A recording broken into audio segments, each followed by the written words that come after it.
Hello and good evening, everybody. I hope you're ready. Tonight, CPS is gonna go against SPA with the CSPA actually with a very intimidating result the last time they played. So hopefully we're gonna see the same thing today. We do have the map pool choices, and I do want to open up the screen so you can see what's going on over here. They are using a CivGG draft, so they're using a website, an external website, to actually do this pick and ban phase. As you can see, they are going through the map slowly, and they are ending up on 3 maps available: Pangea Standard Regions, Lakes, and Continents and Islands. I want to say hello to everybody and good evening, YouTube. Hello there, how are you doing? We do have Leozing with a rubber mine here. I did also see Timor Archer. Good evening, sir, and welcome. Bonsoir, monsieur Nansaso, and welcome, sir. Daniel Lingo, good rubber mine here, and willkommen. Die Beasley, hello there, sir, and welcome. Civ7 is in development. I mean, I can't wait to hear the news. We'll see when it gets out, when we have some details to actually talk about. Natro0225, good evening, sir, and welcome. Star Spaggy, bună seara, domnule, și bine ai venit, și de asemenea la mulți ani și sărbători fericite. Nu cred că am vorbit până acum. Nemesis, good evening, sir, and welcome. Muzrat, hello there, sir. Hello, good evening. I did also notice Draconian, good evening, sir, welcome. I do have to point out Muzrat was the first one to actually write in the channel. Thank you. Welcome, sir. First one up over there. Hi, Nick Dave, also. Good day, sir. How are you doing tonight? Or I should say today. SPA crest is hilarious. Love it. Hope they win. Yeah. Oh, man. I love this creativity that we get to see on the players with the logos. It is amazing. We do have the civilization choices right now as a differentiator between the CivFR Squadrons and the CPL Premier League. We do have the CivFR Squadrons with those 2 extra bands after the map pool choices, so they will have 7 bands to do directly here, and as you can see, they will need to go for the first one. We do have actually Matthias Corvinus being picked up first here. Interesting choice. Okay, I mean, it does make sense, and they did choose Pangea Standard Ridges. This is gonna be, as you've seen yesterday, quite a bit of war on the map. Even though the players were preparing for a decent amount of simming, that wasn't the case. That just wasn't the case. And yeah, we're going to need to see. Okay, sorry, my headphones. I was trying to figure out my headphones. Anyway, now we do have Julius Caesar also being picked up by CPS as a ban, and on the right side, Gandhi is going to be taken out by SPA. Of course, I do want to mention SPS in this CivGG website. They did say there are 3 Shakas and 1 kid basically on their team, so we should actually expect a lot of war from them, even if it is more of a simming map here. Pangea is definitely going to give them the opportunity to go against each other and take out empires. On the right side, SPA is going to also take Cleopatra Ptolemy down, which did receive more and more bans, more and more attention, I should say, in the picks and in the ban phase. Now it looks like we are gonna need to see CPS banning here, and I do want to quickly switch setting over here so I can actually hear this. There we go. And this, okay. Okay. So what do we get here? What is it gonna be? They have 3 more bans each side, and Mapuche is gonna be the next one. They will take out these land civilizations that do manage to do a lot of damage, I should say, to their neighbors. We've seen yesterday how potent, I would say. Potent, I would actually use the word potent over there. We have quite a few civilizations, and the players are starting to get those ones with the unique units. Macedon showing up more and more in the player choices, and it did do quite well both times that it was picked. Let's see if it's gonna keep on going here. We do have Sumeria also being taken out by SPA, while CPS is gonna need to do the next one. They are thinking about it. They're gonna have another 35 seconds to go, and it does seem like they are going through the choices here. Are they still gonna go for a simming civilization to be taken out, or is it gonna be another one of these wars? Of course, war civilizations. Of course, Genghis Khan, for example, is still available. We got Gorgo, Alexander. We talked about Macedon here. We still have Basil the second in the game. I think Theodora. Yeah, there we go. Theodora is still up, even though we didn't actually see them being played out recently. I would actually see a resurgence here since Macedon is starting to pick up more bans. There needs to be a civilization that will not get banned anymore. You know, we do need to see also if they're gonna go for Tomatis. CTI is still available over here, and of course, yes, you do want a war, but you gotta get the gold also.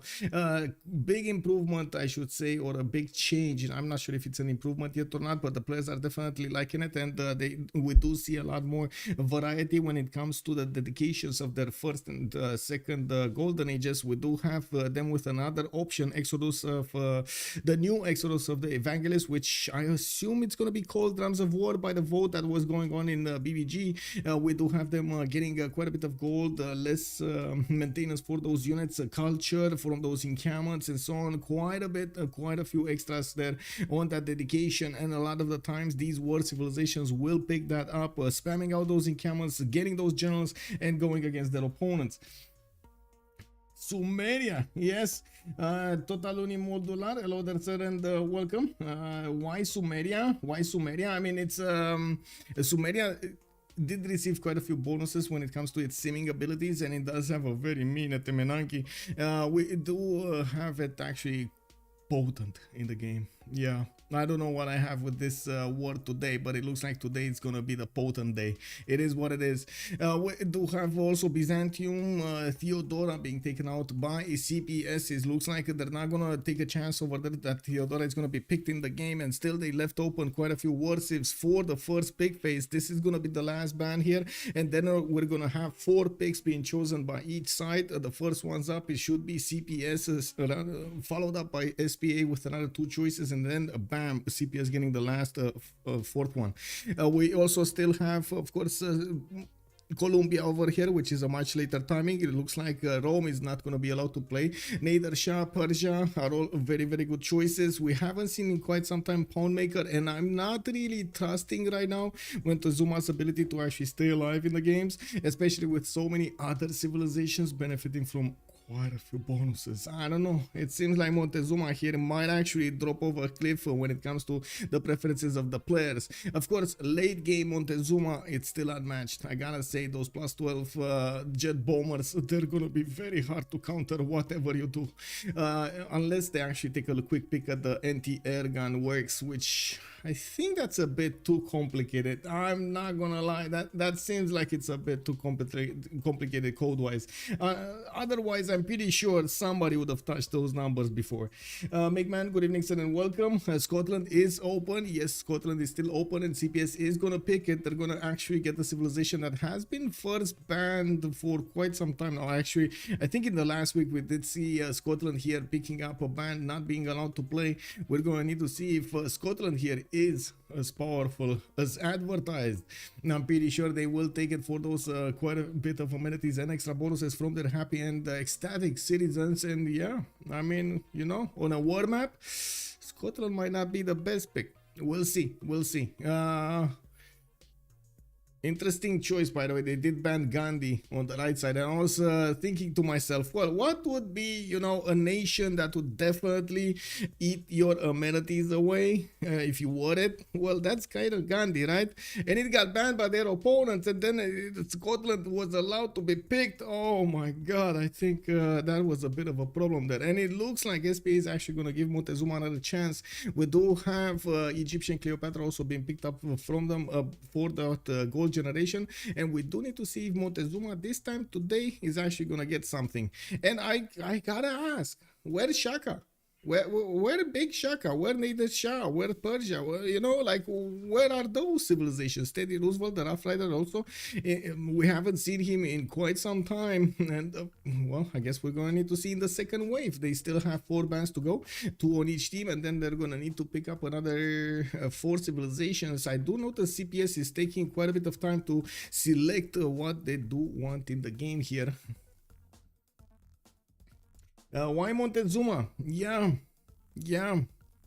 It takes a while. Like, it actually takes a while for quite a few players to experience for themselves exactly what's going on with a civilization, especially when it comes to a change in mods, and of course how the powers between the civilizations leaders have been changed. I'm talking about a significant change, not a small one.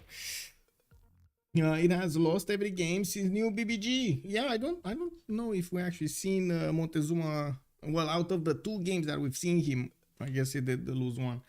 I did lose both, actually. Yeah, both. Yeah, yeah.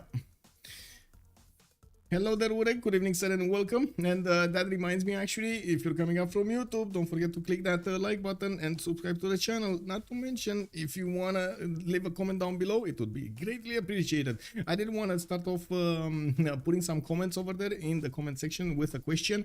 What would you have played in the game? You know, like what leader from the game would you have played if you would be in their shoes over there? I'm really interested to know what you guys think over there on YouTube. We do have another pick here. It looks like Kublai Mongolia has been chosen, and yeah, we're gonna see some Kesheks just running around the map here, and we do need to see if Kublai Mongolia is gonna be what they need. I would have expected to pick a little bit more annoying civilization. I would have thought Genghis Khan would have been the choice, or Shah, but it looks like yeah, they're gonna think Kublai Khan. No problem. Give me a second, because the cat is starting to meow over there. She's very annoyed. I closed the door. Very annoyed.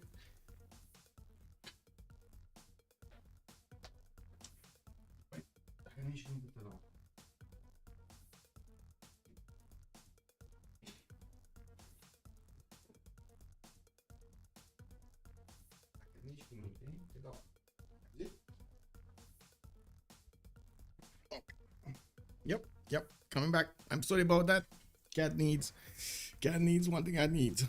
We do have CTL also being banned by CPS, and it looks like also Vietnam is going to be taken down from SPA, while Lincoln is going to be the last ban. Okay, I mean, no free units for anybody here by the looks of it.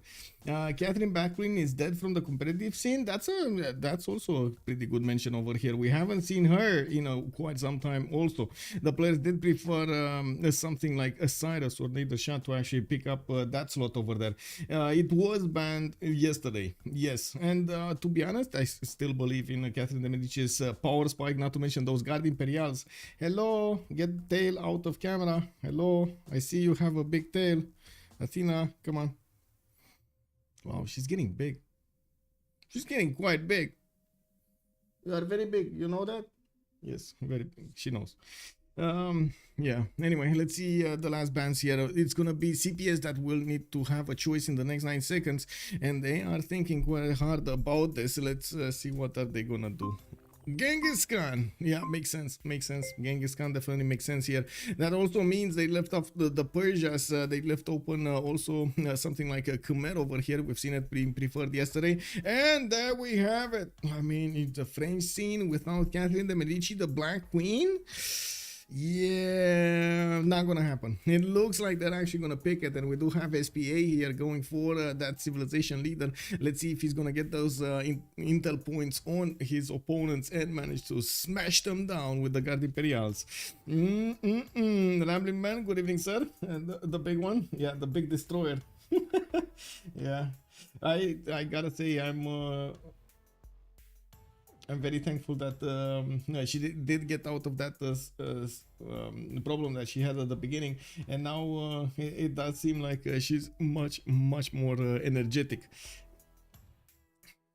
I'm not sure if that's a good thing or a bad thing, the energy part, because sometimes she's too energized, you know, like wow. Anyway, CPS is gonna need to pick up both civilizations, and to be honest, I wouldn't be surprised if they're actually what? Wait a second, did that just jump out? We got Cyrus being picked up by CPS, and then they will pick Nader. That's exactly what I was going for. I was thinking they could pick both of them immediately after they pick Persia, and yeah, there we go. They actually pick both of them, and we do have Kid over there mentioning in chat, in the small chat screen on the bottom right of the screen over here, or I guess middle right of the screen, and Ipul is saying you do have double click. Okay, well, you did double click something. It is what it is. Khmer is also going to be a choice for SPA. Interesting. thing. It looks like we're gonna get to see some faith games going around, and yes, we do need to see if he's gonna be successful in what he does over there, if he's gonna get the simming option, if he's gonna get enough time between him, or I should say territory between him and his opponent, or is he gonna be on the front line? That will be a question that definitely deserves an answer a little bit later. I do want to take a look in the lobby here. I'm pretty sure we're gonna need to switch slots with somebody so we can get into the correct slot, in the spectator slot, and somebody still needs to join, I believe. We got 2, 4, 6, 8, 9. Okay, I do swap with Oranssi. There we go. Plus, and let me ask last slot in. We're gonna right now see who is actually gonna pick up what in the actual game, and it does look like wow, I actually kicked W. I kicked W. I L'd out of the game. It is what it is. Monarcha, the team wins only with killing the other team, or there are cheeky strategies to defend and win by science. So all of the victory conditions are open for the players, so we do have them definitely trying to go for those victory conditions, and also trying to pressure their opponents in different ways. Somebody at some point will want to pressure the culture, where somebody somewhere else is going to try to take his next door neighbor to war, and so on and so forth. So not to mention also the diplo points that they're going to get to acquire using the wonders, using their diplo favor, and trying to get as many of those votes won in the World Congress. I would assume they definitely put a lot of importance when it comes out to pressuring their opponents, and also trying to get that win for themselves. I do also want to mention we do have Barak here going for Robert the Bruce. Xiffy is going to be on Jayavarman the 7th. Gnwawel on Cleopatra Egyptian. Pizza is going to be the one with Nader Shah. We got Oranssi on Montezuma. GoodShoot on Kublai Khan Mongolia. Kid is going to be Cyrus, and then we do have Mikado on Catherine de Medici, the Black Queen. Well, we asked for war. They're going to oblige. We're going to need to see them war each other here, and I gotta say the biggest question in my mind right now: what is Robert the Bruce gonna do? I mean, is he gonna survive the game, right? Yeah, is he gonna survive this game or not? Now let's put up the remap predictions over here. 0, 1, 2, 10 minutes for submission period. We got it. You can actually use Twitch chat right now to correctly predict, or try to correctly predict, how many remaps they're gonna use. 0, 1, or 2. They do have one remap token on each team, and they will get the choice to use it at turn 10. Well, we're gonna need to see who's gonna use it. Let me put it up on YouTube as well. How many remaps? And we do have 0, 1, and bam, and the second one. There we go, 0, 1, 2. Let's see if we can connect. Yeah, synchronize the opinions everywhere. Let's see. Okay, so let's also take a look at the team rosters here from CPS. We do have Barak with Kid, with GoodShoot and Pizza showing up today, while on the other side we do have Oranssi, Gnwawel, Xiffy, and Mikado. Definitely good lineup on both sides. We've seen them play against different teams, I should say, and they did do quite well. We do need to see in this game if it's going to be the same. I do also want to wait a little bit for everybody to join here. And okay, wait, do I need to switch this? I do need to switch this, right? I really don't like that exclamation mark over there. Yeah. Who's the... Oh, I see. The blue one is Mikado over here because of Catherine de Medici, the Black Queen. That's what it is. I'm a bit surprised about Xiffy going for Jayavarman the 7th. I would have thought he's going to go something like one of the Persias, especially after last game. He did play, what was it, Cyrus? I believe he played Cyrus. Interesting choice. Gnwawel also with Cleopatra Egyptian is going to get quite a bit of gold for their teams. Probably will help out counterbalance Jayavarman the 7th expenditure of gold, because he's definitely going to do a lot of gold.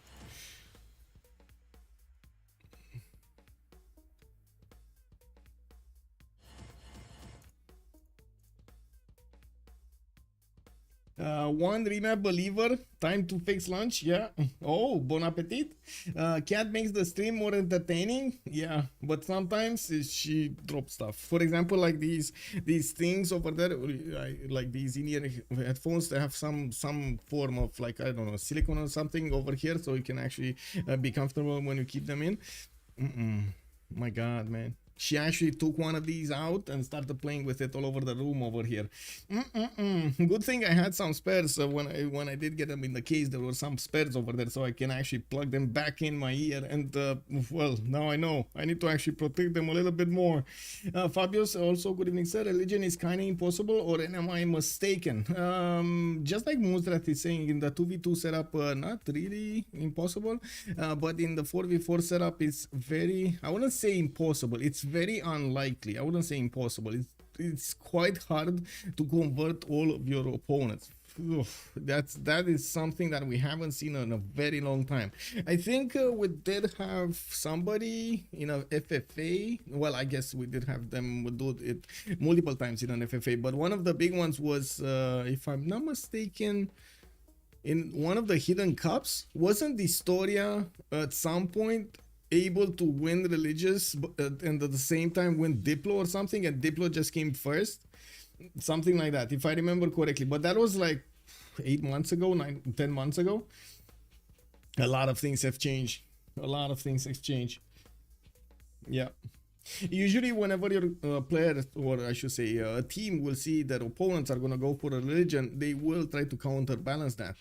And well, yeah, sometimes a lot of them do make a religion. We're going to need to see if that's going to be the case today. I doubt it. We only have Javram on the 7th, but I gotta say, I don't really see a religious civilization on the other side. You know, there's always a possibility. I would, of course, I think I'm gonna keep laughing for like 24 hours straight if that actually happens. Like that is amazing. That is amazing. Like wow. Anyway, we're getting to see the first map here, and it is kind of a weird map. By the looks of it, we do have kind of a, well, I don't know what this is. I'm not sure exactly how to call it, to be honest. I wanted to call it something, but I don't know what to call it. Oh well, it is what it is. Tenochtitlan is going to be on the western continent, and it looks like he's going to have one big continent to go for with 2 other neighbors. We do have also Eddie Coffin retained his knighthood for 14 months. Good evening, Michael. Thanks for the last year and a bit of. Thank you so much, Eddie Coffin. Much appreciated, sir. I think there was something else there. I hope there was something else there. The sentence cut off in the middle. Thank you so much for the tier 1 subs.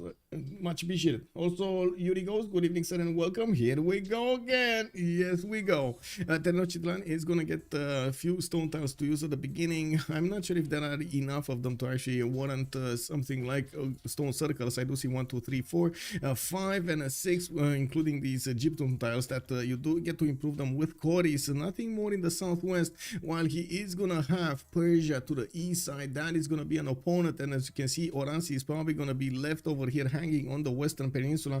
Oh my God. If guys, I know how Scotland is gonna survive this game. I know. I think I found a secret of how Scotland is gonna survive this game. Yeah. What do you think? Is this gonna happen? Is this exactly the spawn that Barack wanted to survive the game here and thrive? A straight line down at the right. I have never seen this. Yeah, it's like very, very weird. I have seen it sometimes, but it's very unlikely. It is what it is. This is a very weird spawn for Scotland, gotta say. On Pangea, this is Pangea standard ridges. I mean, who would have thought this? And you know what's the funny thing? This is definitely not a technical. Oh, that is unfortunate. It is what it is. Of course, Barack is still gonna have one big continent to get his amenities from, and I do see Cleopatra Egyptian is actually gonna hold on the fort on the second continent that he will have access to. He cannot actually settle the east side that easily, and by the looks of it, he's gonna have Oranssi, maybe? No, Oranssi, he's not gonna get about him. I would imagine Pizza at some point can place a coastal city to try to trade with, but oh my God, this is just weird. This is just, no, this is like yesterday when we saw Macedon behind the mountains without an ability to actually attack anybody. I mean, sure, you can make this land work, sure it is gonna be quite hard, but sure you're gonna get the goal for your teammates. But surely you won't be able to get to any meaningful victory condition with this spawn. Maybe I'm wrong, and I gotta say, I would actually welcome to be wrong over here. Would definitely love to see a player try to pull this spawn off and be successful in the game. We do have Pizza also to the east side of Tenochtitlan, and I do notice he's getting a scout out in 3 turns. Mashad is growing into population in 2 turns, and I do see him also to the southeast with another ally. SPA GoodShoot is gonna be here. He's gonna be probably simming for quite a bit of the game because his east is actually an ally. Yeah, his east is an ally, his north is an ally, his west is an ally. We got all of the CPS team over here with a little bit of Montezuma in between. Like Oranssi just got in between them, and we're gonna need to see if he's actually gonna get out unscathed, or we're gonna see these cities actually fall and crumble to the pressure of the mean Pizza. Oh my god, this must be a very aggressive pizza. This must be a very... Can you imagine actually ordering one of these pizzas and ending up at the door over there? And it tries to eat you, bite you when you actually open the case? Wow, too much imagination. Stop that. What does the technical remap entail? Good boy, good evening, sir. In this map, 3 cities within 7 turns. Yes, 3 cities in total, 2 other cities than your capital within 7 turns of walking. Technical can also occur if a pop loss in the capital within first 10 turns, 8 turns. I think it's 8 turns if I remember correctly, due to a natural disaster. We haven't seen that many natural disasters that much to take out the population. I'm not sure if they coded something in, but yeah, it does look like there are very few chances of that's happening. I do also want to point out droughts were totally taken out from BBG. It was unfortunately an event that only took down your population, your chances to be competitive, instead of giving you some sort of fertility. Like for example, you have forest fires, sure, you might lose a pop, but you're gonna get a lot of good yields to use afterwards, and so on and so forth. Even like hurricanes, blizzards, even those actually give you something. The droughts were just taken, and especially when you do have this kind of a meta for the players to try to get as many of those chops going and many of those mines going and so on, that were very likely to happen. And let's actually take a look at the eastern continent really quickly. It looks like Kid is gonna find out about Mount Vesuvius to the north, and he's gonna need to get that settler out there as soon as possible. That will actually allow them to connect their economies here. Not a bad thing, especially for GoodShoot to get a little bit of a bigger economy going, because I'm pretty sure trading through the seas is gonna be much more fruitful than actually trading on land with Macedon. Now we do have a settler coming up in importance from Pasagarte. Okay, I do see him scouting the east side. He has an opponent in the form of Xiffy, and I was asking if Xiffy is gonna be frontline or not. Well, it looks like in this particular map he's gonna be frontline. I still doubt they will keep this map, but anything can happen, right? Athena, hello. Athena, hi. Sorry. Mimic in a form of pizza box. Yeah, exactly. Yeah, Persia Cyrus versus the 3 enemies. You know, I always imagined at some point somebody's gonna invent one of those screamers from Harry Potter, and you know, you have a... Oh my god.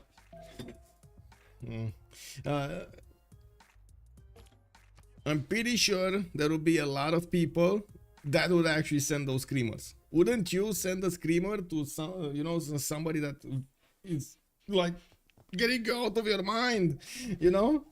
The destroyer is up to something. Yeah, she actually picked up one of these phones for the microphone. Now she ran away. I took it from her clothes over there, and now she ran away. It is what it is. I mean, you can imagine, she's still a kid. She's gonna try to discover stuff, see what stuff is, and so on and so forth, explore and so on. Okay, let's see. We do have Mikado also in between the mountains with quadruple continent split, but it looks like he's going to be on the red continent, which, to be honest, I guess it was one of 3 chances that he's actually going to be on an opponent's capital, on opponent's continent. We do have another settler coming up in 2 turns from him, and he is with a 2-1 base on the geothermal. It looks like Barack over here is what is here? Fun game, everything is broken. That's what he said. Fun The game entirely is broken. The entire game is broken. That's what he said. Average French guards. Yeah, nice guards, exactly. The howlers, the ones from Harry Potter. Yeah, I guess it's called the howler. Let me see. Harry Potter howler. Was that the, you know, the letter that started to, yes, exactly, a howler. Yes, that's what it is. That's the name. That is the name. Thank you, Mustrat. Yes, exactly. I mean, I'm pretty sure you'd send one of them, but somebody. I would imagine you send one of them to somebody that just frustrates you so much of not understanding or something, you know. Oh my God! Imagine receiving one of those in, you know, those floors in a company that only have like cubicles, and they're like everything is quiet, everybody's working, and like you feel the pressure like next to you. Like when you enter the room, imagine out of like 50 people, somebody actually getting a howler. Oh my, oh my. That's something that I'm pretty sure a lot of people will talk about for weeks.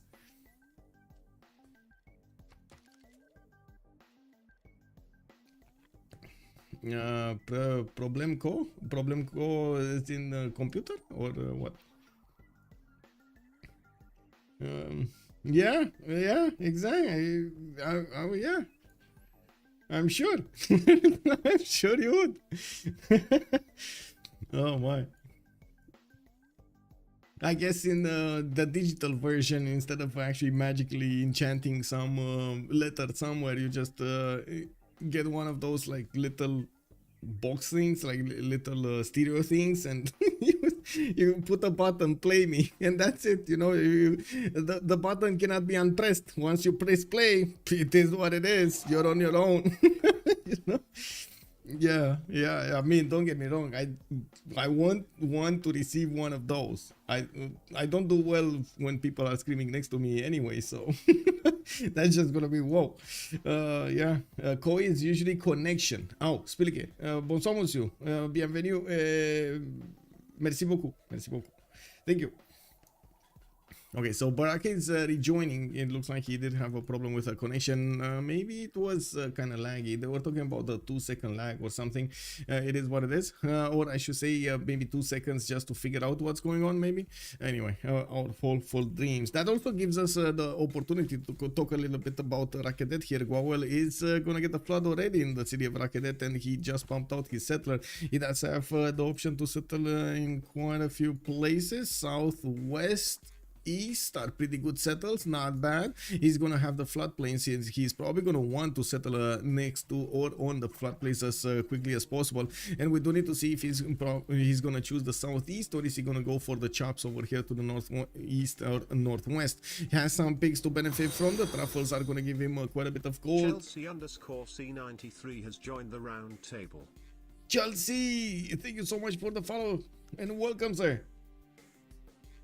Let's see, what do we have? Okay, finally Barak is back in, and we can see the game unpaused here.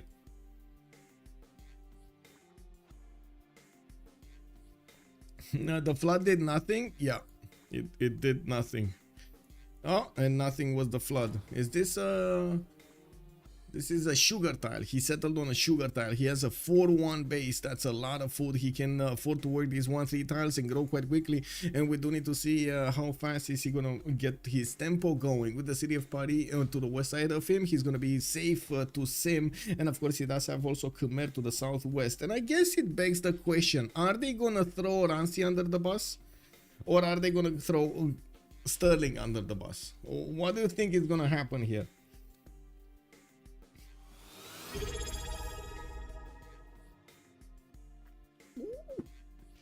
Thou shall be knighted primer. Banker. Yup. Hello Ibanka, bonsoir monsieur, bienvenue. Thank you so much. Merci beaucoup. Looks like they're counting down. Is this like a 10 and a 5 and a 1 and a go? Okay, I see he's counting down one by one then. Okay. How many amenities did we have on Scotland? 1, 2, 3, 4? No, 3, 4. I see 4. Yeah, That's 4. That's it. 4. No other pearl tile over here in the water. Oh, maybe one to the southeast. And I do see a very nasty tortoise. A very nasty tortoise. Oh my god. If this would have been like a competition over here for tortoises, I think this takes second to last. First to last would be, of course, only flat tiles. Throw Aztec under the bus. Yeah, kick W. Hopefully not here for long. We'll see. We'll see. Oh my god, they voted so fast. Nobody wanted to get this map, and it looks like neither team actually wanted to send their opponents to their, well, you know, throw them under the bus. They did save Oranssi, and it looks like, hey. Come. Hey.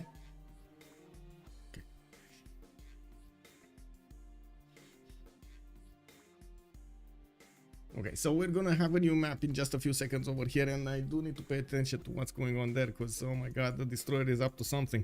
Yep, it's up to something. Hey.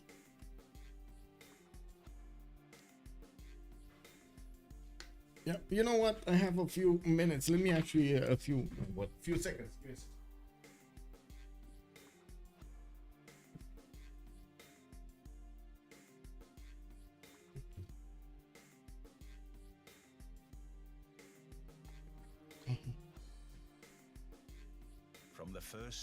I need to get something that takes away her attention from like wires and stuff. And she just took like half of my seat. This seems bine? Now begins your greatest quest. She's like so annoyed that I'm actually sitting on my seat. Can you imagine? Wow. Anyway, okay, new map, new rules, new stuff. Let's see what's going on here. New spawns. Persia to the northwest. We do have him with Pocket CS over there, Fez, and I do see Galapagos Islands in the south, where we do have also Persia. And God, here. Okay.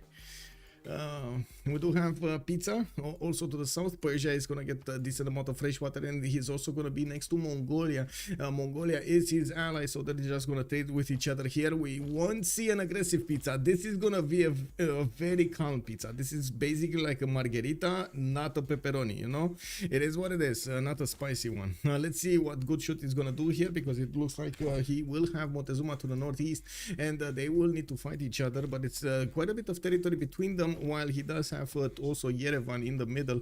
We're going to need to see if that city is actually going to survive or not. Oranssi, oh, wait a second, we got Scotland over here in the north. It is going to be Barak with one big continent for himself, while he is going to have Xanadu in the south to actually get some trades going.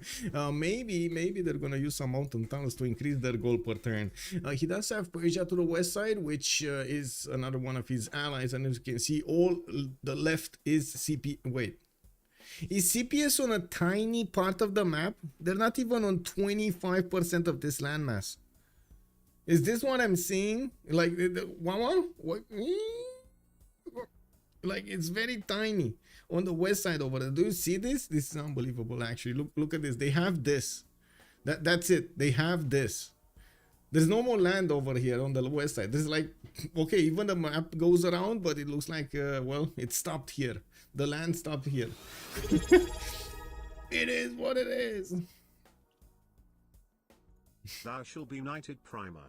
Clifton 34. Yeah, okay, Clifton 34, thank you so much for the prime, sir. Much appreciated. Thank you. Well, this is gonna be interesting here. What do we have here? We do have SPA with Mikado, with definitely a big continent, but not a continent that he can use his Guard Imperials to attack Mongolia. He will need to try to get as much simming done as possible, and I do have to say this is a good amount of territory here with enough fresh water and jobs to do your thing. We're gonna need to see how they're gonna try to get the goal going, and since we do have to the north Khmer with also a necessary amount of territory to get everything going, we do have Egypt over here in the east, or at least settled on something that gives him culture agriculture. What is this? Jade tile. He settled on a jade tile, and he has another jade tile settled to the south with a decent amount of floodplains, but I wouldn't call this a lot of floodplains. Like there are like maybe 12 tiles of floodplains here. 2, 4, 6, 8, 10, 12, 14. I'm sorry, I was off by 2. Now we do have him with a decent amount of chopped, and not to mention a lot of territories to settle cities. If this map, well, this map needs to go on, right? This is it. They don't have any other choice. This is gonna be it. We do need to actually finish up the prediction over here. So let me click the buttons. They chose to go both to use the remap tokens the last time. That's it. Complete the prediction. Let's go and see who got the points. Also on YouTube. Hello there, by the way, everybody that did join us in the meantime on YouTube. Hi, how are you doing? Good evening, everybody. Let's see. Lalanta, Egypt going to be huge. Oh my God, big muscles over there. Big Egypt. Let's see. What is the free sim on most? What in the free sim on most of the team? Yeah, helicopter kicker. Good evening, sir, and welcome. Okay, let me finish the poll here. It looks like also YouTube was of the opinion that this is gonna go for one map. 50% did go for that vote. Very nice. Aztec on a split and the France Khmer can easily trade. Let me see. Where is Aztec? Aztec again. Where is Aztec again? Aztec is on a split. Yes, we do have Aztec on a split, and he's gonna be quite happy to actually get all 4 from each continent going. Not to mention he's gonna have a decent amount of science boost from these geothermals. We do need to take a look at the civilizations more in detail, and we're gonna open up with Persia here to the northwest. We do have Kid with already the settle of Pasagarde on his 2-2 base. He does have Deer tile to the southwest for another 2-2, and I do see he benefits from some T tiles. They are on hills. They already have an extra production point, and if he does improve them, it won't add another production point, but he does get the food and the science, and of course some gold when he's gonna get the plantations. Going for the first settler in 4 turns, we do have him also with a possible coastal setup if he wants to. I don't think he can actually avoid it by the looks of his available fresh water.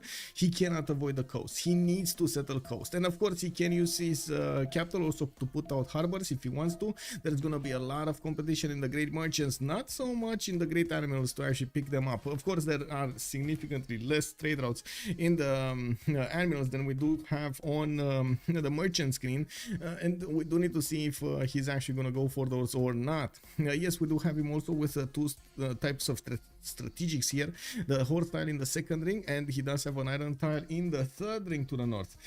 Change the map, Yuri. Yes, thank you, sir. Thank you. Actually, that's a pretty good feedback over here. Thank you. Let me change the map, and since we're on here and I need to do the settings, let me actually also put the team labels on so you guys know who is who over here. We got SPA on the left side, while on the right side we do have CPS, Chacun Pour Soi, everybody for himself. I think they're aligned. That's fine. Okay, now we got the info going. I predict 70-90 turn Egypt cultural victory. Oh my God, that's a big prediction. That is a big. Pamukkale Aztec GG go next. Yeah, well, Pamukkale, it is what it is. Where was Pamukkale? Oh, here to the northeast. Yeah. Very nice. He gets the extra amenity. Well, does this work, by the way, on him? The +1 amenity of Jason, the entertainment complex. This is gonna be amazing if he gets that. Anyway, now why is Egypt on astronomy? He might be actually opening up with the holy sites here. He might actually go for Stonehenge and then get a holy site from his 2nd city. I would imagine he's gonna want to get Stonehenge here, so, like on this rice tile or somewhere around here. He does have another stone? No. Anyway, coming back to this, in the south we do have the other Persia Pizza with a few 2-2s next to his capital in the south of Mashhad. In the west side, while he is getting his first settler out, we do have him with a few decent choices to go for. In the south he has 1 city placement, I would say. In the north he's gonna have another city that will actually give him a chance to go against Valletta, and he might actually go for that quite easily. He has a pretty good setup over here with the river bend going around to the west side. I would imagine he's actually gonna get the opportunity to put a pretty good government plaza with districts surrounded. We do need to see what his choice of development is, but by the looks of it, he's already opening up with writing. So I'd imagine commercials are going to be his choice of the day here first. We do have also him available with, he has iron available in the second ring to the southwest. While his horses are going to be quite expensive, he needs to send a settler there to actually pick up that city and pick up that tile. That is going to be quite expensive for him to get. Of course, he can put coastal cities as well. Trading with a partner here would be quite quite good, but I do have to mention both Persias will probably want to keep on their internals for quite some time now. We got also Sterling moving to the south with a city. He's gonna get next to a coffee tile, and he's gonna get an extra culture point per turn from it, while he does have honey tile here to the northwest of Sterling. We're also gonna see him settle these rivers to the east. I'm actually a bit surprised he didn't go for the rivers for the fresh water, and I do want to see if he's going coastal. He is going coastal. Definitely wants that culture tile, and of course an extra amenity next to that city center. If he would have settled on the east, definitely much better land around him, but no amenity.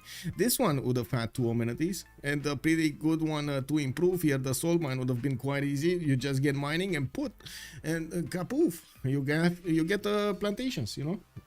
How many continents on CBS? I think it's just one. It's just the one.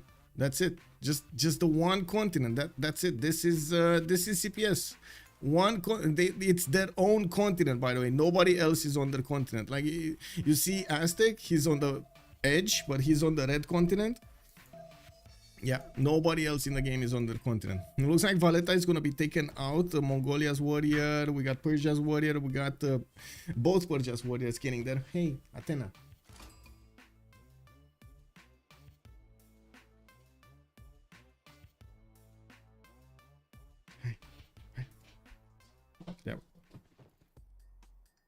National parks and rock bands. Oh my. Yeah. Let's see if we're gonna get to that point. I'm pretty sure that they're gonna still try to smash each other with something. Okay, looking at Sterling, he does benefit from an iron tile in the first ring. His horses are going to be third ring in the northeast. That's going to be quite expensive, and he's sending his settler towards there, but it's still, if he settles next to the river, it's still going to be 3 tiles out. And again, if he doesn't put a city there, very expensive. We do have him trying to get a builder out in 3 turns, and getting a granary in the city of Dumfries, not going for the usual monument here. He does want the extra population to shine in that city center. We do also need to take a look at Montezuma. Tenochtitlan is going to get his second settler in 6, and I do notice he's wait a second, what is he doing to this rice tile? Is he going to eat the rice tile and like get big over here in population? No, he's gonna make a farm on the rice. He's gonna make a farm on the rice. Okay, let's see that 5-foot tile over here, giving him those very nice population points. Already on 3, we do have him getting his settler in 5, and yes, he's gonna be 4 pop quite quickly. He does need a few more tiles if he wants to grow over here and keep on getting those 2-2s. And I do notice he is about to settle another city. He's not gonna settle on the wine tile, of course, that's non-fresh here. He's gonna go 1 tile to the southeast, and he will get access to these geothermal possible amazing campuses. Tenochtitlan going to benefit from these 2 continents, and he's going to get amenities from both. We do have him with quite easy to reach coffee tiles on the western side, while he does have also some honey tiles to the southwest. So another 2 easy amenities here could be acquired. The tea tile will be, I guess, the next one to acquire, but that's quite in the south, and as you can see, no fresh water here. Not really easy to acquire. And yes, he does have another salt mine in the north. Maybe he does want to get a city state like Bologna and take it out in time, make it his own to actually get that salt mine. It's a very bad city, but maybe, you know, it would build the campus in whatever time he's gonna build the campus. Can Scotland deny Teminaki from Egypt? So many floodplains. I don't think Scotland can deny. No, he's not gonna get to deny Teminaki. Yes, he has floodplains here to the northeast, but very far away, and he's not gonna get in enough time to actually put down a Teminaki and finish it from a city that did not get his population growing. Let's take a look at Khmer here. He's already putting down his holy sites, and yes, we do have a settler in 110 from Angkor Thom. He did settle on a 211, and that's an extra culture point that he's acquiring from a marble, and of course the amenity that comes with it.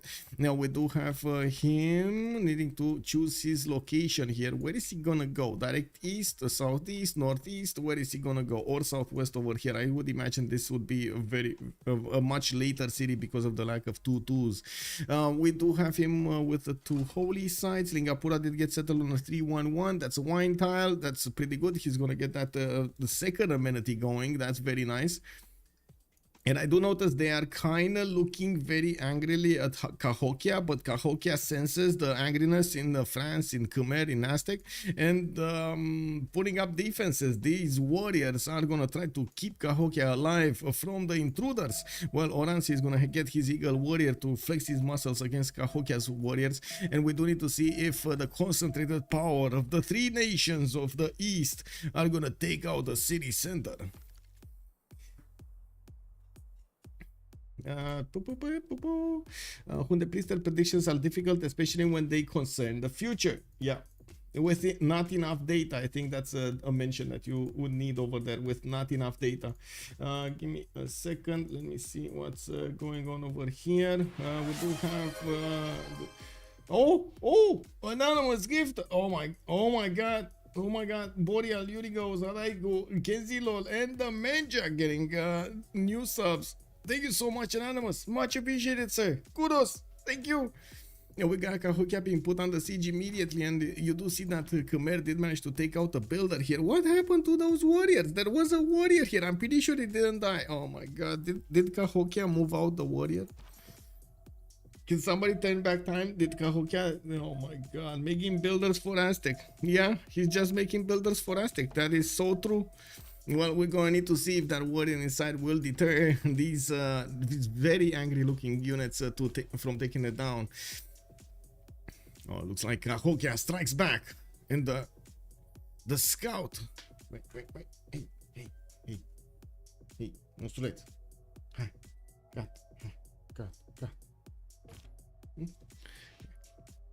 Well, he's going to get that city under siege, and yes, we do have Cahokia with a few problems on his hands. He's gonna have 5 units that he needs to take out, and he does benefit from quite a few of these warriors. I would imagine the Aztec Eagle warrior does need the promotion point if he does want to get a chance to take out these okay, give me a second.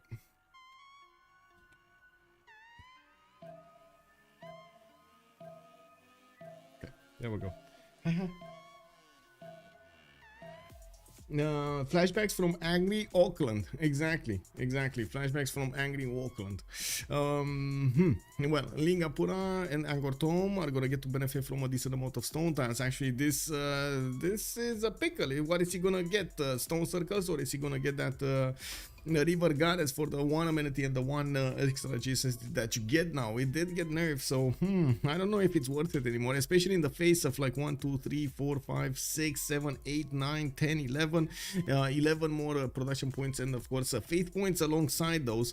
We do have him also with a decent amount of territory to the north, and I guess the south will be needed to be split with France. France has his own south over here to benefit from, so we're going to need to see how far in the north he wants. I would imagine at least 1 city to the northwest of Paris will be settled, while Lyon might want to get 1 on the coast here so he can trade with Indrapura.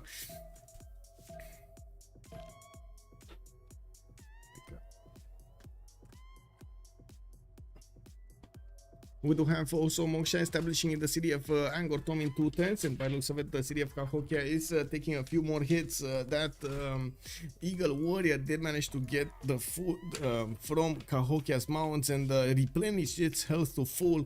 We do need to see if this warrior of Khmer will actually survive the onslaught of these warriors from Cahokia. They might triple hit him next time. At least he is in a fortified defense and in ideal terrain. Hello, look. No, this is more interesting. Not my wires. Here. The destroyer, man. She's I don't know. God.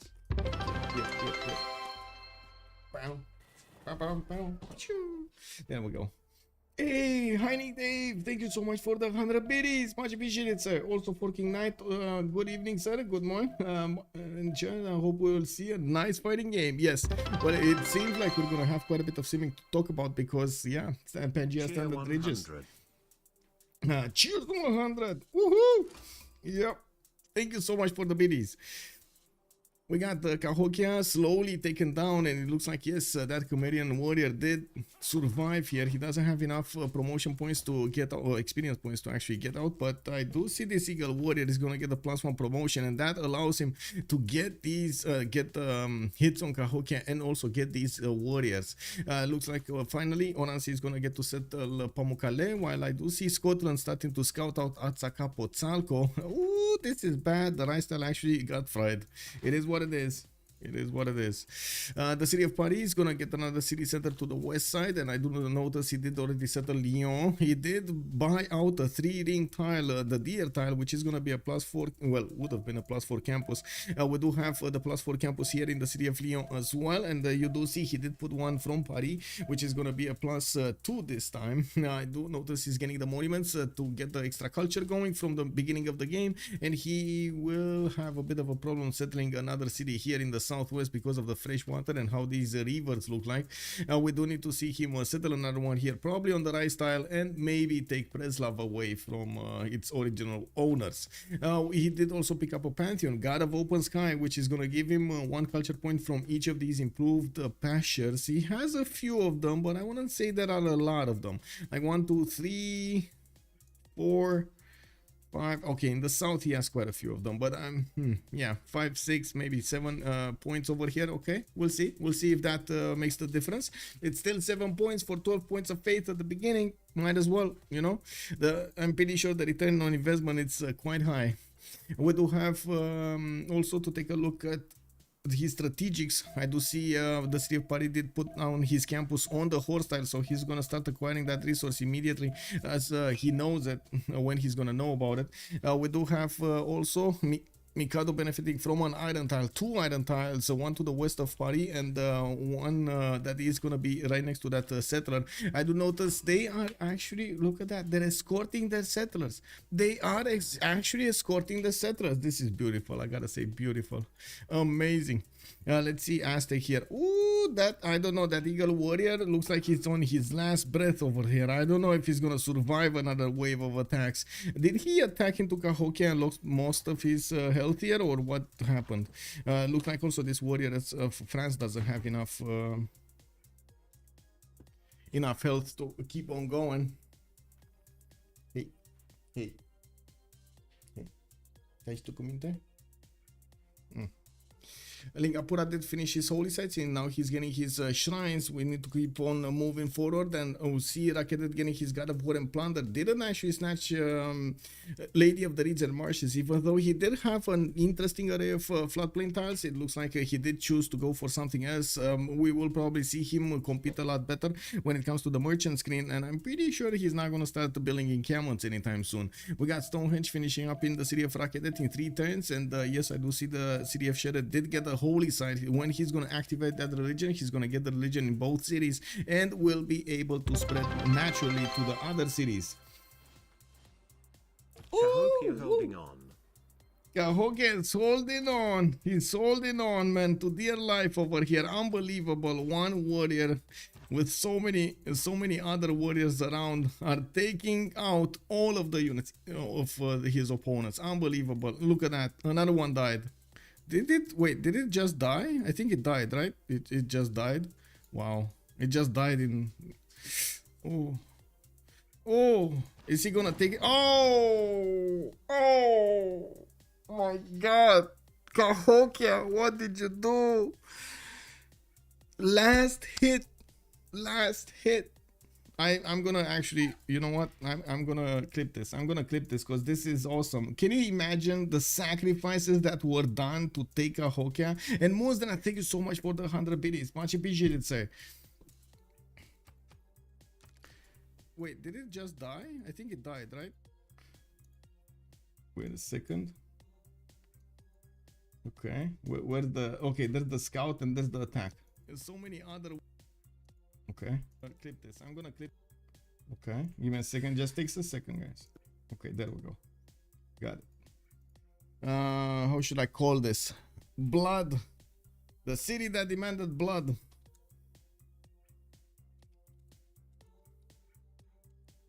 Yeah, there we go. Blood. Okay, so at least Khmer is gonna get his fourth city to work with, and I do see him getting his monuments out from that city center, repairing it in Cahokia while he's getting his shrines up for the faith generation. He's on 7 right now. He's gonna get a lot more when he's gonna finish those extra holy sites and the shrines in them. We do need to see what kind of, oh my god, what kind of really, Athena, really, what? Well, she knows. She knows she actually did a bad thing. Unbelievable, man. She stares you in the eyes and she's like, what? You angry with me? I don't care. No, not me. No, I don't know what you saw over there. It wasn't me. Really? Wow. Well, I guess she dethroned the Muppets, or what was it? Yeah, if I don't see enemy scouts, I assume they're hiding, so I score my settlers. That's a good assumption. Also, good boy, that was crazy. Yeah, it was indeed. Cahokia, unbelievable. Also, good play. Cree will have a giga monumentality now. Khmer, yeah, with one additional city. Yeah, earlier religion, earlier work ethic, so good. Yeah. Did any team have a scout make it through to their opponent's territory? Let me actually take a quick peek here. We do have a religion being picked up already, by the way. Sheret did activate that word prophet, great prophet, and we do see him going for divine inspiration for the extra faith he's gonna generate from the wonders, and he's also gonna get sacred places for the 2 culture gold, and as you can see, the science and faith for each of the cities following the religion that has a wonder in it. We do have to also take a look at the 3rd city to the south. Iunu did get settled on another J tile, and he's gonna get that to trade away with an ally. I would imagine Khmer is gonna be quite Khmer is gonna be quite happy benefiting from another one. Yeah, he has marble, he has wine, and he could definitely get the 3rd one here. What is up here? Yeah, there we go. Happy citizens in Angkor Thom. We do have him also with a possible improvement on the whale, so yeah, more and more. I do notice Moksha is going to establish in the city of Rakedet, while Iwunu, well, did go for God of War and Plunder. We're going to need to see how much benefit he's going to have from that. Definitely a lot of cities to settle. He has access to an iron tile in between the cities of Rakedet and Iwunu, while his horses are going to be... Where are his horses? Why are there no horses here? Wow. Actually, no. Oh, there are horses. I didn't see them because of the city tab. Okay, there we go. The city banner. We do have the horses in the first ring of Rakedet. He just needs to improve them, and he is gonna get those sheep tiles improved, while the horses will get him a 3-2 to work. Does Egypt have any possible national parks? I would imagine he can definitely create them, but not easily. He's gonna have national parks here, for example. That's easy to get. I'm pretty sure a lot of the rainforest is gonna disappear. He's actually gonna chop it out, and we will have a different lineup of appeal in the next phase. Oh, there we go. Another one here. Like, he has quite a few ones here next to that wonder, Mount Kailash. Yeah, he has a few of them.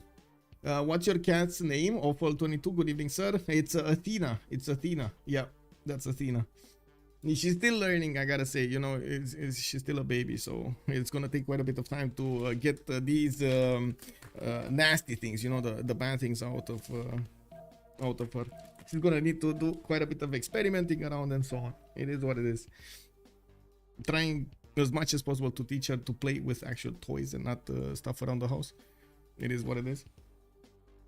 Okay, so let's see what did happen over here. Do we have more pantheons being chosen? Yeah, it looks like Persia did choose one.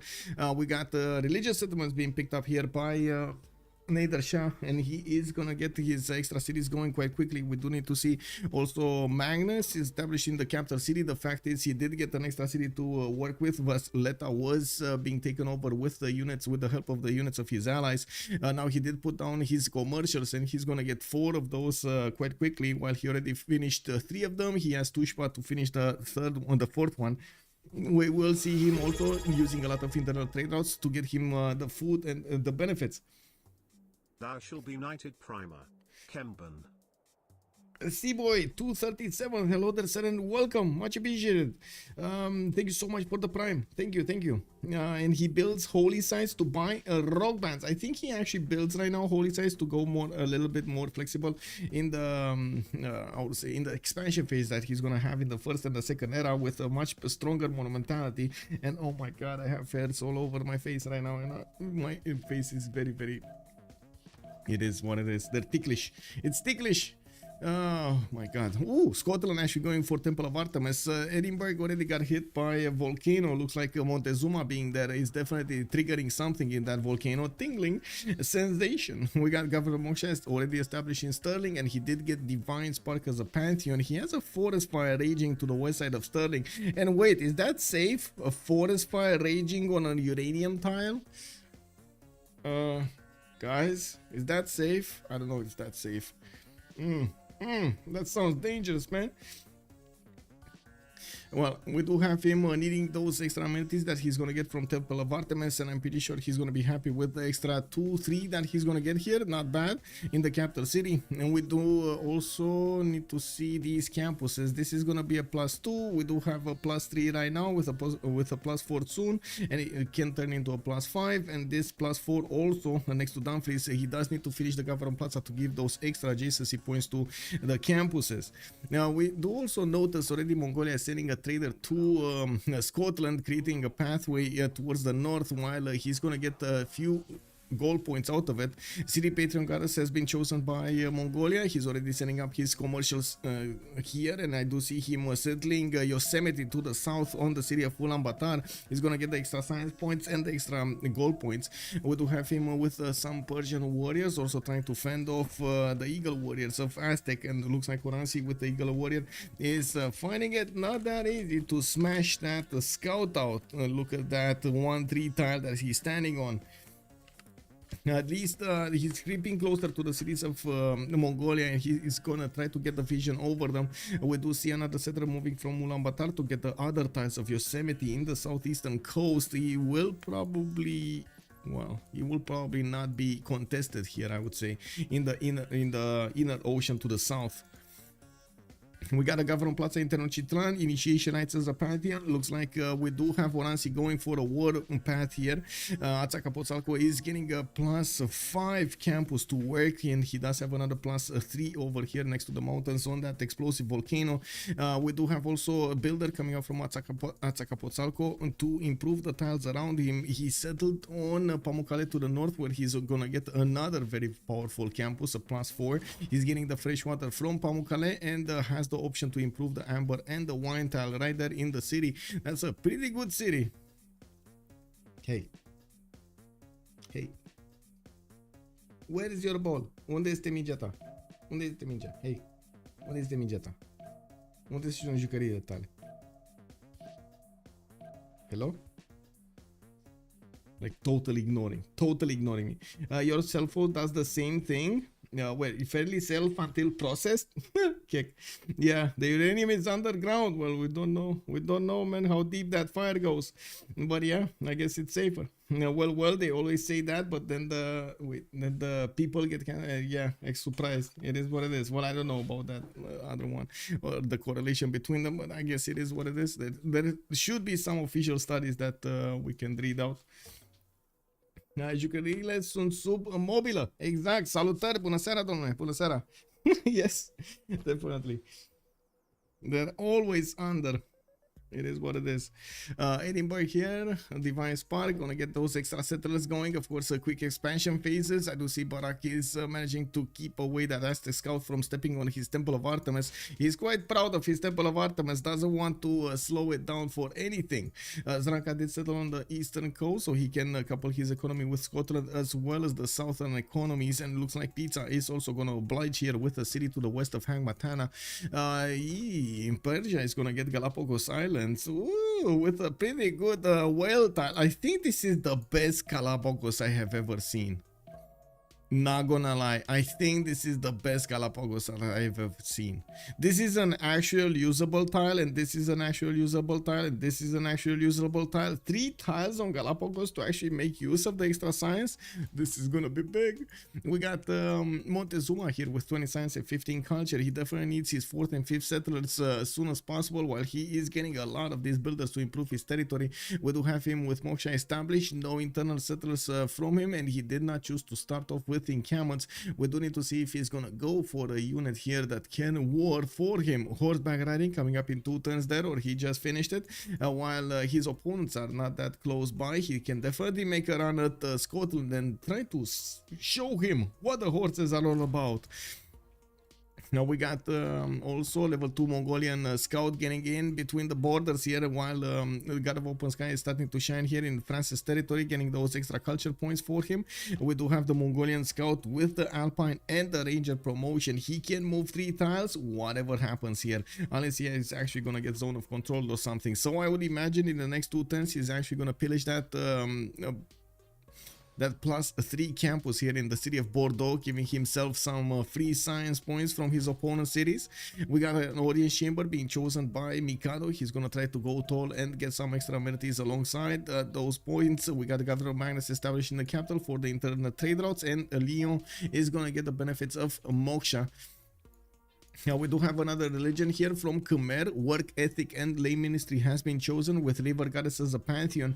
Looks like he's gonna get those extra production points going, and I do notice Khmer is gonna get his 5th city out very quickly. He is already making 50 faith a turn at 1032. You can imagine this is a very good tempo for him. Cahokia might have been worth it.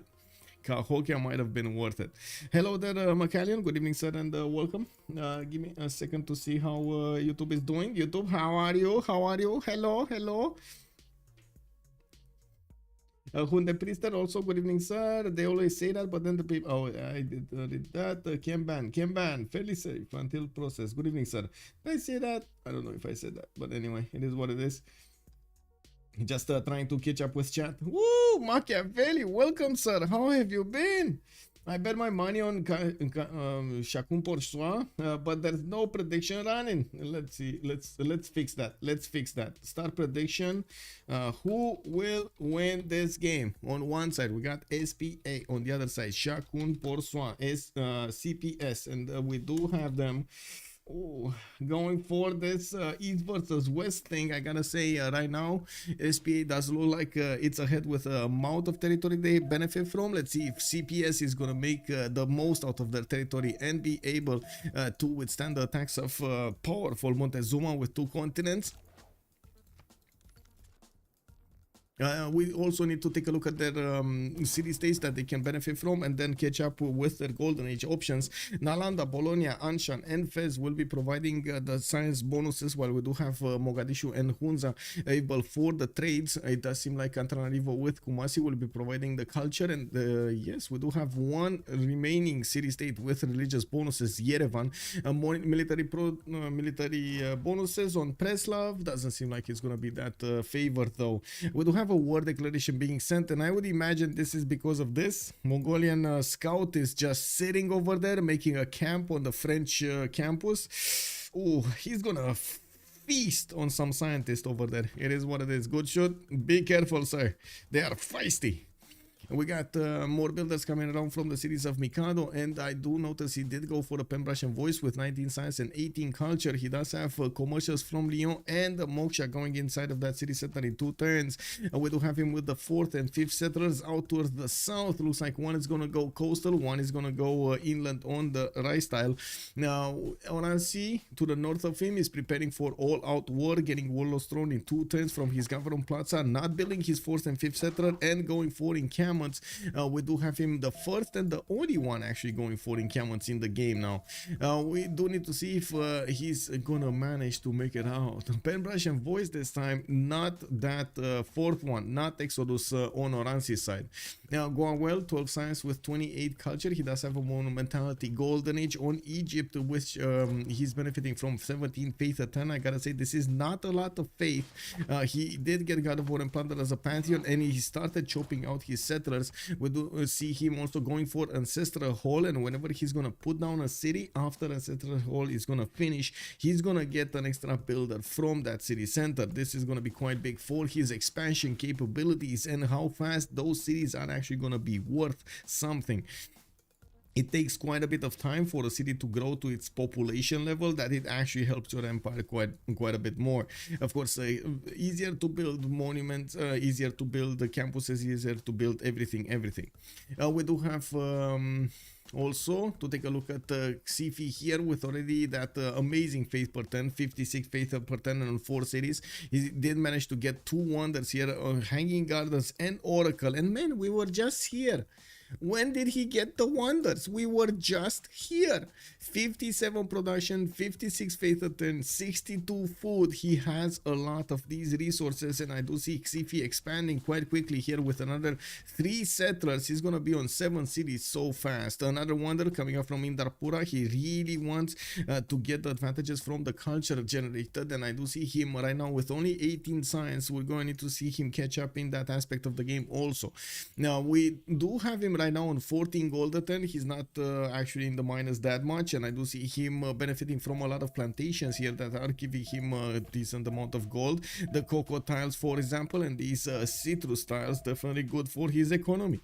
Now we do have on the other side Nader Shah to talk about with 245 cities. He's on 49 production, 12 science and 24 culture, 30 gold a turn, opening up with commercials from all of his cities, and went for Ancestral Hall in the city of Mashhad. We do see him getting his markets out at the same time as in some cities he's putting out the settlers in production. He's gonna want to get those trade routes as quickly as possible to benefit from the extra points of science, of culture, of production and food that are gonna be in, well, science basically, that are going to be generated from him trading from his other cities to the capital city, where he does have magnets inside of that.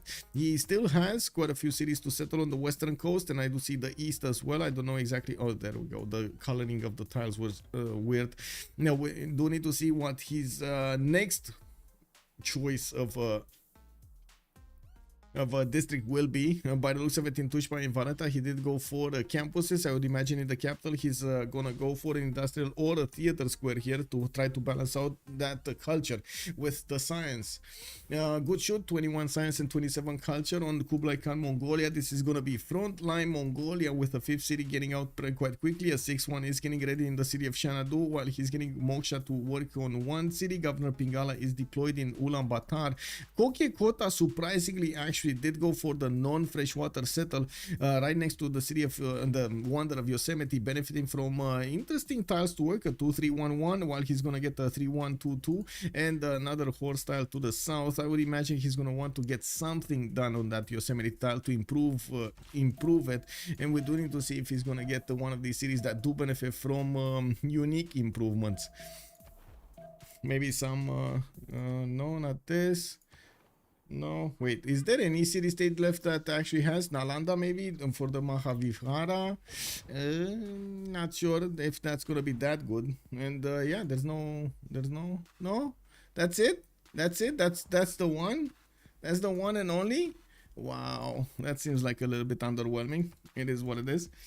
Helicopter kicker, interesting that he doesn't care about Etemenanki at all. Yeah, he doesn't. What about Egypt? He took Wonder Religion. Did he get any wonders behind Stonehenge? No, he stopped at getting the religion, and yeah, didn't expand that easily. Now we do have we didn't talk about Egypt. Now we do have Kublai Khan, Mongolia here with his setup started up, commercials and campuses. Getting the extra science points from Yosemite are going to be quite valuable, and we do have him getting his internal trade routes also. Even though I say internals, I would assume he's actually going to send quite a few externals, because I do see him needing the gold. It looks like he's not really caring about the internal trade routes. Now we do have a kid also with a pen brush and voice cold range on 5 cities, 245. He did get Shah Ikum is settled to the south of Bactri, right next to Galapagos Islands. He does need to invest quite a bit of gold to get that city working. The whale tile, which is a very, very good tile to work. Extra 4 science points from that tile, and yes, if you do manage to improve it, you're gonna get the extra production points on that. Harbor's getting out from Pasagard as well. You do see him using his Gavron Plaza to increase the adjacency of both of these, turning one into a +2 and another one into a +3. We do need to see other districts being settled, and we do need to see how he's gonna try to get his other setup going. Sparta went for campus and getting that getting that reef tile to give him the adjacency. He's gonna turn that into a +3. He's plugging in Pingala and putting down a few Pedidezas. Remember, these give you free housing, so it's very valuable to get the housing, especially in these coastal cities. Looks like also Barak went for the Penbash and Voice Golden Age. Barak here with Scotland is going to be on 4 cities, and he is on 31 science with 26 culture, a pretty good result right now. Only 48 production, while he still is trying to get all of the amenities going. He did finish his Temple of Artemis in the capital city of Stirling, putting that to a happy level. He does have Dumfries with happy, Dundee with happy, Edinburgh with happy. Pretty good extra bonuses here. Barak gonna get access to 3 more amenities here, 1 tea tile and 1 salt mine, while he does have a coffee tile to the northeast to improve. I think he already has coffee somewhere. Yeah, here he already has coffee in Dumfries. That's why I didn't mention it earlier. We do have him with a very good setup with campuses that he's gonna get to double in size quite quickly, in adjacency quite quickly. Oranssi will have quite a race on his hands. Good thing is Oranssi does benefit from a good size adjacency towards his campuses also. Now looks like Barak is not getting an economy. 9 gold a turn only. This might be a problem. This might be a problem. We'll see. We'll see how this develops. Okay, so we got 2 simmers right on each side. We got Gnwawel, Xiffy on one side, and then we do have Kid with like the 2 Persias. The 2 Persias are the simmers. I would imagine both Scotland and Mongolia are going to need to get some form of an army out to withstand Montezuma. Oranssi will need to expand quite a bit to get his next wave of points going, next wave of stats going, while he's improving his strategics and his amenities. We do have him with more power and more damage against his opponents. He's right now on +2 per luxury attack bonus, and he could get quite a bit more if he's gonna start improving these plantations on the other continent. Right now he has access to a wine tile. Wait, oh yeah, okay. For a second there I thought that's a non-freshwater city, and I was like, what? Anyway, marble tile and wine tile, so he has the +2. He has access to an amber, that's a 3. Okay, truffles over here, that's a 4th. Honey 5th with coffee, right? That's 6th. So 6 possible attack damage here. I don't see a 7th one. Do you guys see a 7th one? No. So honey, coffee, marble, wine, amber. I don't see any other one. Do you see any other one? Oh, and the truffles. Yeah, and truffles. That's it. That's it. Oh, you would have, if he settled the south here, he's gonna get the whales also. That's a +7. The whales are a +7. Okay. Well, what's the? Is he? Oh my God. What's the 4th one here on the eastern continent? Oh my God. It's the citrus, isn't it? It is the citrus, and I do have to say Khmer over here is keeping all the citrus for himself. Even Mikado took the citrus for himself. Man, you had another citrus tile somewhere, didn't you? No, he didn't. Okay, I guess I understand that. It's his only citrus tile. Truffles, yeah, and Bex, thank you. Bex, bom dia, senor. How are you doing? Aztec already falling behind. It looks like it's gonna take a bit of time for him. It looks like he also did go like half and half. Whenever we've seen players go for Warlord's Throne, they actually got also the 4th in the new dedication and put down a lot of encampments. Right now he actually went like half and half. He went campuses, then into 1 encampment, then into Ancestral Hall, only spam like 2 cities out. And why did he not get? Oh yeah, it's Warlord's Throne, so no Ancestral Hall. We do have him settling the coffee to the southwest, you know, slowly getting the points on his side, slowly. Oh, he got the truffles improved also in Chempuala, so that's a +3 already. He's gonna get the +4 pretty quickly. And yeah, I mean, these scouts, I don't know about this. This scout, I think he's in a world of trouble, I would say. Uh-oh. I mean, shiver me timbers. Oh my god. Interesting. Okay, what about Egypt? He took one. Persia won't get all of the good tiles from Galapagos. Yeah, he won't. He was just gonna get this whale tile, and that's it. But I think that's all. That's all he wants anyway.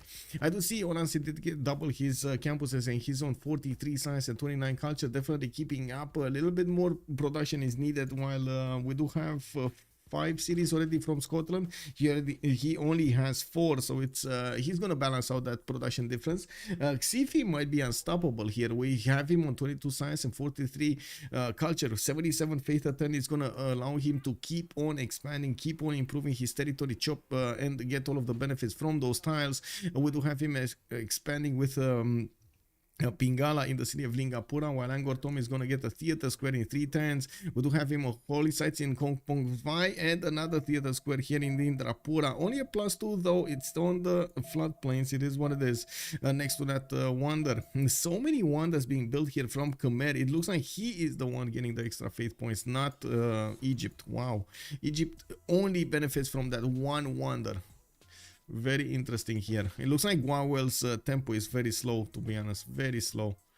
Very slow. Anyway, we do have Gnwawel on 16 science with 39. I do have to say this is the reason it is so slow. He's getting 80 gold a turn, and he's managing to keep up with the needs for his teammates. We do see on the other side, we do have Nader Shah designated over here to get the gold for his teammates. So he's already on 67 gold a turn. Kid is on 64. We got GoodShoot on 47, while Barak is only on 17. Now we do need to see if Mongolia is going to start to get out his units over here. I do notice he's getting a horse out from Ulaanbaatar, but I would imagine that's more for escort purposes than applying military power against somebody. We would need to see if he's going to start to put down encampments and get his orders. And yeah, there we go. First encampment coming out from Karakorum. Yeah, it's happening, guys. It's happening. He's getting it. We do have also quite a bit of a race here for the great merchants. Since Ibn Fadlan is the next one with an extra trader capacity, he is gonna be definitely craved by all of these internal trade route civilizations. And Egypt, I gotta say, I can put Egypt on that fence as well. Hildegard of Bingen is the next scientist, and we did have Scotland managing to pick up Hypatia, while Zankian has been picked up by Egypt. I do notice we got a first admiral here also. Persia is gonna get the benefits of it. Oh yeah. Zankian here being picked up by Egypt is gonna be very valuable, very valuable. He has 2 trade routes, 3 trade routes right now, and he's trading to Kumasi. Oh, that's a lot of culture. That's a lot of culture trading to Kumasi. He does need to build up his commercials though, his districts though. I mean, good night, Nemesis. Good night, sir. Does trading luxuries with allies give him the bonus? No, cool boy. He needs to have it improved, or something from his empire giving him the bonus. Trading them away is not gonna work.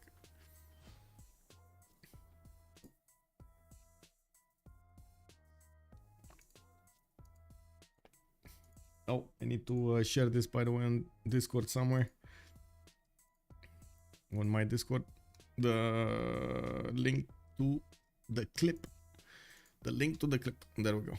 The link to the clip. Hey, Muzdrat, by the way, I didn't remember yesterday that you were the one predicting that settler being taken over. Well, it looks like, yeah, you are correct. You saw into the future. You gotta tell us how you do it. Okay, so France getting another wave of settlers, and at the same time trying to get his feudalism builders going. Internals trade routes from 2 cities. That's a few too little traders here working for him. In the north, looks like Xiffy is gonna get his amphitheaters and he's gonna start rolling on these great writer points. He's on 4 right now, and as you can see, he's the only one making writer points from anybody in the game. Looks like also we do have Marco Polo's the next great merchant. It looks like Nader Shah was successful in taking over Ibn Fadlan, while Mongolia might get the Marco Polo one. We do need to see if Egypt is gonna manage to get enough points. Is he making? No. He's actually, wait a second. Yeah, he's too far off. If he doesn't get a project, he's too far off. And I do want to ask, where is Gnwawel here? Okay. So he would have had priority over GoodShoot. GoodShoot is lower than him in the lobby. He would have had priority if only he made a project or chopped a project here. He had the builders, but yeah. Anyway, fiddle in the builders coming up from Gnwawel. He is not using his faith per turn that much. He only has 19, while he is starting to improve a few more of his plantations here. We're going to need to see if he's going to manage to get the cities he craves for. Putting as much economy on the table on his teammates, it's still going to help out quite a bit. They're still going to help out quite a bit. And to be honest, in the stats screen, he's not that far away from everybody else. 20 and 45. We do have Xiffy, the first one up over 100 production. He's on 116 and over 100 faith at on 117. That's pretty big. That 313 fish tile to the west of Galapagos will mostly go to Egypt. You think Egypt is actually going to settle a city here? I mean, he might actually at some point. Yeah, he definitely might. We do have Persia also with a pretty good nuclear attack against Egypt. And I gotta say, if he actually figures out that Egypt is so close to him, we might see him just swim some horses towards his opponent's territory. I would imagine some knights over here will do a lot of damage quickly to Gnwawel if he's not prepared for it, and it doesn't look like he's preparing for it. I don't see a single sphinx from his territory to actually get some extra culture faith benefits going, and yeah, he's not I don't think he actually likes the floodplains. This is Egypt not liking floodplains. They're icky. They are very, very icky. Wait, what? Monument to the gods? What? Did it get changed? Is it actually relevant right now? Because it was just a bit of, yeah, not Momo. Monument, oh my god. Monument to the gods, man. Is the extra production towards wonders, right? Yeah, 20% production towards wonders. What wonders are you building? They're not building wonders. Wow, kid just throwing off Pantheon over there.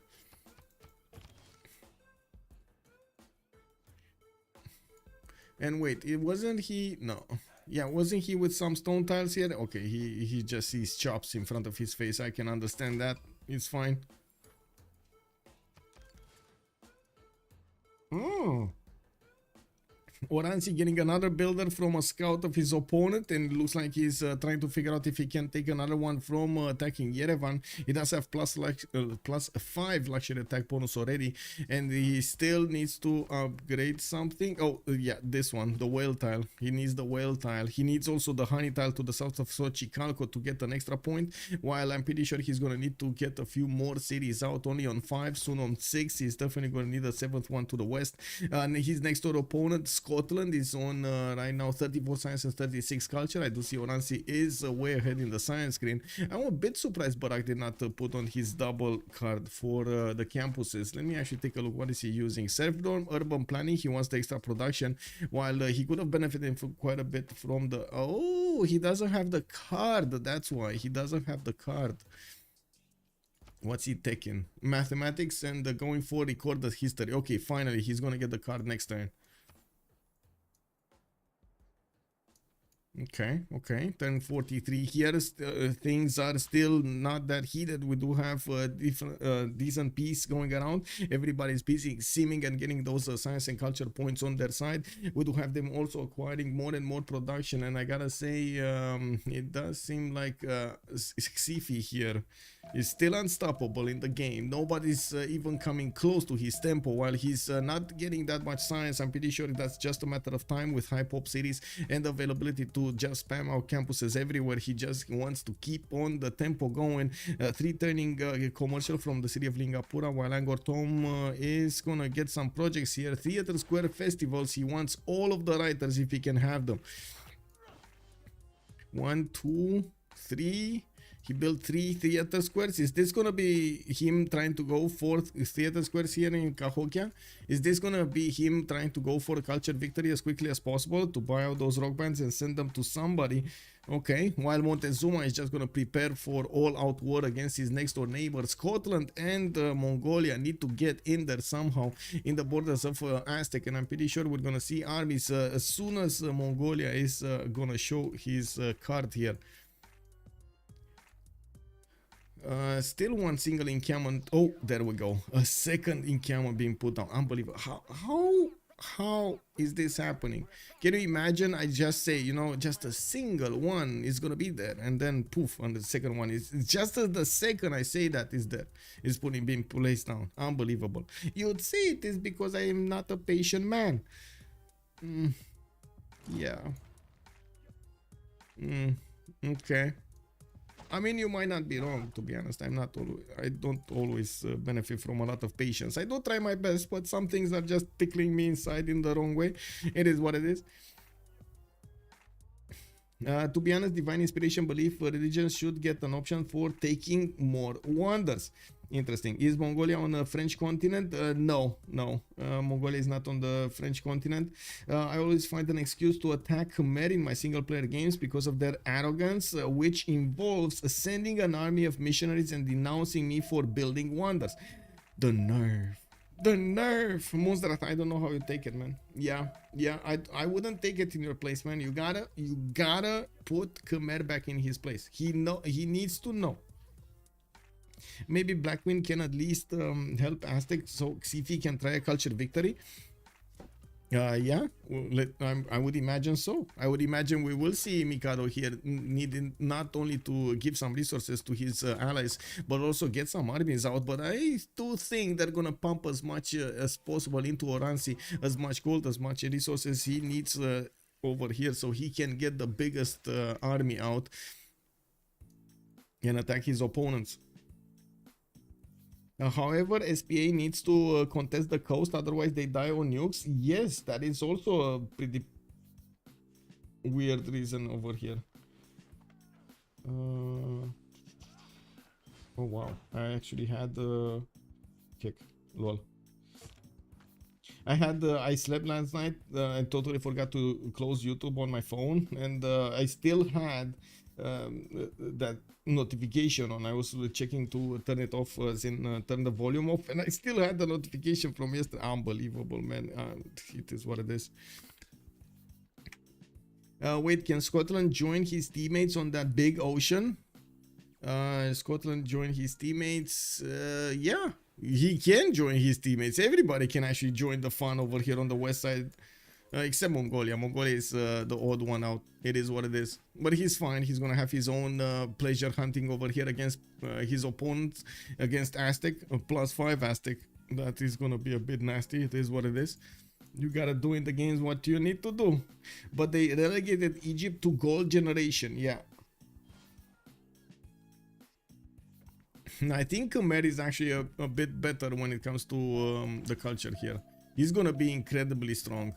Like Xiffy, look at that production output that he has. 137 plus the 118 faith, or I guess 2.5 out of that faith. That's unbelievable. He's just getting his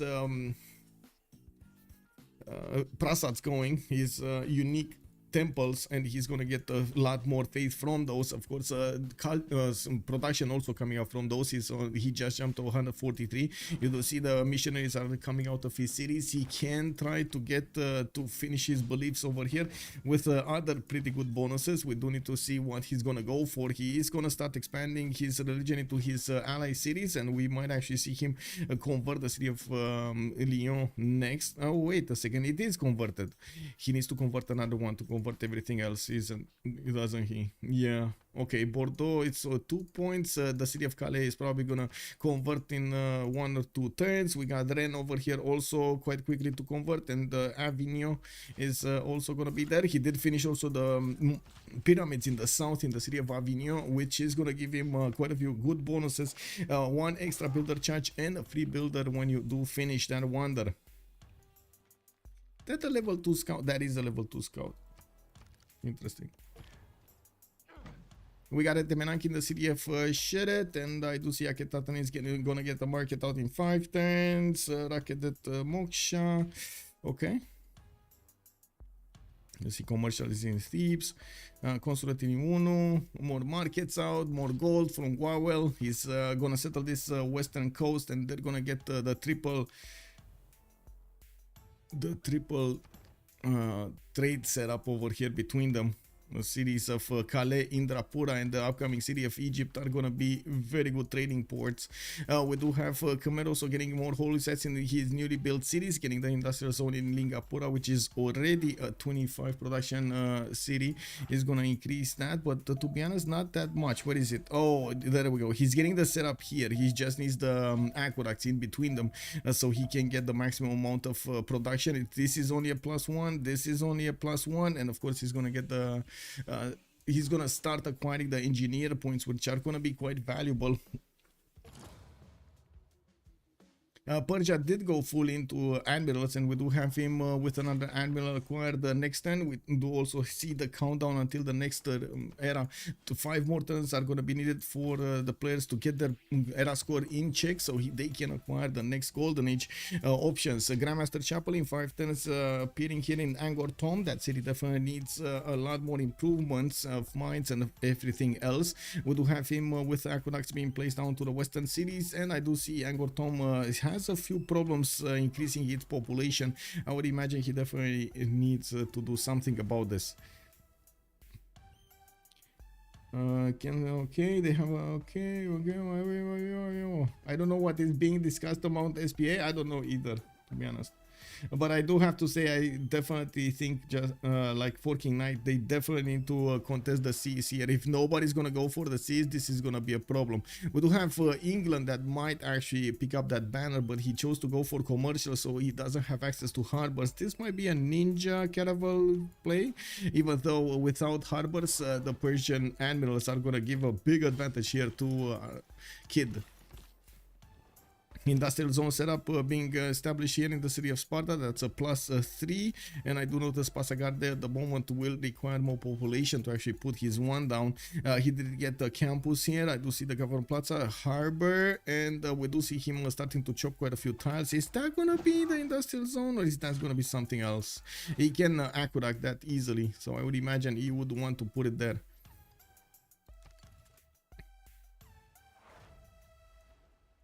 Looking at the era score screen, we do have Mikado 8 points out. He still needs to get the boat out, and he still needs to get more bonuses. Horses are coming out from Avignon to fight Preslav.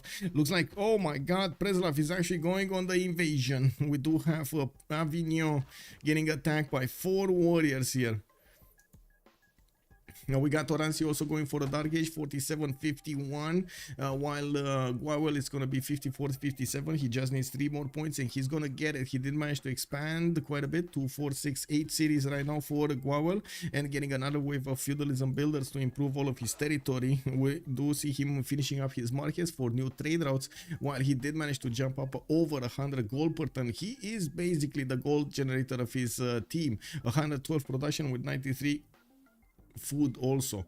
Looking at Xiffy, we do have him already over the threshold for a golden age, 68-65, while on the right side the Nader Shah is going to be 5 points off, 45-50. GoodShoot is getting his, no, he's not actually. He needs 11 more points on Kublai Khan, Mongolia, and it does seem like he is trying to get the wall of throne. He might actually need to get faster those orders and his Kesheks. He does have 5 turns to get the one in Ulaanbaatar. That's a long time for a Keshek. With only 4 turns to go, this is not enough. This is not enough. He needs to somehow find a way to get those points, those 11 points.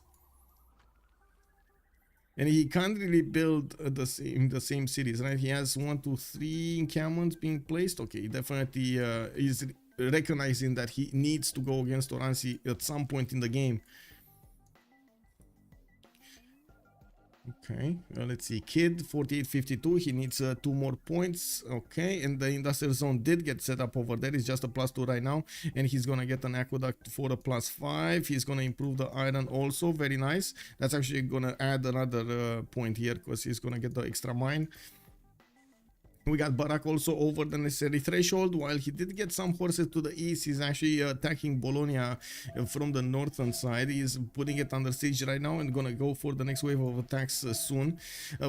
We got also the Tlachi being built in Aztec territory, while there are a few spearmen getting out of his cities. We do need to see if Aztec is gonna go to war against Persia here. It looks like he's more preparing for defense than anything else, than an offensive attack. Khmer is trying to convert as many cities as possible and convert France as quickly as possible. We do need to see how he's going to finish his beliefs, but that is still going to be good on his neighbors if he's going to manage to get the late ministry bonus on them for the extra culture. I doubt that they're going to get a lot of theaters to benefit from that, though. We do have these chateaus that are going to give some points to France, and Mikado is benefiting from quite a few of them. We do also have a catapult coming out from Avignon, which I believe is going to be used to attack the city of Preslav and take those defenses down, while the horses are taking care of Preslavian warriors. Well, that catapult is just going to get in to finish the job over here. I love that Persia is escorting Coleus to the new continent so they can maybe get a new Lux. Yes, but yeah, doesn't seem like that's gonna happen, does it? Oranssi has a swordsman there. He just tapped Pizza Scout. We got another swordsman being deployed to Xochicalco, so yeah, this is not happening. The famous Keshek chop, Nutria. Yes, we might actually see the famous Keshek chop. Chopping the, oh my god, a good tile from Yosemite. For the love of God, we got Keshek here coming out. Okay, it's in 2 turns. No, you don't need, GoodShoot, you do not need to chop that tile. There's no reason to chop that tile. Oh my god, he's gonna chop the 1 production point he has on that tile. Anyway, Wallostron finishing up in 2 turns while he's getting his markets out. He's definitely going to get a lot more traders. He's still going external, so not benefiting from food or production from those. I do notice Barak did manage to get to 246 cities, about to take over Bologna in the north. Is that city going to survive here? No. Oh my god, it might actually survive. Is this city going to survive? I definitely need to get one of those emotes with I'm a survivor or whatever it was. You know, like what was it? Destiny's Child or something? Oh my god, the city is gonna survive, guys. The swordsman got taken out. Barak's galley doesn't have enough experience to promote, but he does have a fish to feast on. I believe he can actually feast on. Yeah, there we go. Pillage the fish and get back some health. We do have the 2 horses that can keep on pounding, but next turn they will get hit by the archers, and one of them might die. So yeah, it looks like a little bit underestimated the city of Bologna's strength to defend himself there. We do have finally encampments coming out from Edinburgh. I do see new campuses from Aberdeen, and Scone is going to get his heavy chariots for the upcoming nights. While we do have Mongolia sniping a builder from the city of Yerevan. It looks like Aztec might not get the kill on the Persian scout. That scout is getting through. +6 luxury attack bonus for Oranssi. He's getting his spearmen out to improve into pikemen to defend the possible Keshek attack from GoodShoot, while I do believe it's going to be a decent amount of advantage here for Aztec. It looks like it will take quite a bit of time for GoodShoot to set up his attacks with Kesheks. That is just so much time. Tenochtitlan gonna get a few horses out, new spearmen from the northern territory, and it looks like he is one-turning them quite nicely from a few cities. In the yield sample, Xiffy is still on 35 science, but on 125 culture, being the only one in the game with more than 100 culture, 184 faith a turn with 185 product. Guys, how many times do we get to see such a close number between faith and production? Do we see anyone going Colosseum yet? No. I didn't see anybody. No, I didn't see anybody. This is kind of a waste of an Temenanki, I gotta say. There's just 6 faith points. Kick. There's an entertainment complex here. Here, no entertainment complex. No. Here, no entertainment complex either on Kid. But he's getting more harbors out, and I do see more settlers. He might actually... Oh, he's scouting the coast. Where are these settlers going? 1, 2 settlers? Where are these even going? I guess he can settle another city to the southeast, south of Sharikumes. He's not going to settle the other coast. Or is he? Is he actually going to settle the other coast? He's figuring out how the land looks, at least. Yeah, Kumasi needs to be taken down so Egypt doesn't get to benefit from so much culture. He did meet the city of Fez, and by the looks of it, this is a pocket CS for them. They did not want to put enough envoys to Suzette. We still have like 15 strength cities over here for Egypt. I do have to say his capital is battleshipable. It can be attacked from 3 tiles out from that whale tile, while the city of Thieves is very easy to take out also with frigates. We do have a few more galleys coming out from Persia while he's getting his libraries out. I do notice right now he's on 39 science with 70 culture, while we do have Gnwawel on 35 and 82. It doesn't seem like there's that much difference in the stance between them, but I would imagine Persia over here with the new science, with the new libraries getting in, is gonna be benefiting from quite a few more points. He did not choose to buy out that whale tile, even though he could have quite easily. We do have him with 131 gold a turn, and I do have to say in that aspect CPS is a much more balanced team when it comes to the gold per turn. They did choose expansions that will give them enough economy to do whatever they want, but not really maxing out any one of their stats. While on the other side we did have Xiffy making as many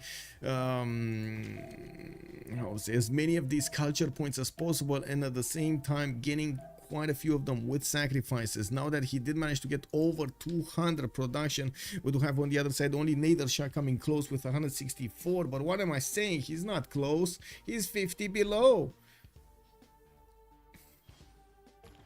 Also, do we see anyone? No, I didn't see. Do people even use Keshex? I feel you always just see knights. No, people do use Keshex in different numbers though.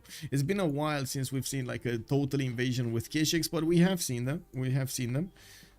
Okay, so we do have Aztec actually leaving the city of Yerevan, which will give him the opportunity to upgrade all of these warriors into a bigger unit. We do need to see if he's going to get his men-at-arms upgrade so he can push with that unit. At the moment he just finished machinery, and he's going to get his mercenaries next turn.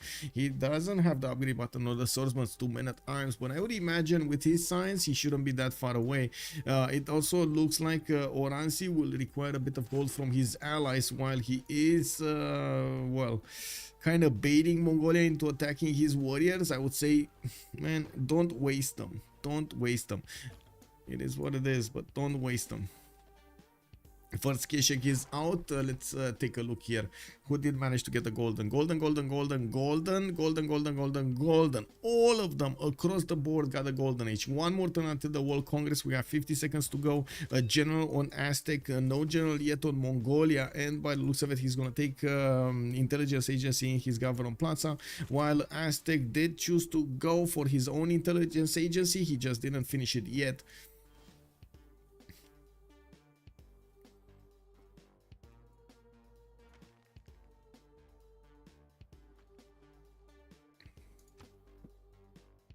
You do have to say the difference in stats is not that big between Oranssi and GoodShoot, like 1 or 2 turns difference.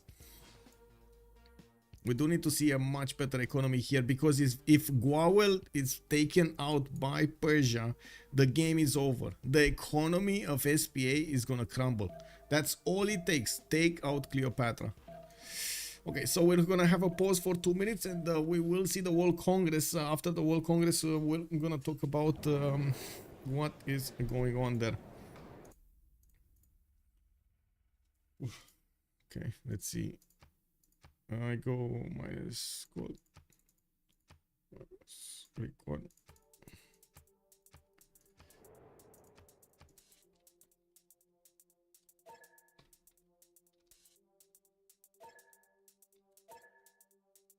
Okay, gold recon him. Yeah, there we go. Primo, good evening, sir, and welcome. So 2 minutes and we're coming back.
Ooh, right on time. So let's see. Is there gonna be an attack on Kumasi? Is there gonna be an attack on Thebes and Rakedet? We do have foreign ministry getting up there, and we do need to see if Rakedet is gonna be able to make an army to defend himself. While in the World Congress, we did have production getting 100% cost.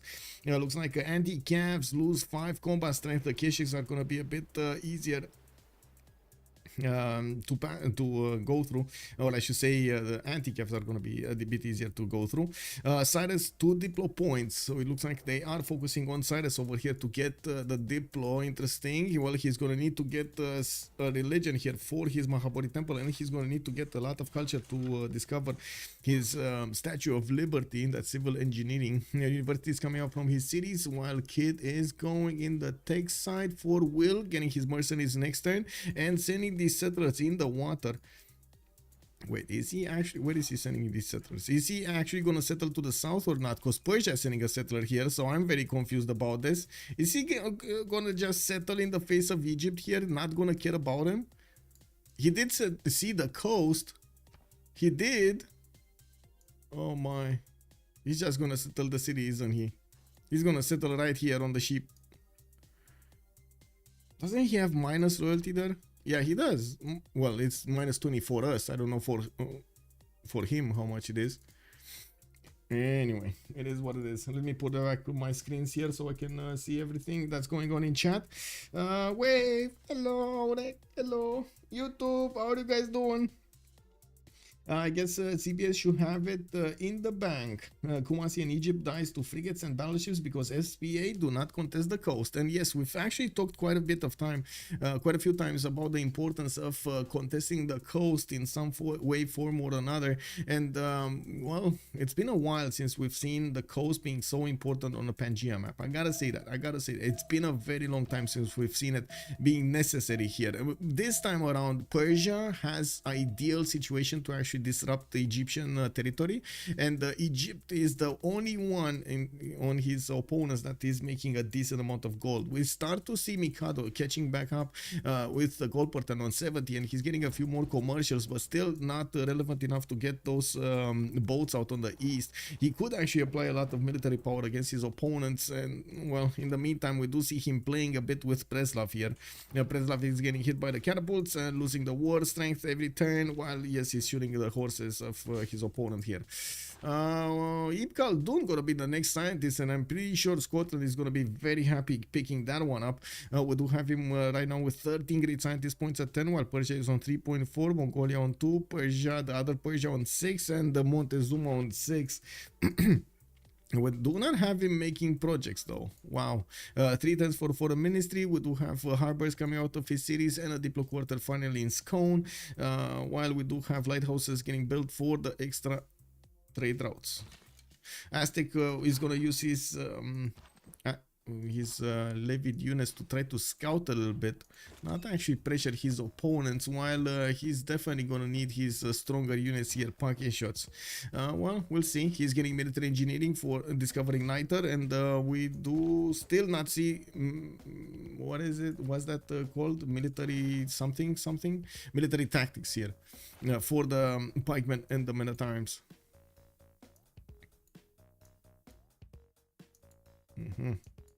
This is gonna be explosive. Let's see what's going on. Xiffy 56 science and 200 culture at this point in the game. 3 ocracy already, only 50 tourism. He's on 188 faith per turn, and we do see him right now, well, not benefiting from any one of these international tourists, not one. The moment he does need to go through what, 32? He needs to get no, he needs to get actually less. He needs to get 26. It's 27 because pizza is 26. Yeah, 27. Does SPN know? I don't think so. I don't think they know. No, they don't. They just see these Persian boats fighting each other with Kumasi. That's it, in the south. So I guess he knows in the sense that he knows Persia is on those seas, but he doesn't know that Persia can actually do something about it, do something about him. And I do want to ask, when is Persia actually going to do something about this? He's keep getting more campuses, more military here, more science and not more military. I would have imagined a few knights coming out from all of his cities would have done the trick here. Just getting a few heavy chariots, 6 or 7, you know, one from each city, and then upgrading it quickly. That will cost him 1 or 2 turns, but he's going to do so much damage to Egypt. Where are his settlers going? Okay, to the south. They're not actually passing. They're not crossing this. Okay, I would have imagined he's not crossing this. So he's gonna get a settler here, and that's it. Where's the second settler going? Where's this boy going? So this is... Oh, I see. He's actually gonna try to mix 2 cities here. Okay, so he's getting one here and another one here. Not the way I was thinking about it initially. Kumasi is slowly losing his garrison health. We got him also with the harbor exposed, but he does have a few units inside. No, I guess inside of his borders. The swordsman did not get into the border, the city of Kumasi. It is what it is. France is heading for caravels, it seems. Yeah. Wait, I think he actually wants... Oh my god, I mean, if he wants caravels, I think we would be very happy. But to be honest, I think Mikado actually wants industrialization. So he's gonna go top 3 to get industrialization, not actually anything else. We do have also the religion of Khmer actually expanded into his neighbor. He still didn't get his beliefs going. I don't see him converting Aztec to the west side. We do have him also living alone Egypt with his own religion, while Egypt is starting to get his production points up. We do have Egypt on 48 science and 126 culture. Definitely a pretty good result over here. Half the science, less than half the science of Kid, though. That is a bit of a problem. We do have him on 200 gold a ton and 164 production. Definitely a lot bigger production number than Kid does benefit from. We do need to see when Kid is going to get his shipyards and get to build them. He's now getting his machinery and diplomatic service. Not going for those. No cheesy attack from him. This is quite surprising, and I gotta say, it is what it is. It is what it is. Now, we've seen a lot of the times the tempo of the players being disrupted because they were getting attacked by their opponents with just a few units, getting the pillages off, pillaging some traders. That's a lot of damage. That, in terms of like turns and the actual amount of production and yields that you're going to get from a trader being taken out until your opponent is going to replace it. Oh my god, that's so much production and food and everything lost over there on that trader. Preslav is taken out. Looks like Mikado has won the war with only 1 horse available, though. Only 1 horse survived that onslaught, that attack. Boats. Where harbors, I would say. Where harbors, Mikado? Monsieur Mikado. Where harbors? How do you say harbors in French? How do you say harbors in French? Good evening, Colorado. Hello there, sir, and welcome. Yeah, is Egypt going culture? I don't think he's going. I guess he's going. No, he's not going culture. I don't think he's going culture. I think he's just going his normal way here, getting the gold, focusing on the gold and not everything else. Khmer is going for the culture. 100% Khmer is going for the culture. Art museums coming around already. He's upgrading, putting them in from each of his theater squares, getting his industrial zones going for the production, and did manage to get quite a few cities here with 266 production and 196 faith per turn. It looks like he kept his advantage over Nader Shah. Nader is going to benefit from a bit more science on 78 and 122 culture, 81 actually right now science with 127 gold per turn and 200 production. We do have him with quite a few theater squares also coming out, and I would imagine he can make use of so many peridesas here in his territory. That's exactly what he's doing, even placing non-freshwater cities as well, as he can use the peridesas for his housing, extra housing. Now, we don't have Scotland actually getting that many units out on the east side. Oranssi is not feeding an attack from Scotland either, while his intelligence agency is going to finish in 4 turns. We gotta see if he's going to be successful to deter Mongolia from attacking him. It doesn't seem like Mongolia actually wants to flex a finger here. Is it just me, or it does seem like GoodShoot is like a half-hearted effort here to go against Aztec? This is more like a defensive force or like a playground force than actually an attacking force. Yeah, just getting a few more caches, not mass building them, trying to get campuses in the meantime to be relevant later on in the game, while France already put one spy in the city of Kora Balgasun, getting the gain sources mission finished so he can have more levels on that one. Okay, looks like Persia is giving up on his hand here. Kid is putting one of these admirals right in front of his opponent's face while he's getting a horseman towards Kumasi. He might take that city down. Actually, is it gonna? Yeah, slowly picking it off. Quadrim fleet will get more bonus points. Still, I don't think it's going down, or at least not to the one Quadrim fleet. He needs something else there. Now, where is he going though? Printing, diplomatic service in 2, foreign ministry in 4 here in the capital. Sparta actually getting more workshops, while Halikarnassus has been settled to the northeast side. He's starting to couple his economy with Scotland. We do see them starting to generate a lot more gold across the board. This is the problem that SPA somehow needs to fix, or try to get the gold points from something else. Oh, we got a knight here. We got a knight from Barak. I guess he didn't want that extra garrison defense strength. Why not? Khmer is the one going for caravels. How did this happen? He's not going. He's going for the top 3. He's going for industrialization, not caravels. He doesn't have a single coastal city. No, it's industrialization. Just the same as France, to be honest. Like Mikado going buttress, he definitely wants, and Barak going buttress, for example. Quite a few of them in the game do want to go for industrialization. Getting that extra production point is amazing. Getting access to factories while you already have like workshops in industrial zones, that's definitely valuable. Yeah, we do have crossbows also coming out on the defense of Xochicalco, while I do see a few units from Mongolia. They have just been skirmishing in between the forest. They're not really doing a lot of damage to each other. They're just, you know, for the fun of it, they're poking each other here.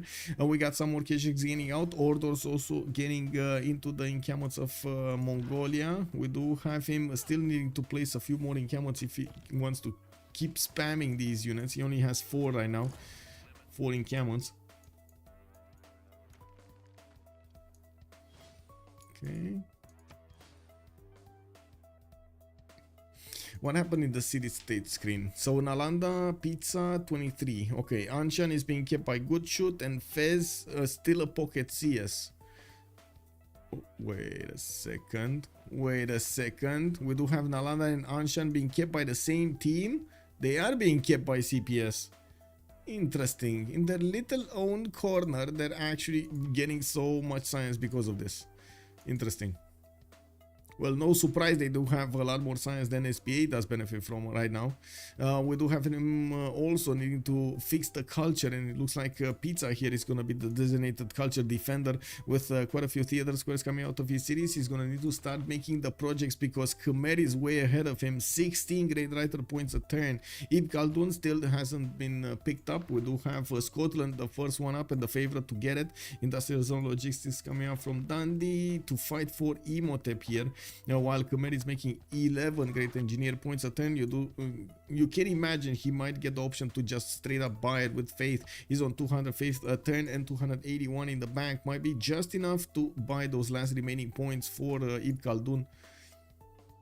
Very valuable to take away from Scotland. Very valuable. I gotta say, Scotland over here with his 102 science and 82 culture, he does only have 6 cities and doesn't really have a lot of more space to expand into. The north with the desert is definitely gonna be useless, while his expands are towards the east side. He's gonna need to get closer to Aztec. Not really favorable land to get going, and I'm pretty sure Barak is reticent, I think it is, the word is called, reticent to go to war, as in start trading units so he doesn't lose amenities. He faith bought an admiral though? He did? Who? Wait. Maybe it was an important admiral. What is that admiral you're talking about? Here in Indrapura? Oh, he does have a coastal city to the southeast. Okay. And I do see Nalanda is gonna get an axe over here, and Pizza is not gonna get it for long. Xiffy's dominaries are getting in. Nalanda is 65 garrison defense, a very strong. Wait, can they even take this city? I guess putting it under siege and chipping away with dominaries should do the trick. Yes, 5 dominaries. So he bought Zenki. Okay. Interesting choice here to buy Zenki. So is this actually gonna be him trying out to want the galleys from that city center and sending them to his opponents? Interesting. I do see a Corsair strength over here on the cities, while the Corsairs are next to the city of Nalanda. These cities are gonna benefit from a bit more garrison defense. Kumasi, yeah, not being taken down fast enough. The Quadrim fleet is doing 45 damage against Kumasi's 41, but it's still not enough damage to take down that garrison.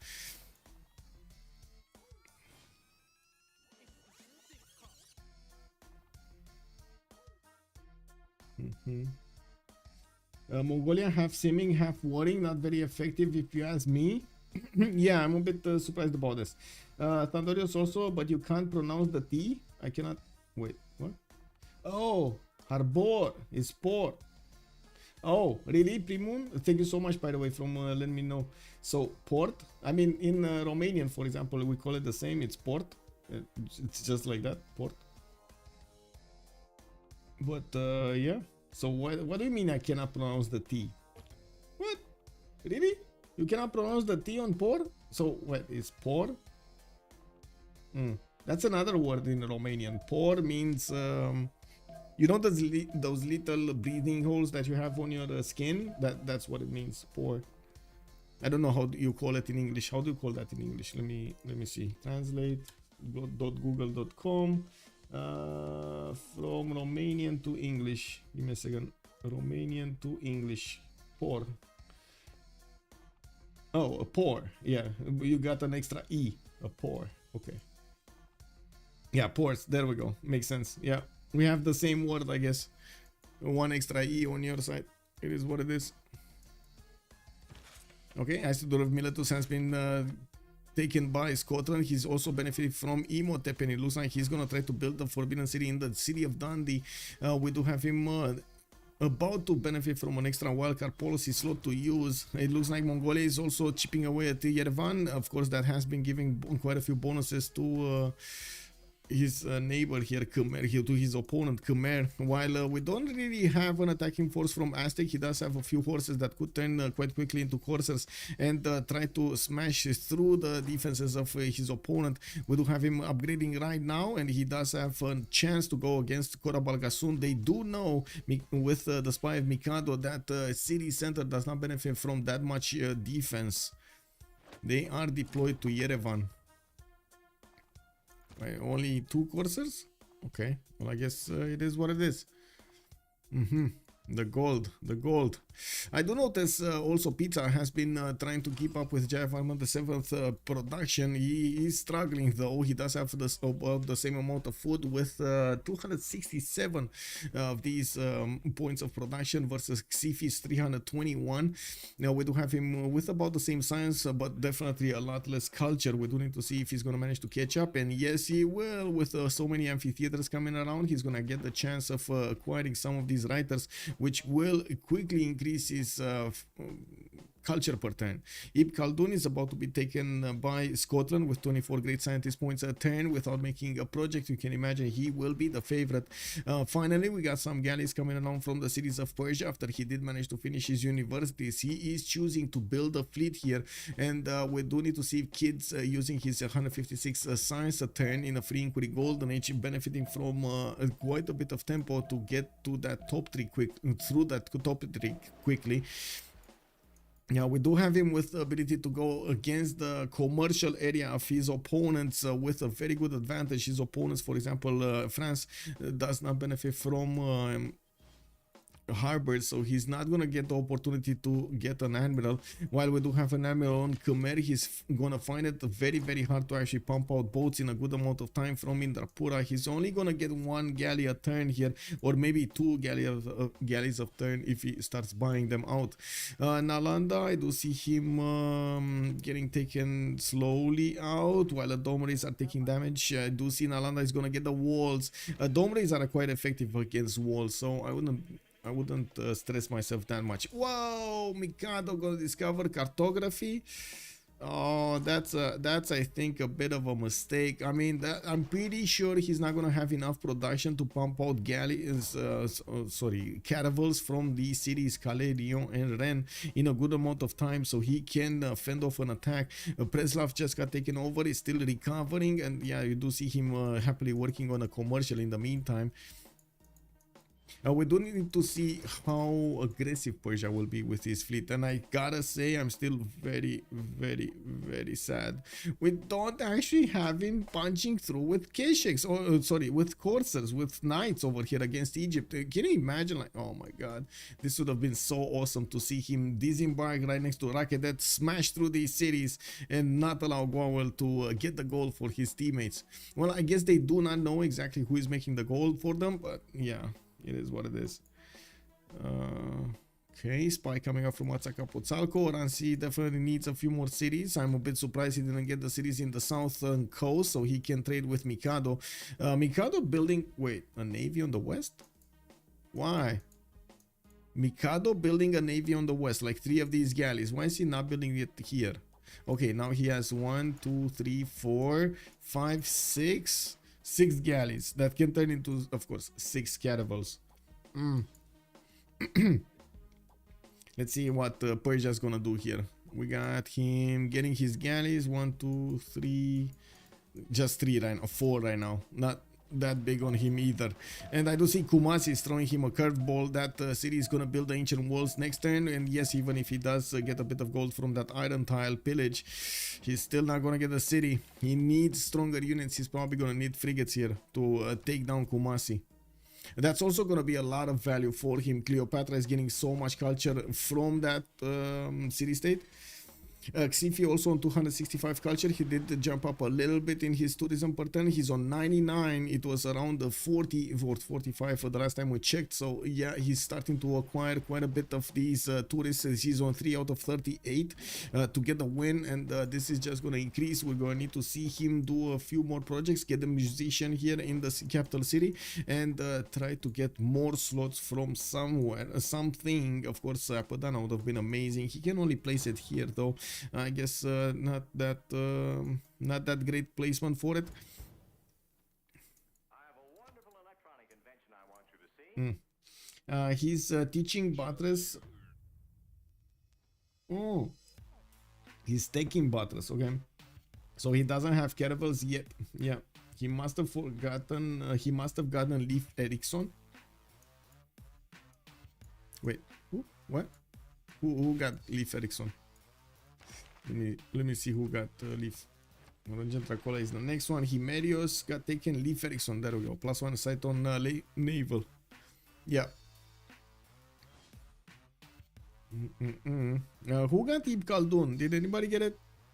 Still no. Wow. Still no Ibn Khaldun picked up. Next time Scotland is gonna benefit from it. Do we have Scotland ecstatic here? Yeah, he is. He is ecstatic. He's very, very happy.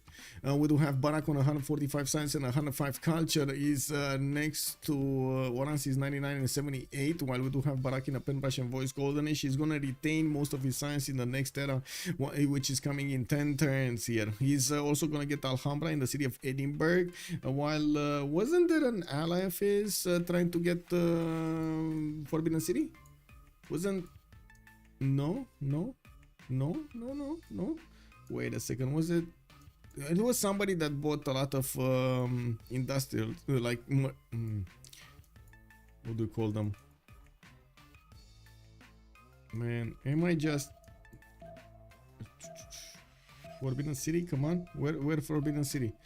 Oh, he didn't he? Oh, he got it. He got a forbidden city in the city of Dandi. I was going all around the world. Oh my god, this is one of those times when you're asking for where my phone is, and you have your phone in your hand. Wow. Yeah. It is what it is.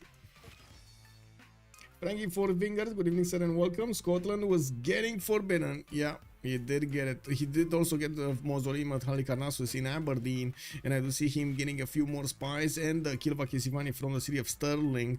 We're going to need to see how he's going to try to use those. We do have Aztec trying to use Hannibal Barca against his opponent, while Mongolia was pre-building knights here.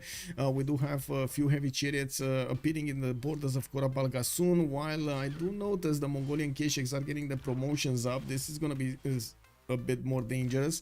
Mongolia did manage to get his knights right now upgraded in Korabal soon, which is going to nullify the Aztec attack, and I guess he will actually push him back.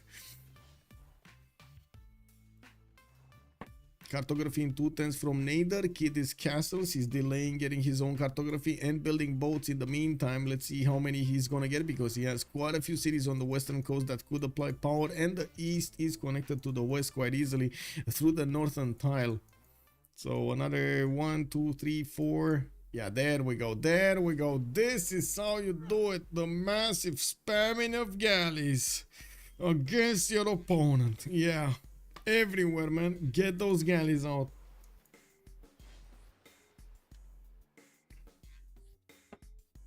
Khmer can go cathedrals for great work slots. Yeah. Well, he did go cathedrals for the great work slots, and he's gonna get itinerant preachers to just spread further away. We do have Xiffy with 225 faith, and you can see he is benefiting from so much production. He's building everything very, very quickly. Getting those cathedrals will also give him more faith per turn, which is gonna be amazing. We do need to see how fast he's gonna jump up in the tourism in the next few turns. While he is discovering the civic tree faster and faster, he's gonna get closer to that 50% more tourism from environmentalism. Closer and closer, you know, one civic at a time. One civic at a time. One civic at a time. So I think actually we're gonna have more of a naval war than we're gonna have a land war here for some time. I do want to see what Persia is gonna do with all of this fleet, but he definitely has a lot of firepower to go against France here if he wants to. While France will benefit from stronger walls, he's using James of St. George to put up the fortification health, the medieval walls instantly in his eastern cities. I do notice he did take out a galley from his opponent, and that also, by the way, reveals that France does benefit from caravels, and I do believe he's gonna have a hard time actually hard building them here. Oh my, only a few more boats can be upgraded, while we're gonna have such a massive fleet from Persia, getting all of those galleys in the south to upgrade them. Look at him go. Look at him go. He already has 2, 4, 6, 8, 10, 12, 14, 15 galleys. 15 galleys with an admiral as well. I would call that pretty big.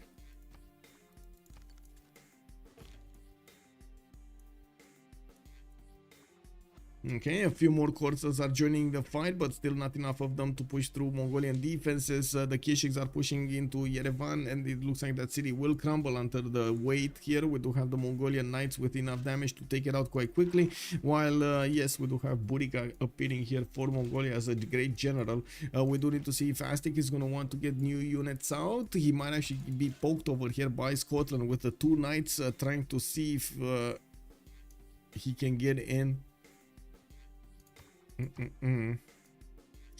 Still a significant amount of science on Kid and Barak, not to mention Pizza, while on the other side we barely have Mikado getting his 130.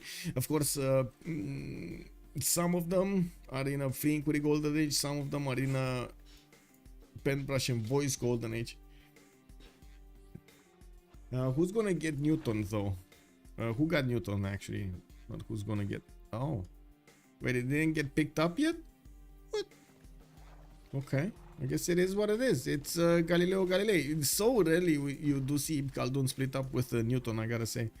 We usually see one of them after another, you know, one after the other. Economy will crash if Persia plunders Khmer sea trade routes. Yes, the economy will take a fall. What does CPS stand for? George Truman, good evening, sir. It's Chacun Pour Soi, which basically means everybody for themselves. It really is East versus West. Yes, Persia never bought the 2 tiles. No, he never did, Trojan man, unfortunately. Good evening, sir. How are you doing?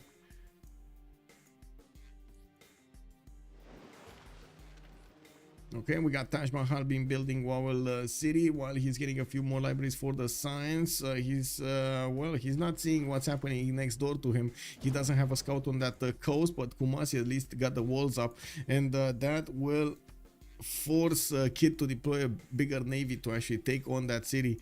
He's going to need to follow up with frigate pre-builds with the Quadrons, and he's definitely going to need to get to Merchant Republic as quickly as possible so he can benefit from the press gangs card. Galileo Galilei got picked up, and the next one, oh, Khmer got the first musician. 1060 something, 64, 63. He got the first musician. That will increase his tourism. He's on 107 now. He still has a lot of writers to use his works, and I don't believe he actually used all of the musicians here. All of the, I would say, all of the works. Now that did get taken out. That's going to take quite a bit of science from their opponents. SPA is trying to balance this out while yeah, we still have Kid with over 200 science. Yeah, we do also have Statue of Liberty being chopped in the city of Necken. He only has a few chops, like 1, 2, 3, 4 for that extra production, and we do need to see if that's going to be enough, especially since it does benefit from magnets inside of the city center. Persia doesn't look that concerned about this. He's going to get his quadrims out, and I do see the shipyards for the extra production here from quite a few cities on the west. Joined the round table. Whoa, whoa, whoa. TFTL, hello there, sir. Eddie, actually. Eddie, hello there, sir. Ma'am, I'm not sure. Hello there, and welcome. Thank you so much for the follow. I could, okay. I would like to be respectful, so I would like to actually know how to call. Mikado gonna take that Mongolian coastal. I'm very curious about the coastal. This is not a coastal Kokekota. This is yeah, you do see France is actually sending a fleet there, but this is not coastal. Does he not see this? Oh my god, he does not see this. I mean, he could have assumed it's not coastal because of how it looks, but maybe he thinks there's like a way in the south here. Is Egypt using scouts for the one amenity? Egypt for the what? Oh, for the one amenity from the card. Yes, he is using that card. What is it? Egypt. Government retainers. There we go. Retainers. The +1 amenity for cities with a garrison unit. Yeah. He's trying to get as many amenities as possible, keep his people happy. At least he has +3 over here in most of his cities. Not all of them though. Some of them are just content. Okay, so we should have Kid getting his caravels. He's getting industrialization in 2, and I do notice Kid will need to spend a lot of gold to upgrade these. They are making more than enough gold to upgrade whatever they want. They are starting. I do see Persia also, the other Persia, Nader Shah, getting one of his caravels, 2 caravels here in the western cities.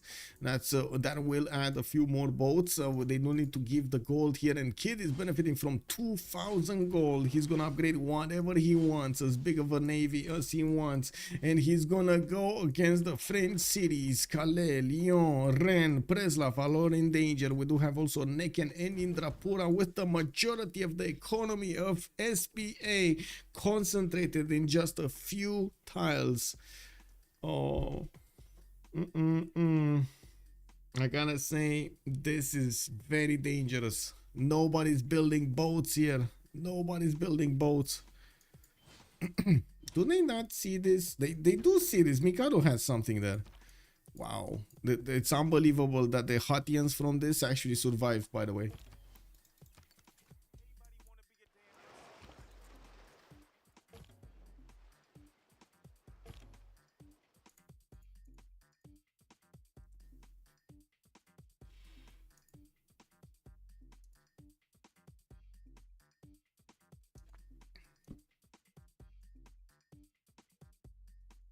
Oh, just give me a second trying to figure out something really quickly. Pow, pow, pow. Okay. There we go. Okay, so more harbors coming in, but just gonna get more trade routes. Kind of slow on building the shipyards, but it's gonna be quite worth getting those extra production points. And I would assume he's gonna double the harbors afterwards, or he did double them right now also for his economy. So I guess it's fine. Getting so much production out of those. And we do need to see what his target is gonna look like, and of course if he's gonna follow up upgrades with Quadrims. He only has this frigate fleet that got upgraded next to Maracanda. It's not that strong though. Did lose a lot of health fighting the city of Kumasi. The walls were strong with that one. Oh, I see. Yeah, that makes more sense. Attacking Thebes over here. Oh my god, he's gonna one-shot Thebes. Oh, this is gonna be disaster. He's gonna one-shot Thebes. Look at this damage. Frigate fleet against Thebes. 73 against the series 36. That... oh no. Oh no. Well, at least I gotta say Egypt is sending scouting unit to the east side. Is Mediano Chariot Archer, which will need to get into the forest to see what's going on. I am surprised it took so long to actually get a unit here on the east to see what's going on. But anyway, we do have a few more chops available for him. He's still not actually used the chops for Statue of Liberty. He has the builders ready and able when he's not upgrading at the moment. I would also like to know something else. It is kind of good to bypass totally Kumasi and go directly against your opponents. So I would assume Kid will do just that. Maybe the secondary fleet will go against Kumasi right afterwards. Well, this is very important for him to get as quickly as possible to France's borders to neuter him and then try to get into the economic line. I don't think he sees the economic line though. Yeah, let me take a look. Yeah, he knows. He knows there are... yeah, this is easy to assume. I gotta say, this is easy to assume. Yerevan has been taken down. It is a Mongolian city, which actually puts Mongolia having borders closer to Aztec right now, to the city of Xochicalco. While we do still have quite a few spearmen here, it looks like they didn't get the upgrades. They didn't get the memo. We do have a few of these crossbows showing up for the defense. These guys are gonna do quite a bit of damage against his opponent's Kesheks. I don't think anybody's interested in fighting here, by the looks of it. Like, yeah, they're like half-heartedly fighting. You know those memes with like padded like people fighting each other, like just pew pew pew pew pew. Friendly skirmish, you know, friendly skirmish. You do the moves, you know, you do the moves. It is what it is. You just do this, you do the moves.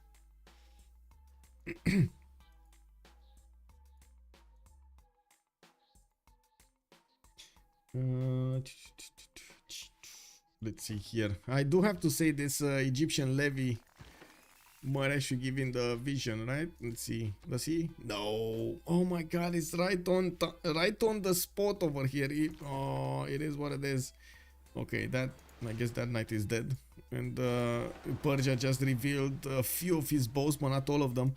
We do need to see if France is gonna keep his caravel here to try to figure out what's going on, or if he's gonna keep on moving forward so he can see and reveal the boats of Persia. He sees just one right now. Kid put one out of the fog of war. Everything else is being kept in the fog of war, and this is very disturbing, by the way. Why are they like these are ghosts? No, ghosts, I tell you. Look at these, all of these boats. They're not registered with anybody. Wait, what? How are these taking the spots of the other boats? Anyway, we do have Quadrims getting directly bought and upgraded into frigates. Can you imagine how much economy they have? Oh my, 229 gold to 98, 240 and 141. They can afford to buy quite easily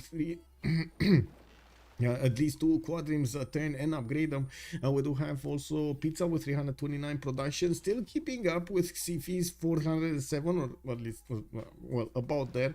Keeping up with the Science, 164 versus 158, and we do have him on 212 culture turn. He's definitely trying to defend and push the necessary tourists to the maximum here. Xiffy is already 7 out of 53 domestics, and he is just acquiring more tourism as we speak. 115 right now on him. He definitely needs to get a lot more. He's getting the projects, and I do see Filip Popolonescu is going to help him out get something.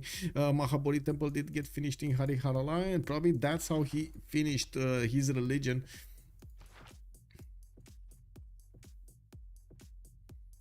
Okay, new art museums getting in.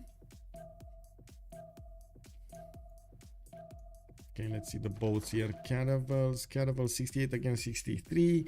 We got an intel point on France, though. Of course, he's not getting spied on. Yeah, he's not getting spied on. Does he not know about a single city? No, he knows. He knows Preslav. Okay, he knows Preslav. He knows Avignon.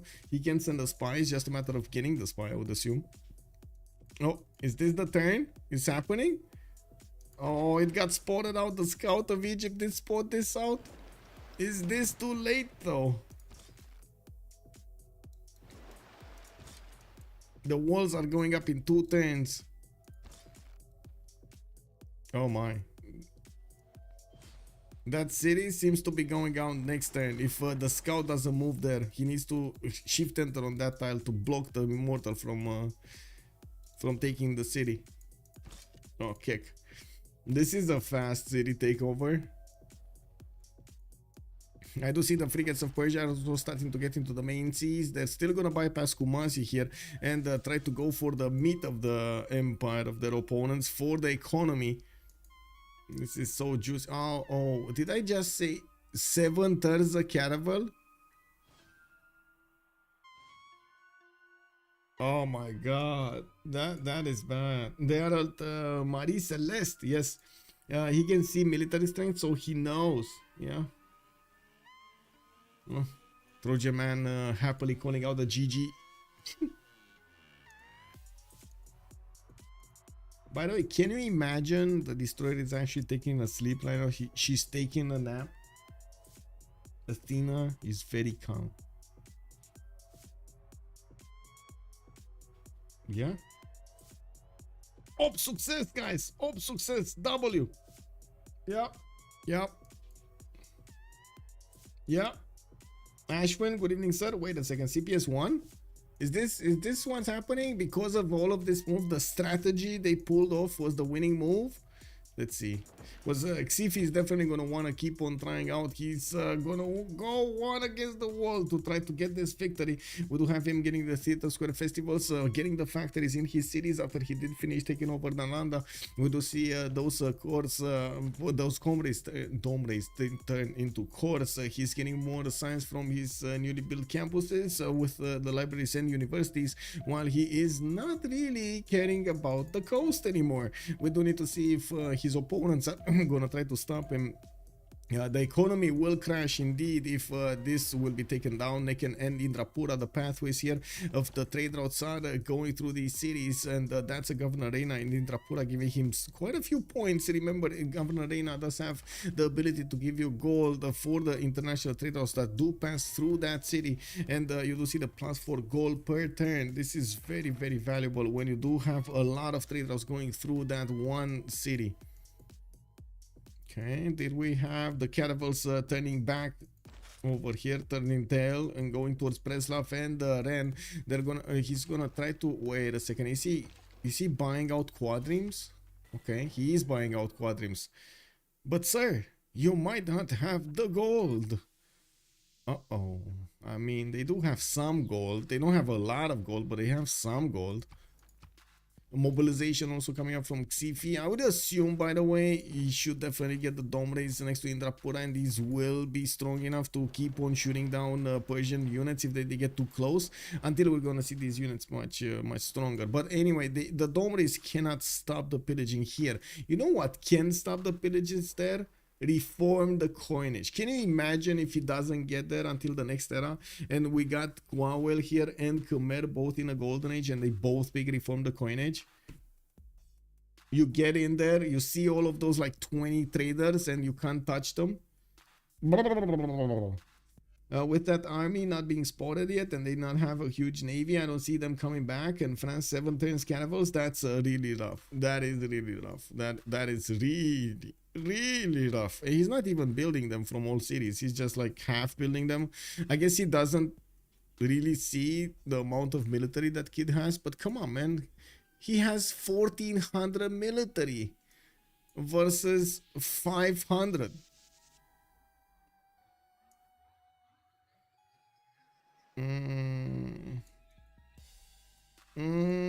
Oh yeah, looks like the scout did actually go across, and yeah, that immortal doesn't have enough moves to take it. The city also has a knight inside of it. The ancient walls are gonna go up next turn. We got more knights. This was just unfortunately a bit sloppy here from Kid. If his goal was to force Egypt to react to this is him achieving his mission. If the mission was to take Thieves, he's not getting that. He gets an L.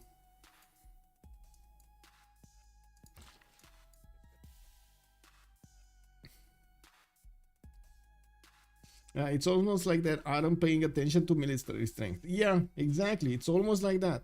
Also, Yuri Goes is saying she's not sleeping. She's carefully planning the next attack move. I see. Oh yeah, maybe. Yeah, I think the destroyer definitely is getting quite a few plans going through her head. Yeah.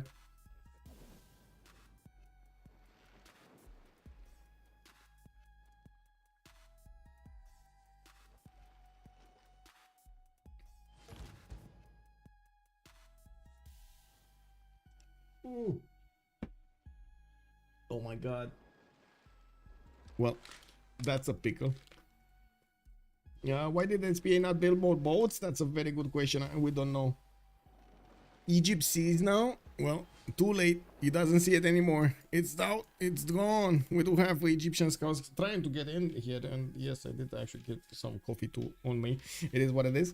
I feel like that's hard focusing on culture victory. They are hard focusing. They're trying to get the culture victory as quickly as possible. And as you can see, Xiffy is getting a lot of culture, tourism, and all of the other stats going. If he does manage to get a good setup, I would imagine he's going to have a quick culture victory if he is going to stay alive and if his allies are going to stay alive. That being said, it doesn't seem like Persia is going to manage to actually take over or disrupt that much Khmer's main cities, and I'm pretty sure he's not going to take on Indrapura that easily. But Neken will probably go down, that economy will go down, and this is going to be the problem. Not to mention France will lose quite a few cities, or he's going to start trading boats with Persia here, needing a big amount of resources to upkeep his navy. We do have Kid with 240 science, Barak is 229. We do have also Nader, Shah on 196, and it looks like across the board they have more science than SPA. While yes, Xiffy is punching through that culture victory as quickly as possible. He's on 392 culture. He's on also 9 out of 62 domestics, and is acquiring 127 tourism per turn with 260 faith per turn also. That's gonna be quite easy for him to get everything going. And yes, I know I have a black spot here on me right now. It is what it is. I'm sorry. Yeah, coffee. It is what it is.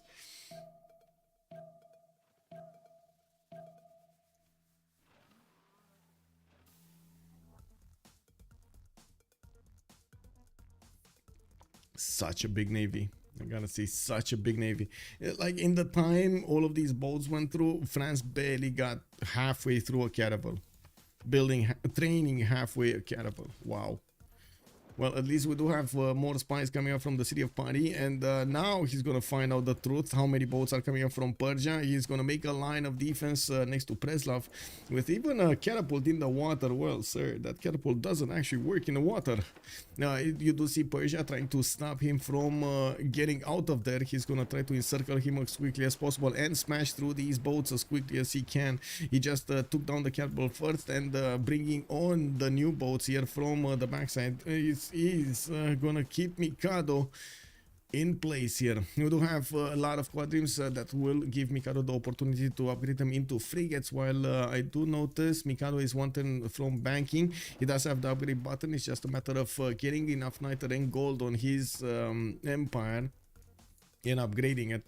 He's getting all of the golds from his allies, and look at that, they're actually putting all of the gold into this while their opponents are benefiting from such a big coffer. And yeah, there we go, we got frigates coming around. Not gonna be enough. Usually frigates are pretty good if you have something strong in front, or you have like an amazing advantage against your opponent. Well, in this case, it doesn't really have either. Looks like the City of Thieves also gonna take quite a few more hits. That frigate fleet is managing to take out the walls and does take down the garrison health to very, very low. We will need to see it also take out the units around him. While he can one-shot the swordsman, he can also one-shot the scouts. Cannot one-shot the knights though. And yes, we're gonna need to see if Persia is gonna be fast enough on the clicks to actually take out the scout or the swordsman, and bam, hit the City of Thieves and taken away from Egypt. And we do have Kid also following up with more universities from his cities, getting aqueducts so he can increase his production here. He's only on 285 at the moment versus Mikado's 239. Well, I guess he's still on the upper one, on the upper bracket one. Okay, Leon did finish the harbor, and now he's working on a caravel. That's going to be another 3 caravels that are going to get out from from France's cities. Doesn't seem like a lot. Oh, we do have, by the way, ironclads also upgrade 4K. It's just a matter of, again, getting the gold and the resources. And looking at the army tab here, oh, never mind. We do have the next World Congress. Never mind, never mind. Okay, so 2 minutes as a pause. We're gonna have the World Congress and we're gonna come back.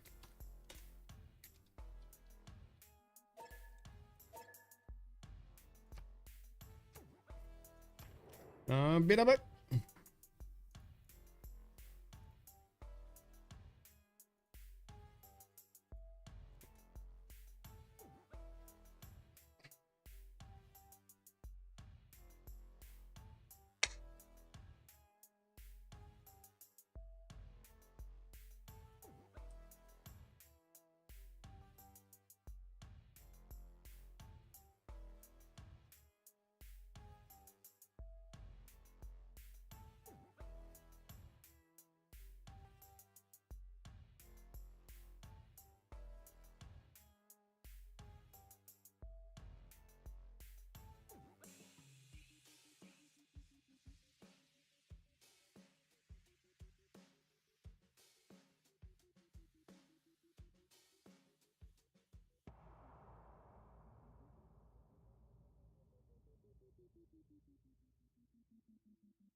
And we're back. Let's actually see the war moves here. I'm pretty sure these Persian caravels are gonna eat quite a few of these French caravels. We gotta see Mikado build that wall of firepower, getting the frigates behind the safety line of the caravels, and start to shoot down these Persian units. It doesn't look like he has that much success, and we do see Persia is benefiting from an admiral, while of course his opponent is not. One caravel went down, while Mikado is still needing to get. Oh, we gotta pause also. 1 minute. Okay. 1 minute. Oh, at 1 minute. Okay. So 1-for-1 boat here trade. We do have the caravels that still need to get the damage done. Another one, okay. Another one got traded away from each side. We do have new ones coming in. And yes, the frigates didn't actually start shooting. There aren't that many. There's only one on the front line. While his frigates are getting in there. It's going to take a bit of time to get their firepower against France. France is going to get upgrades here with new caravels coming in. I would assume he did actually get... oh no, he didn't. Why is he in Oligarchy? Oligarchy and Twilight Valor. Okay, he went Dark Age. Does he even... Wait a second. Does he even have Merchant Republic? He does. He does have Merchant Republic. He didn't get Oligarchy Legacy. That's why. Uh-oh. He didn't get... What kind of legacy did he get? Change policies. He got Republican Legacy, guys. Does France see a Persian city? Let's check. No. No, not a single Persian city. I do see Khmer sending a scout there to figure out where the city is. And we do have coal power plants also coming around from quite a few of kid cities, finishing up his industrial zones. City of Thieves is still getting under attack. Egypt is putting stronger units so he can fend off attacks from this frigate fleet here. But Persia did manage to do quite a bit of damage to that south. And we got a pause.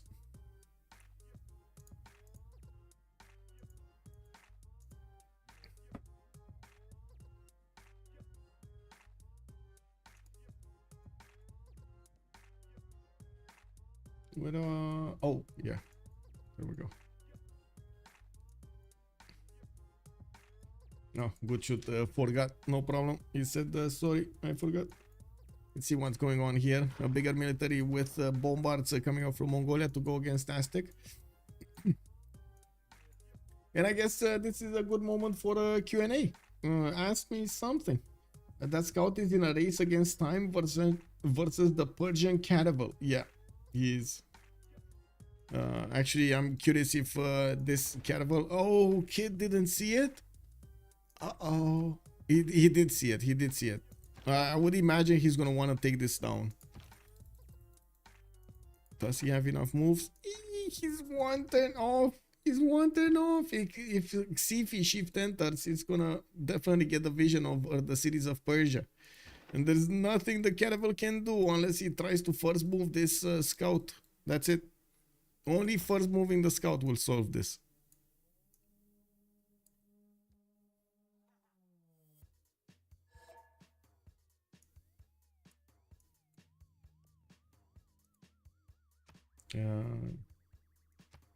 KC a win? What was that? What does KC mean?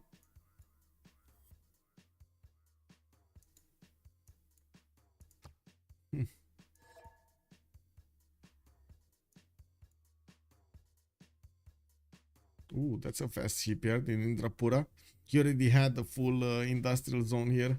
12 adjacency industrial zone. Well, I gotta say it doesn't look good for France here. We do have a big navy from Persia, and he still did not flex all of his military here. He definitely needs to get the boats right behind these other boats to get as much support as he can. He needs every civil of help here.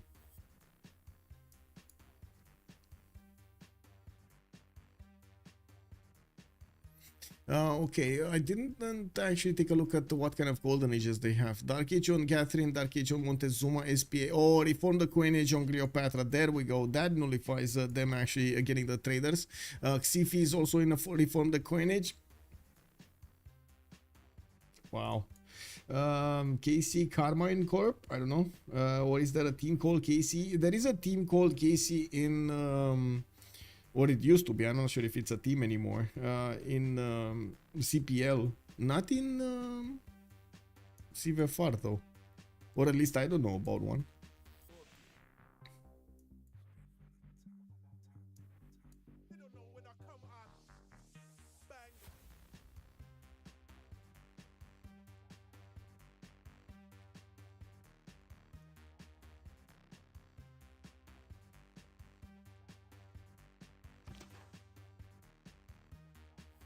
Well, Kumasi is gonna go down. That's gonna be a lot of culture taken away from Gnwawel.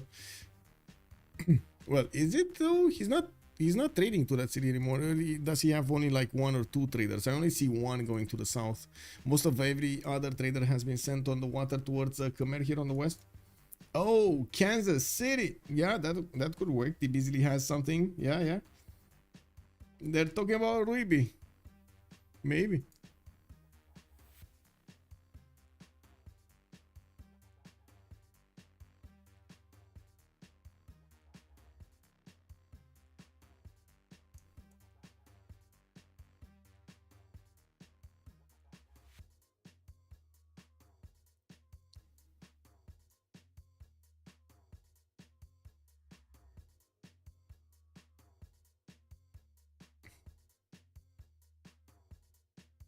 It would be odd for a French team to represent Kansas City. Yes.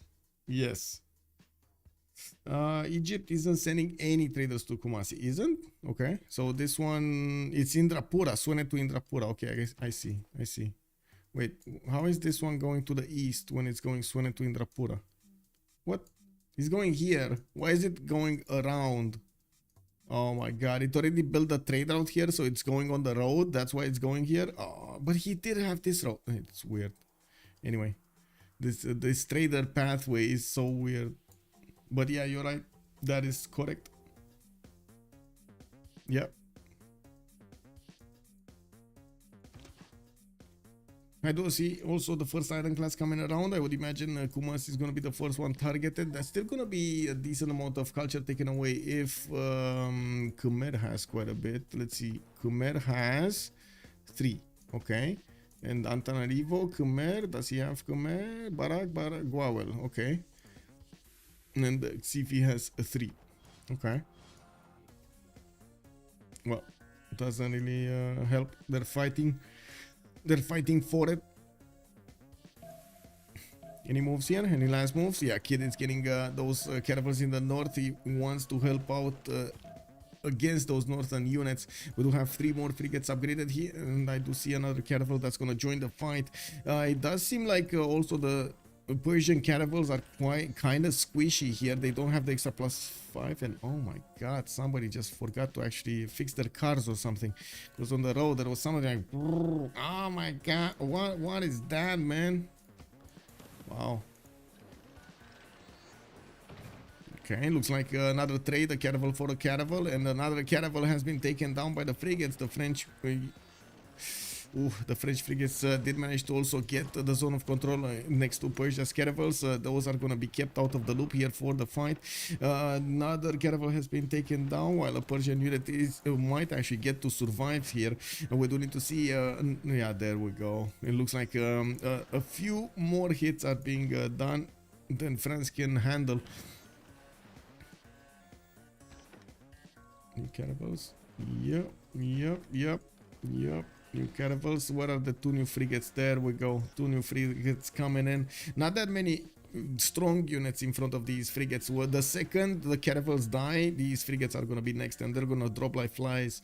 We do have 1, 2, 3, 4 more caravels available for France to use while he is busy building new ones. It doesn't seem like he has them in good enough time. The one coming up from Preslav might actually do a kill here on the caravel of his opponent on this one, the low HP one, which, to be honest, well, he could core it up or fleet it up to try to save it.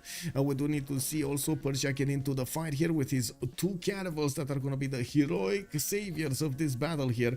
Now, I do also notice a line of units is coming out from Persia, bypassing entirely Kumasi to guarantee the war against his opponent, putting more firepower against him. I do notice Persia did also get his level 2 frigate with the rolling barrage and bombardment, so he can deal a lot of damage quickly. I'm pretty sure if he's going to convert it into a battleship, that is going to be so powerful. We do have Kid going for sanitation in 3 turns, with civil engineering also in 1. Kid did go for a normal age, unfortunately, not a dark or a golden. It's in between, not good. We do have Barak also with a reform the coin age, golden age. Kublai Khan is dark age, and we do have Nader Shah in a dark age. Let's take a look if Mongolia is gonna push, because he's definitely getting his war units going, and he does have what, 126 27 science with 68 culture versus Oranssi's 176.55. Does seem like he doesn't really doesn't seem like he has a big advantage against his opponent here in terms of technology. Maybe he can get the damage going with the +6 intel on opponent's movements, the military alliance, the general, and everything he has on himself. This is quite a bit of damage from just a knight against a Corsair core. Okay, first moves are coming in. Let's see what's going on. I also want to mention Kid doesn't really look to have the first moves here. Okay, another one has been taken down. The escorts of these frigates from the south have been taken down entirely. There's only one caravel remaining in the middle, and you do see how fast these frigates are going to fall here. We do need to see the ones in the back also getting in front, and we do need to see how Persia is going to try to keep alive the caravels he already has. Egypt is going to send also an ironclad to help out with the cleanup. Unfortunately, it doesn't seem like he's going to have that much success in pushing the main Persian fleets, and I would imagine these frigates are going to do enough damage if they do concentrated firepower against one unit. There are also a few trade routes in the water from Mikado. This trader is definitely going to get exposed. Two new caravels coming up from Calais, Lyon, and he does have one from Preslav, which, to be honest, I would have expected him to do the first moves against that Persian caravel, but he didn't, and it allowed the Persian caravel to do the damage and take out one of his units.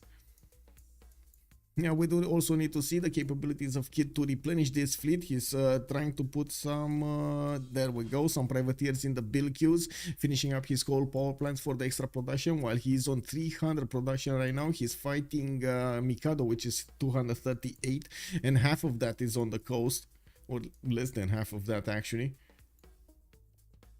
They use the first established trading post to determine the route for future repeat routes. Yes, does Catherine also have reformed the coinage? No, Catherine Mikado has Dark Age reformed the coinage, so he's not going to get his trade routes protected, unfortunately.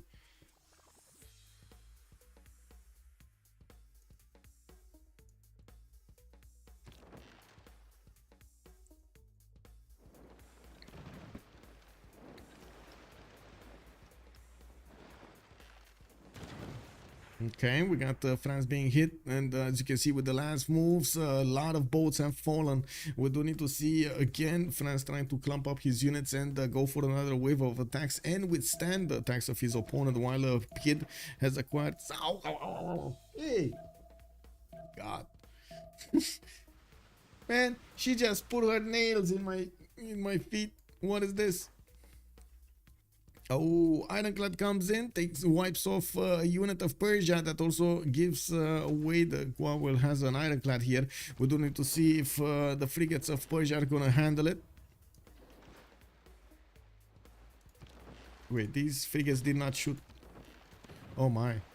These frigates are gonna take out another caravel. Ooh. Oh my.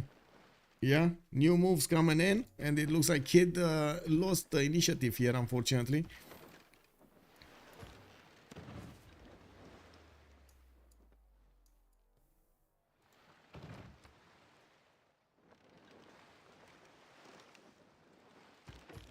Okay, he's just gonna bypass the Ironclad for a little while. Frigate, okay.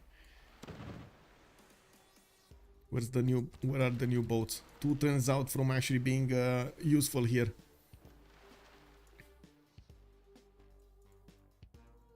He definitely needs to start building new ones, and this is disturbing that he's not building new ones. He might actually get outproduced by France. There aren't that many boats here, and with Egypt sending this Ironclad, he's gonna lose a few more. But to be honest, there aren't that many that could take on his fleet now. With the emblem promotion, with the +7 showing up on his boats, he's definitely gonna have strong units. What's this? Oh yeah, the Persian boats, man. Persian boats getting in, taking out the weak units of France. Only 4 units, 5 units remaining with that Ironclad. This is not good, not good. And I gotta say, this is not gonna hold forever. By the way, the reform the coinage is not gonna be forever in SPA.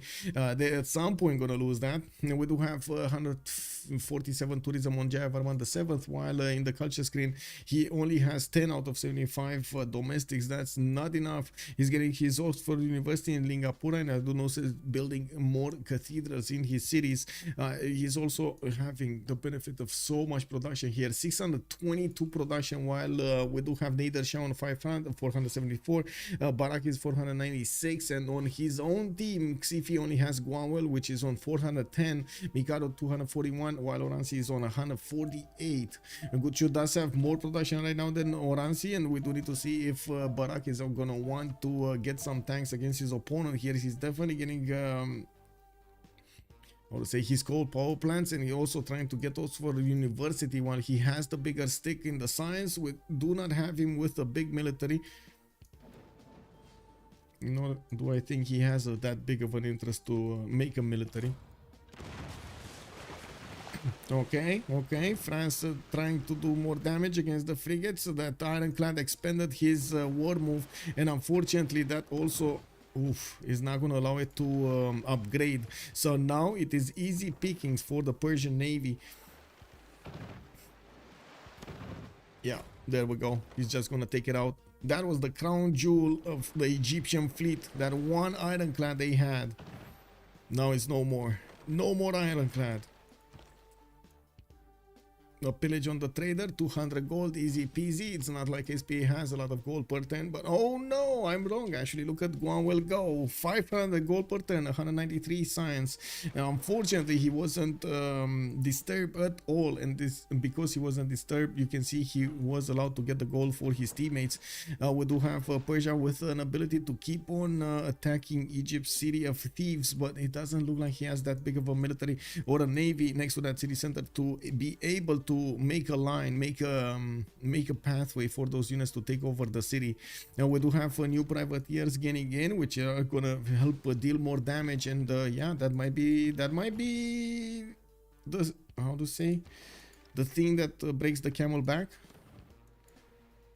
Okay, that might be what breaks the camel back. Anyway, Potala Palace in Pasagate. We do have also a great lighthouse being built there in 3 turns, and we still didn't see who Newton. Okay, Nader Shah did manage to pick up Newton. He's gonna get the free library and university, as if he didn't build them already. But the important thing is he's gonna get the extra science on each of his universities from then on. Angkor Wat in Hamatana for the extra population point, and getting a few more banks for the extra gold. You can see him keep on building his libraries and in his newly built campuses. He is on 244 science with 206 culture. I would imagine, oh my god, I would imagine he's gonna need to do something about that culture defense. 206 culture does seem like he needs more. 14 out of 76 on the Xiffy, while he is on 189 tourism. You can see how the later the game goes, the more tourism Khmer adds on him, on his empire. New theater squares coming in. He definitely has what he needs when it comes to the points for the writers, for the artists, and for the musicians. He's on 33 getting musician points a turn. I would imagine that is with projects. He's trying to get another one, and quickly.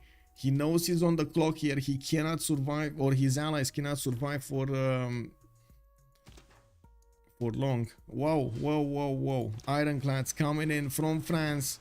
Is this gonna be just in time to save his fleet? Oh my, it might be just in time to save his fleet. Well, that's a boat down. That's a frigate down. We got an ironclad here from Persia as well. Just one ironclad. Yeah, well, doesn't look like it's enough, guys. Yeah, just doesn't look like it's enough.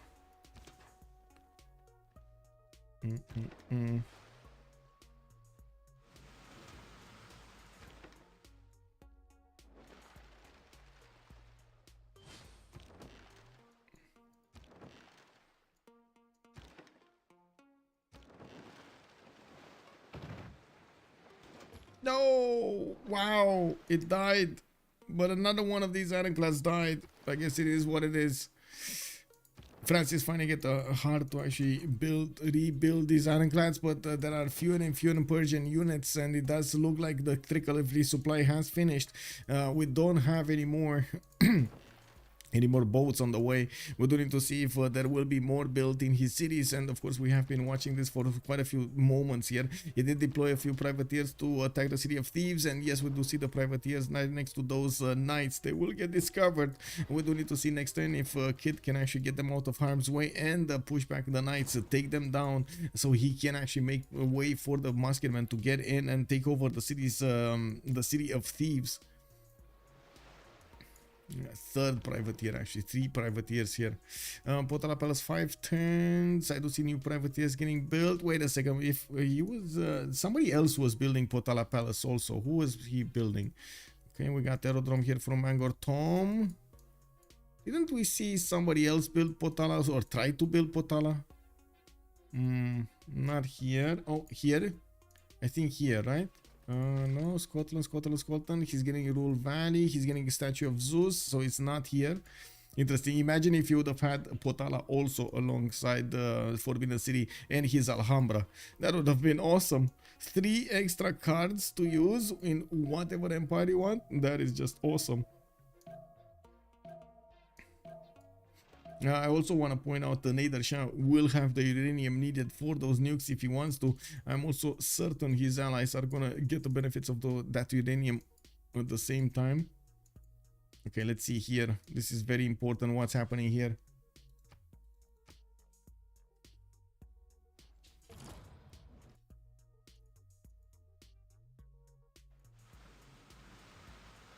Ooh, that's another dead ironclad. No, it's not. Looks like a kid wants to be peacefully getting out of there. Wait a second. Well, it's gonna get most boats out except this one. He lost his admiral at some point. And unfortunately, well, you do see these boats are not strong enough to take on the ironclads. He did have the ironclad upgrade on his carefulness for a long time, also the fleet ability, but didn't build enough boats, nor did he upgrade them before he went out. He couldn't actually take over the city, and it does seem like, I gotta admit, it was Mikado that did manage to outproduce his opponent here. He did it. He actually did it. Unbelievable. He did it. With like not so much time over here on building units. Still 3 turning, 4 turning ironclads. And while Persia could have 100% overwhelmed him here. It was just a matter of keep building units. If he had used his cities to get another wave of units, this would have been a done deal. Yeah, unfortunately, didn't know and didn't do.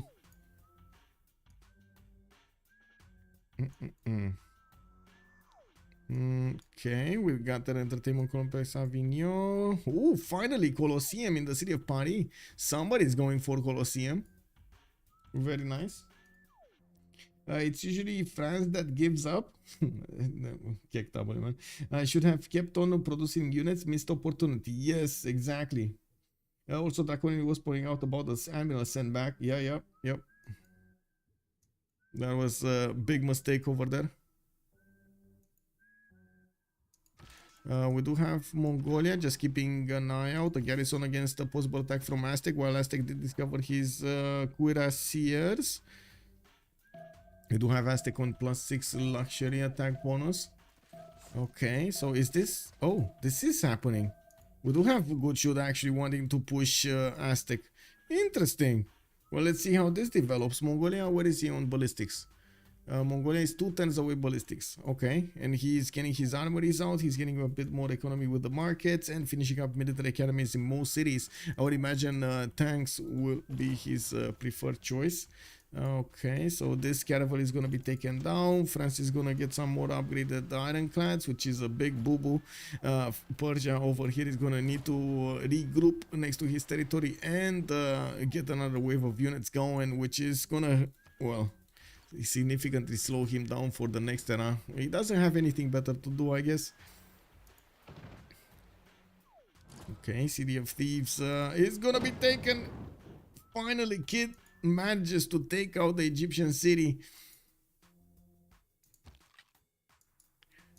I think that was the first city that got taken from the game. Whoa. Also, I find it really funny that Racket that doesn't have this hill, because it was that city-state seal. Check. Lol. Anyway. Xiffy, 276 tourism. He got 100 more since the last time we checked him. 17 out of 86 tourists, and he is getting his hangars going. I do see him going for an museum, and with 240 science, he's gonna get to computers quite quickly. Actually, he might get to computers at about the same time he's gonna get to environmentalism. Cold War is gonna be discovered next turn, and he still is in a theocracy. We do have him with the multiple theater square festivals getting out, and I would assume this is all for the musician here. Dimitri Cantemir gonna give him 3 more music slots to use, while he's gonna discover the next year government. He's gonna get access to the National History Museum, which is gonna house so many of these musics. He's also gonna get the triple card for the 200% card, actually, for tourism from great works of music, satellite broadcasts. That's gonna be very important.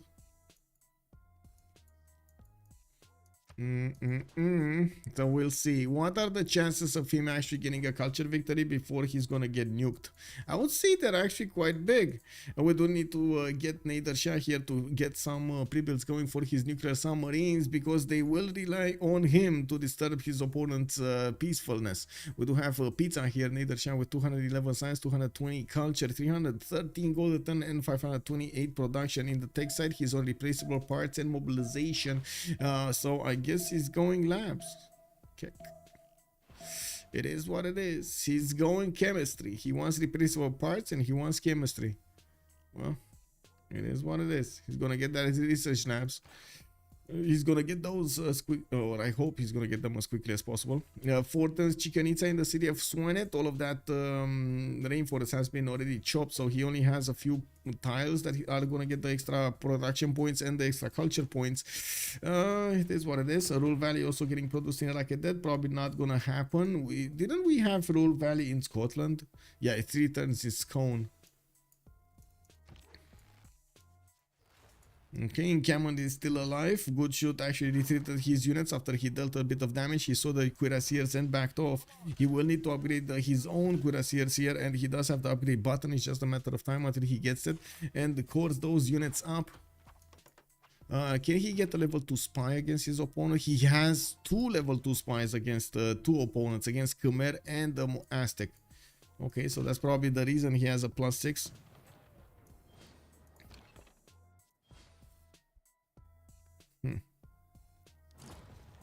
Well, Aztec has a +9 on Scotland, though. That's not gonna keep the Cav from taking out that field cannon. Yeah. He gonna double tap that. We do have also France staying to his own borders, getting frigates out and a few more of these ironclads to build up his fleet. This is going to be quite a problem. We also see finally Khmer is getting to his rock pants, and with his amount of faith of 268 per turn, he's going to get to buy quite a few of them. He still has faith in the bank, while he did buy 1, 2, 3, 4, 5, 6 of these rock pants.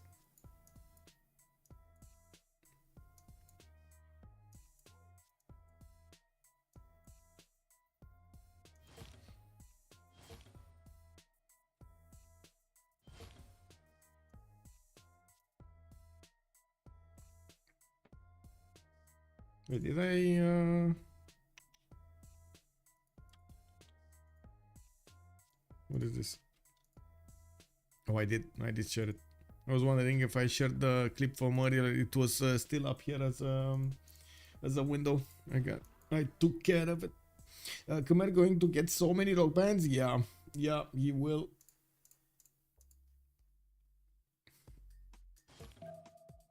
Okay, Big Ben is also getting built in the city of Dundee. We got the shipyards and Torre de Belém. I do see water packs coming from Aberdeen also for the extra amenities, while Scottish Cav Corps is pushing through Aztec defenses. He's also trying to get over the water. Maybe he gets into the meat of the things over here to pillage a few traders, and maybe gets a foot on commercials.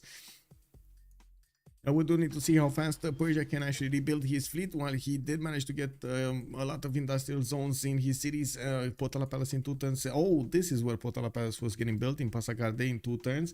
We do have Persia that needs to rebuild everything. Ironclads, frigates, get to battleships. Oh my god, yes, fleet them up as quickly as possible. If you can get the army, get the army.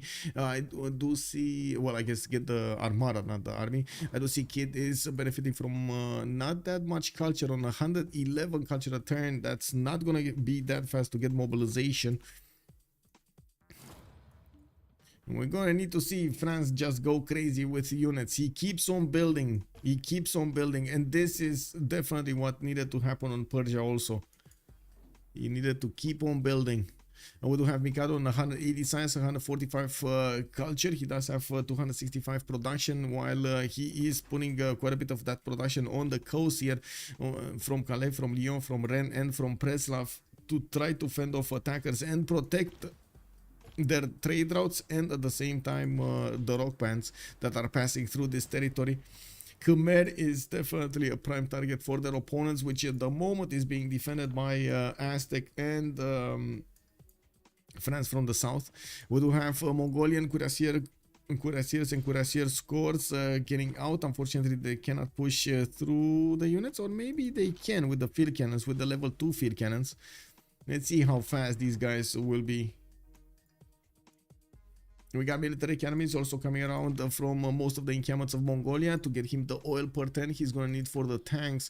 I do see Oranssi is also on his refining and reformed church in 2, while I do notice GoodShoot is getting his rifling right now, and the scorched earth is going to need a few more turns. There is a few turn difference between them, but not that big.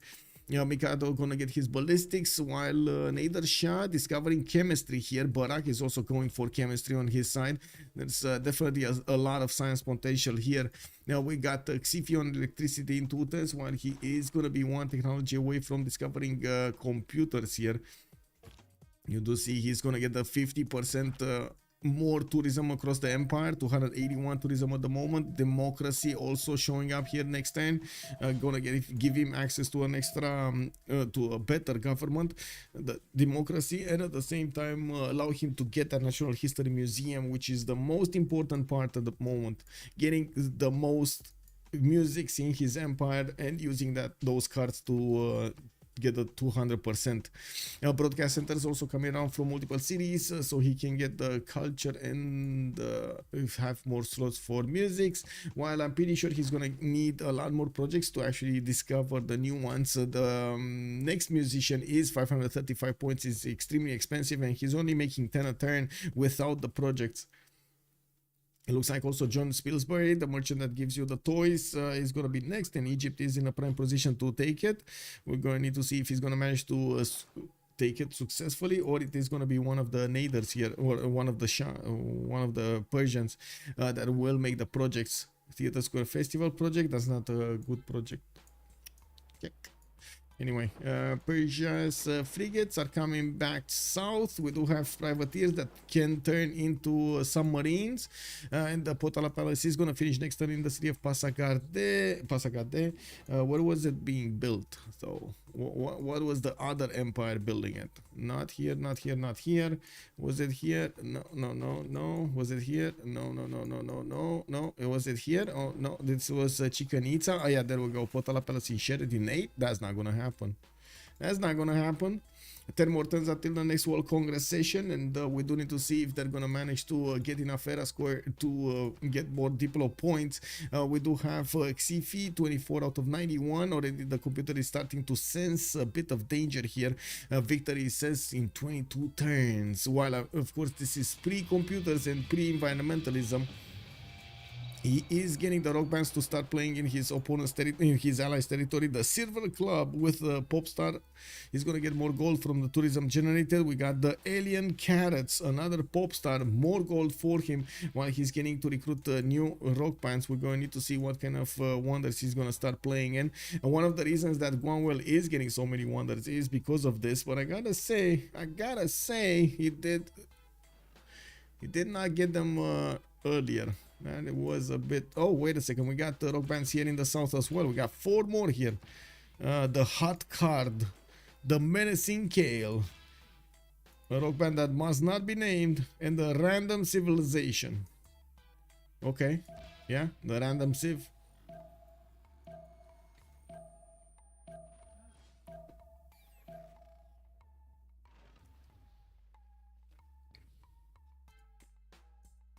Yep.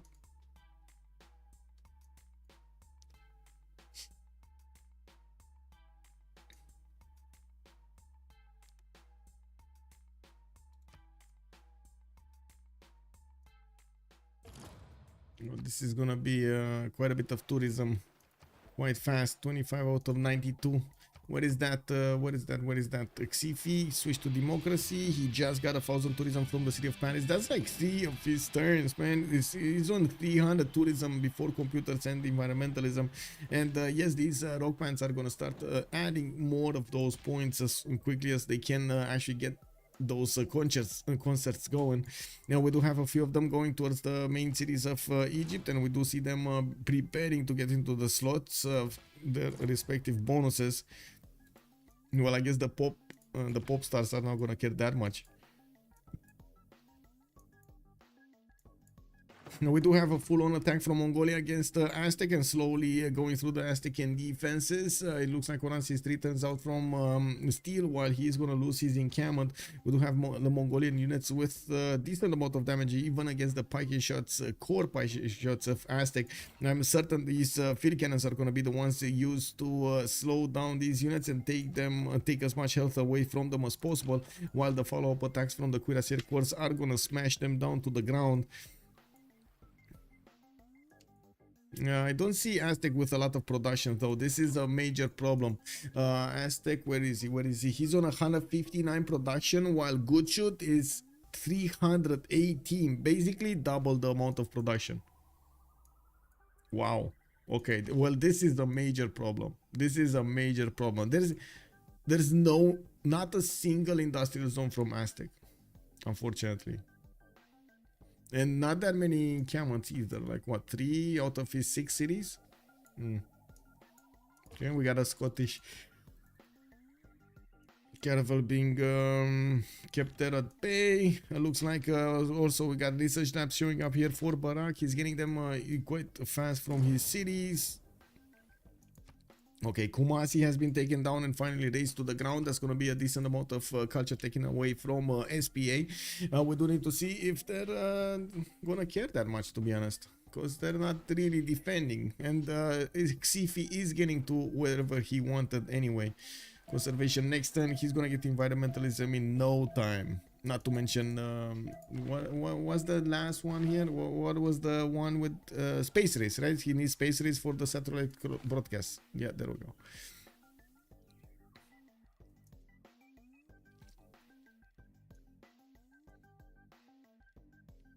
$315 tourism. 14 great musician points. Of course, added more points with finishing these broadcast centers. He's getting a lot of them. Okay, I do see Natural History Museum finishing up in 1 turn from Angkor Thom, while he definitely needs to recruit more musicians so he can get the works. We're going to need to see how fast he can get those. I still don't see a major Persian navy getting built here. He's more concentrated in getting his research labs than anything else, and of course finishing up his shipyards, while his opponents are happily getting concerts going and acquiring the tourism from them. I do also notice France is not taking this defense lightly, and he's getting as many boats as he possibly can in the water, with his cities working overtime over here to get them ready and able to do the warfare against his opponent. Okay, Khmer has 5 more rock bands that need to play, but the Alien Carrots actually work good. 80 album sales, man, from the Alien Carrots. Okay, I guess that begs the question. Would you buy that album because of curiosity? Would you buy that album because of passion, or because it only has the alien word in it? So they can defend long enough for a culture victory? Yeah, I think they can defend long enough for a culture victory, especially looking at how fast Khmer is trying to get these concerts going and benefits from the rock bands. Another 625 gold and 2500 tourism by Jayavarman the 7th. Woo! That's even pre-computers. Oh wow, that was a big concert right there. Now we do need to see how quickly he's actually going to acquire tourists, but he's already 30 out of 95. You can see how fast he's actually starting to acquire them with the rock bands. Since we don't really have that much of a defense here from Nader Shah, he just jumped up to 300 culture. We do need to see if that's going to be enough, but it looks like he's taking this a bit more seriously and putting down more theater squares and getting the amphitheaters in them. He definitely needs to get the projects going.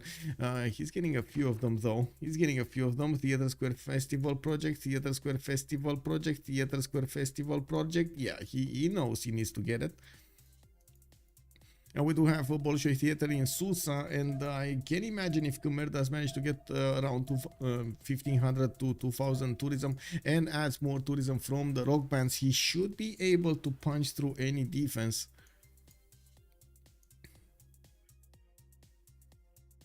I also don't believe he has enough music works for filling up a National History Museum. It's 100% gonna need Dimitri Cantemir.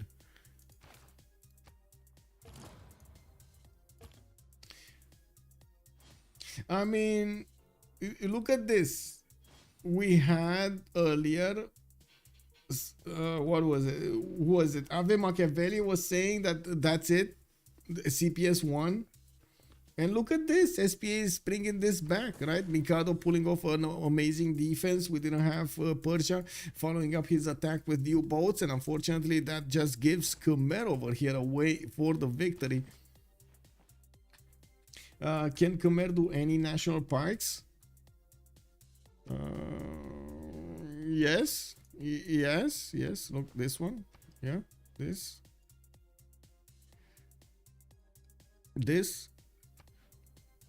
This is another national park. That's about it, actually. 2. I mean, he can get these forests chopped and place actual forest on it, and then he can do the national parks. That's always an option. And we do have also Egypt starting to build the railroads between their cities so they can acquire more gold. They don't have a single problem when it comes to acquiring the gold points here. 100 on Mikado, Gnwawel is 445 and Xiffy is 249. While on the other side we do have 300, 274 and 212. GoodShoot is losing 25 gold a turn, but he is pushing through his opponent's defenses and trying to get an advantage with so much of a military here.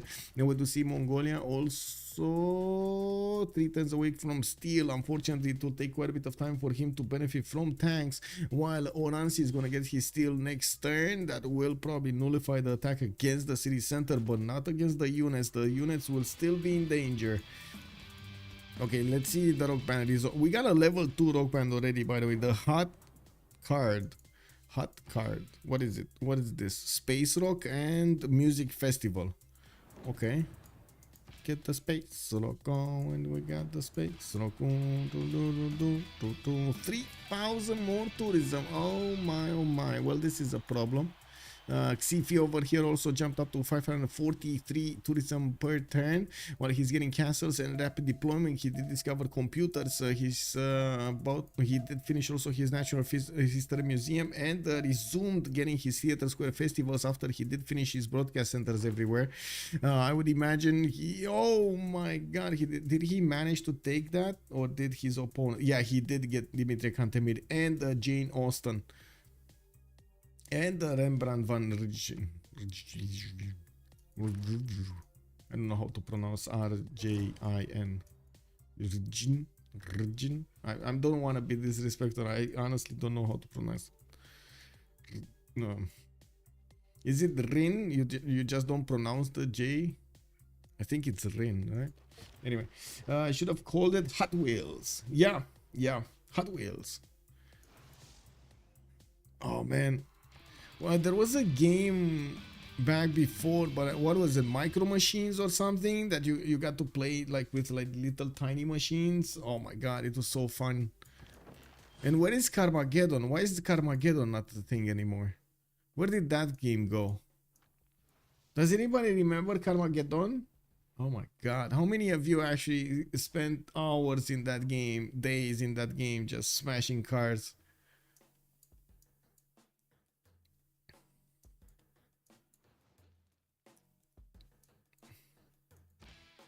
Okay, the cheap cars are actually nicking. And they just got 2,500 more tourism. 42 out of 108. Xiffy is getting very close to popping over the halfway. And it looks like we got another. Ooh, that died. That died, unfortunately. There are 3 more. 2 of them level 2s. The Menacing Kale album cover art. We've got the hot card, which is Space Rock and Music Festival. And this one, the Flaming Slang Arena Rock with... Man... Arena Rock with a surf band. Okay. Now we do see now France has a very big fleet, and it looks like we got some Khmerian submarines in the water as well, while Persia is gonna get his own submarine fleet, and the ironclad fleets is gonna need to upgrade to battleships if he wants to do anything. Mikado is also gonna get his battleships in 2 turns, and one bit of extra here, he's also gonna get the armada ability. Mobilization is gonna be discovered there in 1 turn, while I don't see armada ability here on the Persian units. Yeah, he doesn't have it. Colonialism in 2 for Kid. We did have significantly more culture from an earlier stage on Catherine de Medici, I guess, versus Kid. He's also getting his research labs upgraded, and still has Galileo Galilei in his capital. I guess he's keeping him close. Okay, level 3 Cav, not doing much. These units of Mongolia staying away from the walls, and of course those are steel walls, very, very hard to shoot down. It does seem like Mongolia did force Aztec to put a bit more gold into defending his city of Xochicalco, while Mongolia still doesn't get the benefits of that many units to attack into his opponent with. Oh. Another 2350, this one played, the Flaming Slang, this one played and is successful. 3 level 2s here from Khmer. I'm pretty sure this one got enough experience points to upgrade. We got Xiffy on 609 tourism a turn, while he's going through the culture tree. Doesn't look like he actually got a double card. He didn't get satellites. What is it? No, he didn't. He didn't get it. He's using symphonies here. Am I watching the... Wait, am I watching? Yeah, I'm watching the Code of 1. He didn't get it. Not get it. He needs space race. 100%. He wants environmentalism first and then space race. Usually players do want to rush space race and then go back for environmentalism, because they do need to go through the top civics also, like these ones, while Cold War, or I should say space race, is just going to be after Cold War, after the rock bands. Rock band seems to high roll. If he gets to level 4, it is over. Then you can get up to 10,000 tourism per concert. Yeah, exactly. Forking Likely is making a very good point here.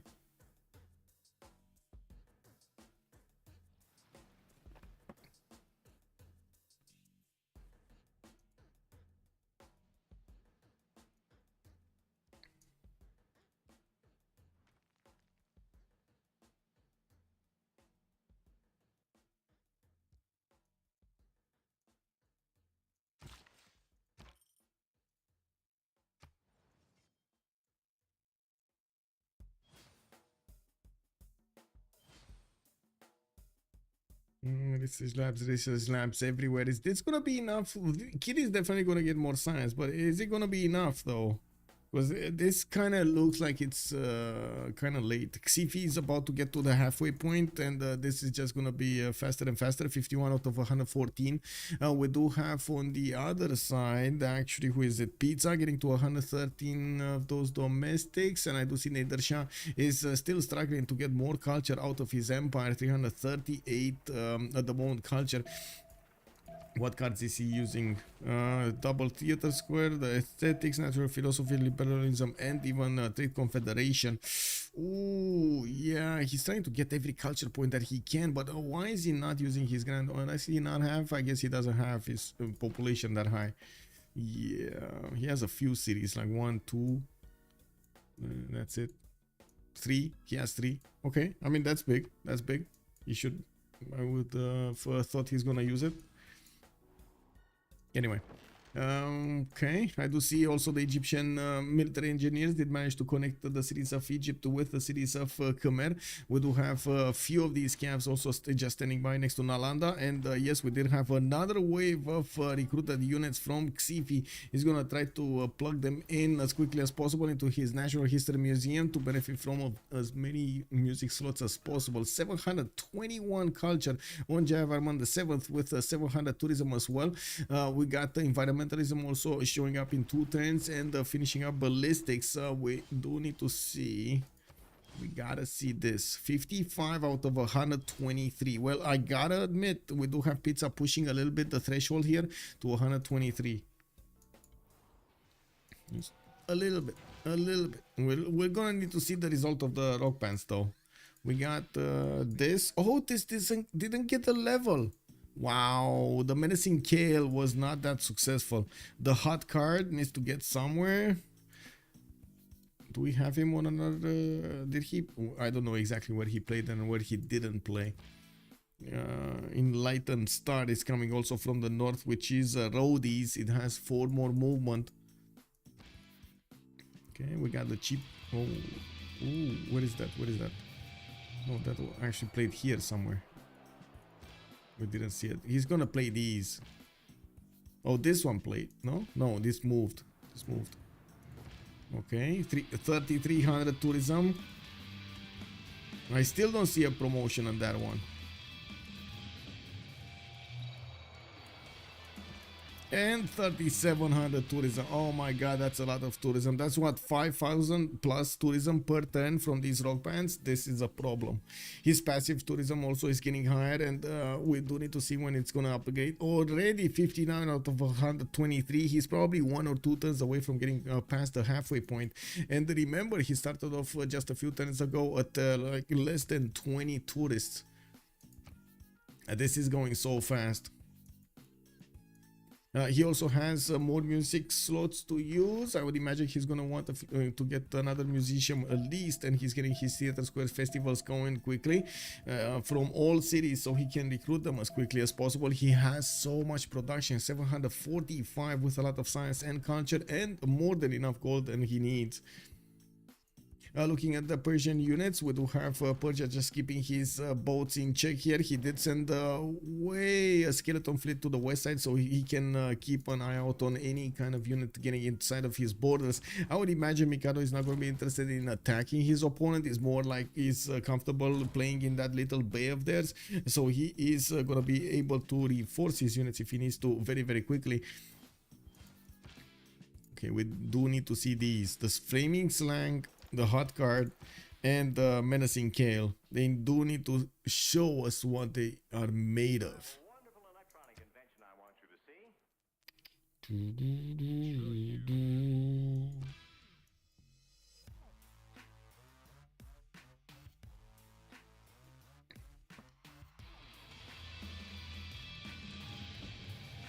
Oh my god. Okay, that one died over here on the right side. I don't want to move the screen because I'm gonna miss these. These are very important if they do manage to get that. Oh, 4,500. There we go. And another one here. Yep, 787 tourism. Not that big though. Not that big. Yeah, 65 out of 139. It does seem like how to say, Pizza is defending this, trying to defend this as nicely as possible. We do have environmentalism also finishing up next turn for Xiffy, while he's on 765 tourism. He's probably gonna pop over 1,000, 1,100 maybe. Now we do need to see if he's also gonna manage to get a lot more tourism from his passives, from his works, from his theater squares. We do have him getting all of these artists busy, and finishing up the slots with the musicians here in the broadcast centers.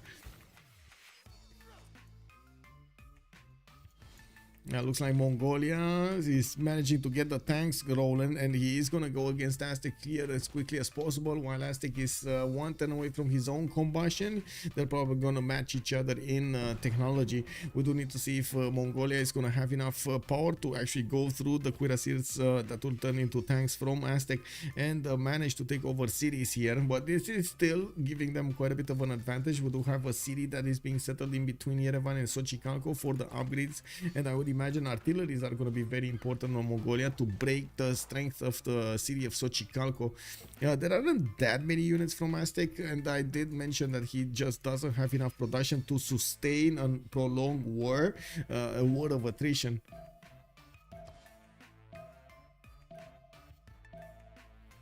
I guess he's gonna find a way. He's gonna find a way.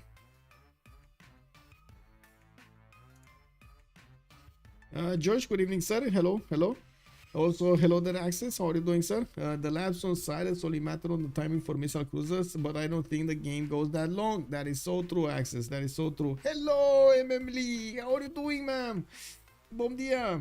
Yeah, also gonna have to go back to the start as I'm a bit late. No problem, and I do hope you're gonna enjoy the show. Forkinland also seems to hear idol. Okay, I did not did double check that one. Let's see, YouTube. How is YouTube doing? Good. I feel like they're hard focusing on culture. Yes, I did read that earlier. Yeah.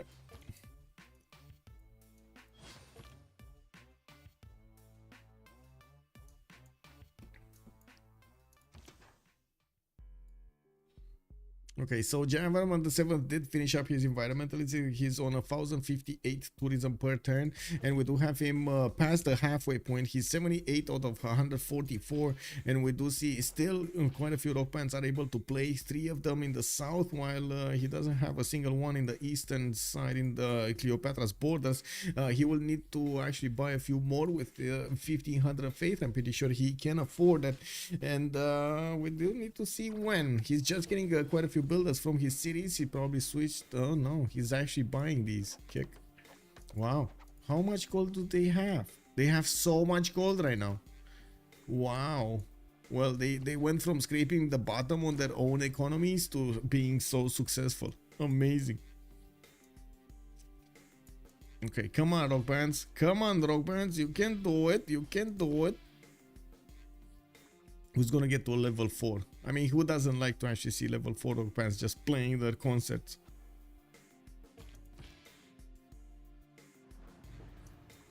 Okay, 5,300 tourism from the pyramid. Ooh, that's big. And we got another 2 that can play. I don't know if they have places to play though. That might be an issue. Well, he still has these. I think he ran out of wonders to play in, to be honest. Where is he going? Oh no, he didn't. This one. Oh, he didn't play this one. Oh my god, 4,600 tourism. Nice. Nice. That's a lot of tourism added. He's probably gonna be like 85 tourism points next turn. 85 tourists, I mean, not tourism points. Tourists.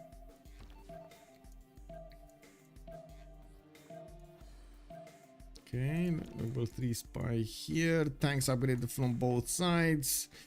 Doesn't seem like Mongolia has the initial strength to punch through the tanks, but to be honest, as he gets closer to the city borders of Xochicalco and gets more tanks around those tanks, with the artilleries coming behind and the possible balloon coming. Oh, there we go. Beautiful coordination here. Scotland is going to send an observation balloon, so he adds a bit more range to these artillery cores. I'm pretty sure Mongolia is gonna be very, very happy shooting these artilleries from 3 tiles out against the borders of Xochicalco, staying out of the range of those walls.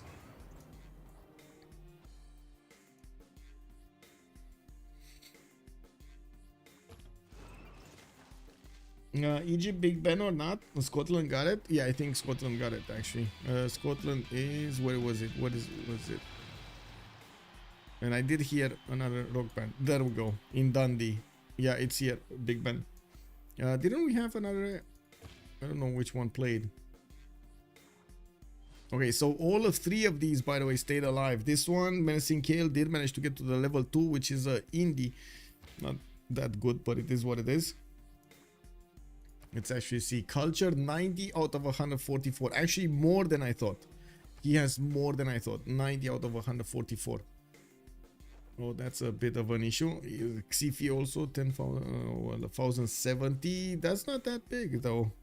You would have definitely needed a bit more tourism. I mean, how many lectures on Aztec? 6. Who winning? I would actually say right now is SPA.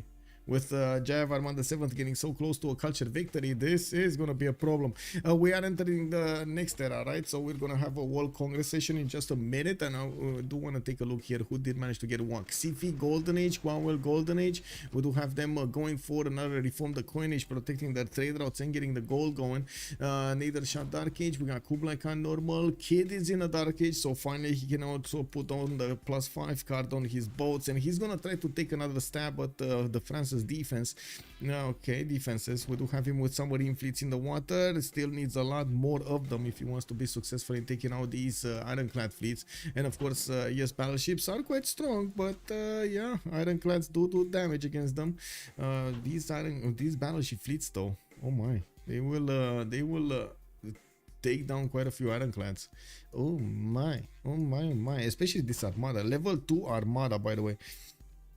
Nice. But this is probably the one that he used here. No, he's not. This is the one that he used there. Rolling barrage and bombardment. Yeah, and this one got bombardment and line of battle. Much better against units. Okay, so we're gonna have the 2 minutes of a pause while the World Congress is going around, and we're gonna come back to see the results and see what the players did get.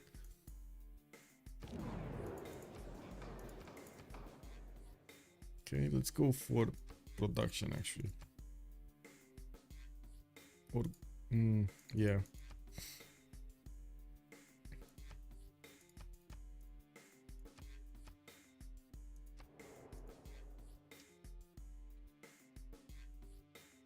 Wait, what?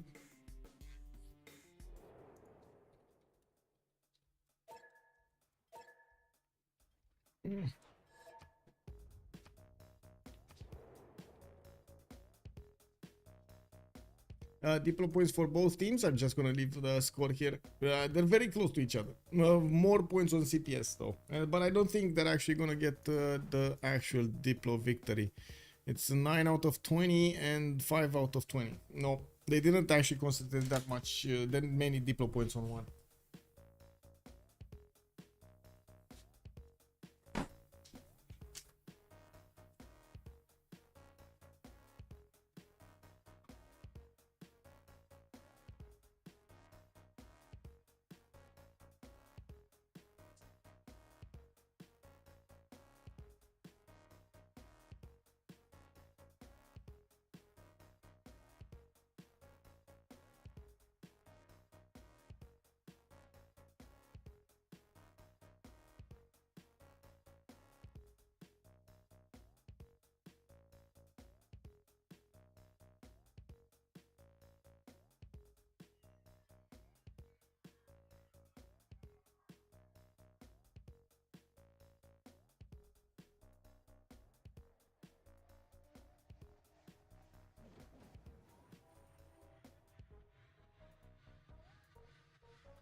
boy. Yeah.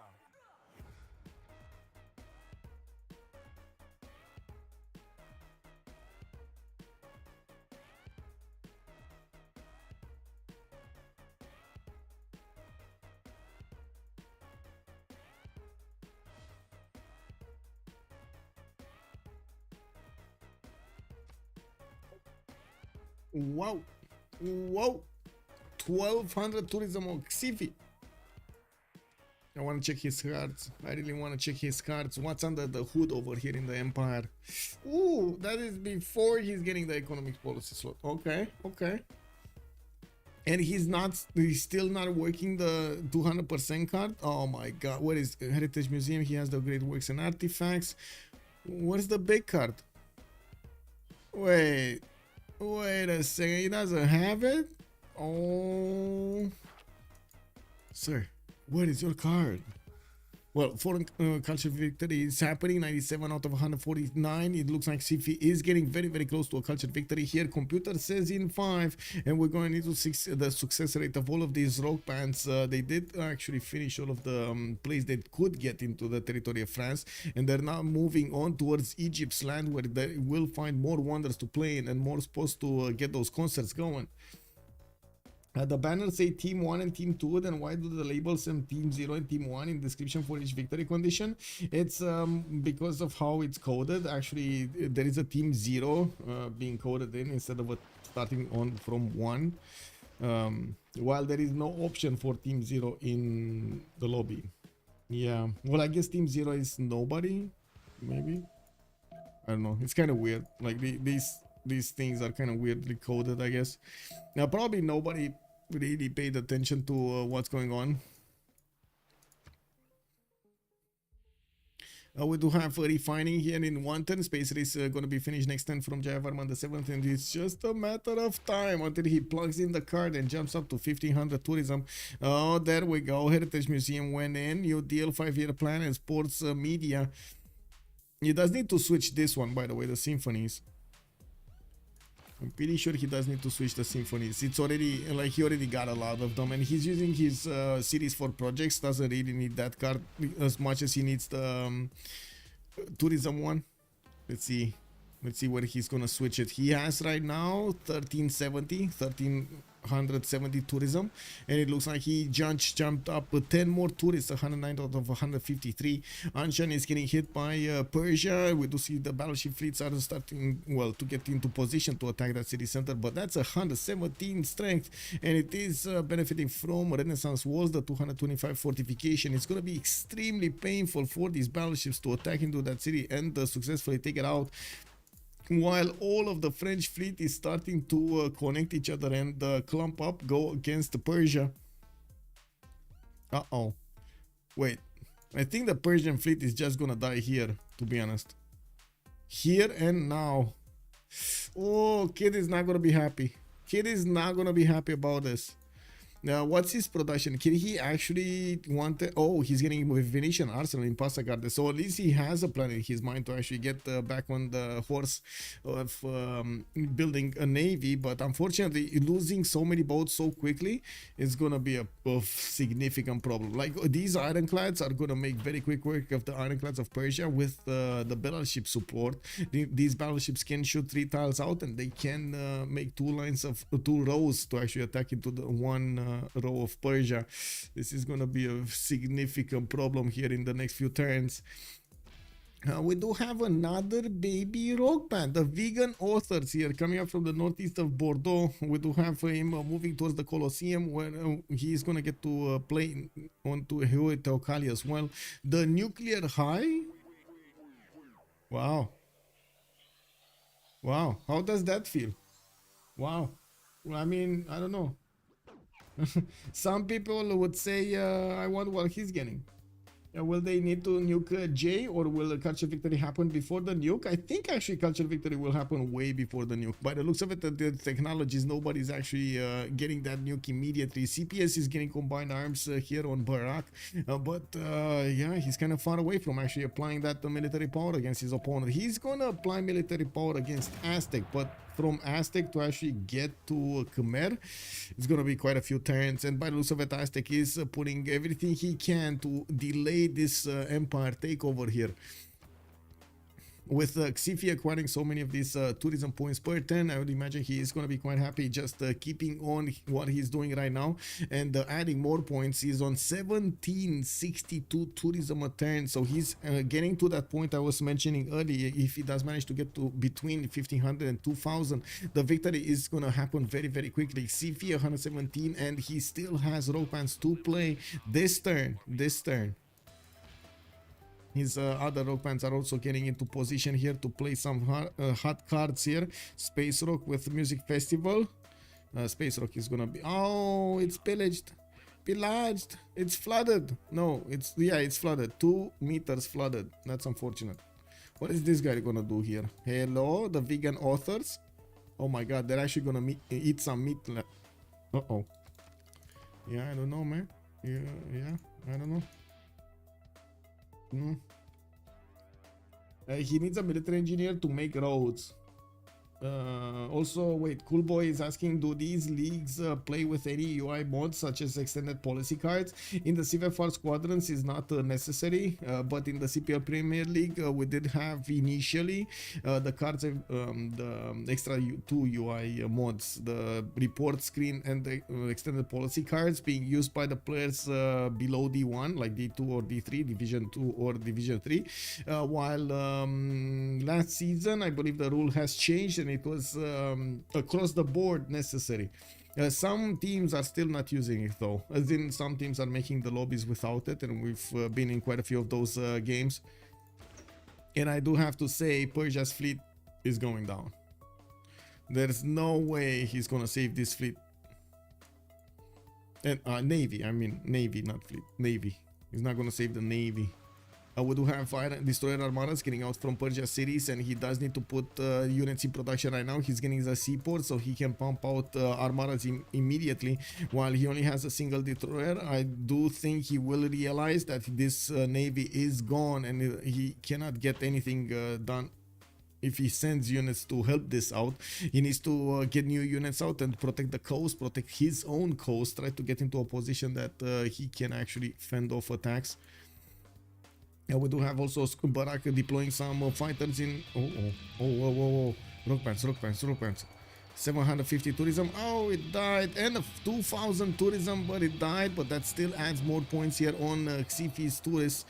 We do need to see this level 3 rock band, the Flaming Slang, with the Surf Band, goes to 11, and Arena Rock. We're going to need to see if he's going to get to level 4, but that's big. That's big. What's the other level 2? Did it die? Oh, it died. It was here. Maybe it's no, this is the other one. There were like 2 on the way towards Egypt. This is not good land to play in, I gotta say. If so many died in Egypt, maybe do not send them to Egypt and go back. Yeah, there we go. The fleet of Persia is dead. Okay, what's happening here? 131 points out of 160. Looks like Xiffy is 2 turns away from getting the victory condition, while the Navy of Persia has been deleted from existence. So we do need to see if Persia is going to have enough production to get a new one up. He's still busy building his seaports, but he did finish his Phoenician arsenal to get more production towards building Navy. And by the looks of it, we do have Nader Shah with 500 culture a turn. It looks like he's working hard to try to put up the defense, good defense against his opponent. Unfortunately, it doesn't seem like he has enough culture to fend this off. He did manage to get enough points in the musician screen to acquire a few more of these and keep them off his opponent, while Khmer is gonna get the next one anyway. 185 great musician points a turn. We do have Khmer also getting a significant amount of faith per turn, 300 faith a turn with 779 production. He's quite happy building anything in just a few turns and getting projects as many as he wants. Getting projects as many as he wants. More rock bands being bought here in the south. I think he clearly saw the trend, right? Rock bands just dying in Egyptian territory. But to be fair, France also lost 2 rock bands here next to the city of Paris. It is a kind of a flip of a coin here. Also, Ashwin is saying Persia didn't play that Navy lead he had well, so SPA came back really well. Yes, he didn't play the Navy lead. Unfortunately, he didn't keep on resupplying. That was his mistake here. It was what it was. He had a point where he broke France's fleet. There was a moment when he broke it. He just needed more boats. More boats.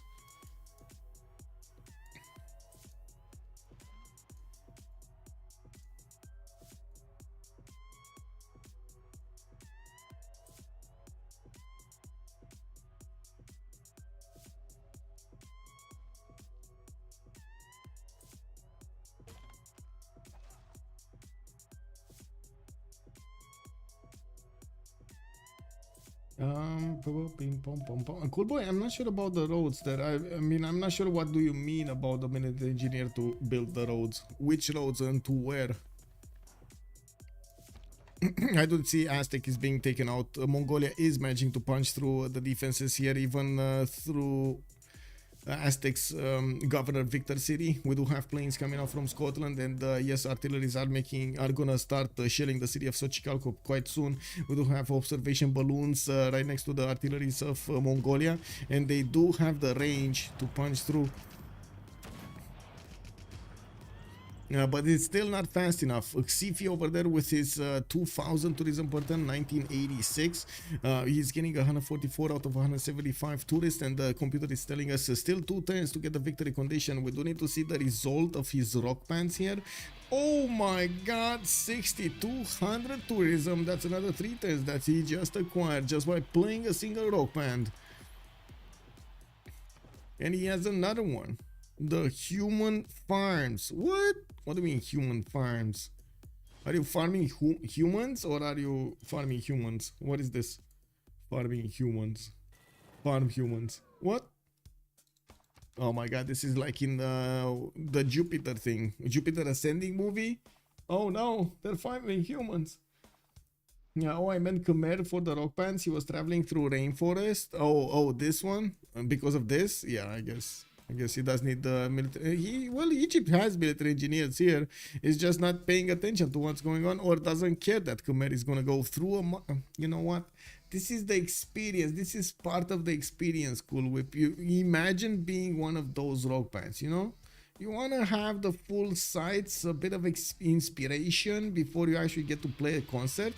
So they're sending them in the wilderness to see the marshes, to see the rainforest, you know, take in the smells, see the parrots over there, you know. Oh my, all of that fleet is gone with the minimal losses on France. That was such a big fleet, that was such a big hit over here against Persia. Oh, wait a second, 1 turning destroyers, 2 turning destroyer armadas, that's pretty good. That's pretty good. Is he gonna keep on going? Well, by the time these get built and actually get to France's cities, we're probably gonna see a victory condition activated. I would imagine the Xiffy over here should actually get that. 152 out of 165 points. So close to get that victory.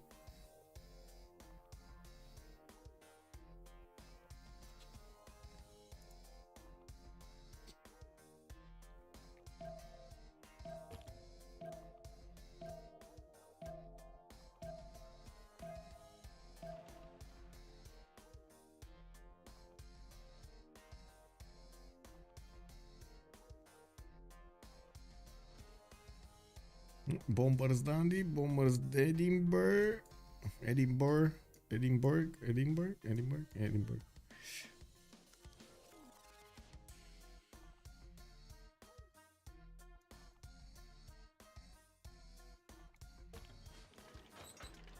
Oh, there we go. So Chicago going down. Mongolia is going to take a city before this game is going to be finished here. And I do see 8 more tourists are necessary for Xiffy to get a victory condition.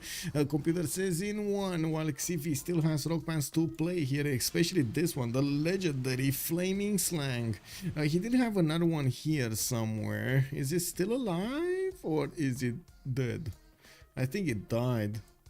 Yeah, well, I guess we're gonna need to rely on the farm humans one, or the human farms, I should say. The human farms. Human farms what?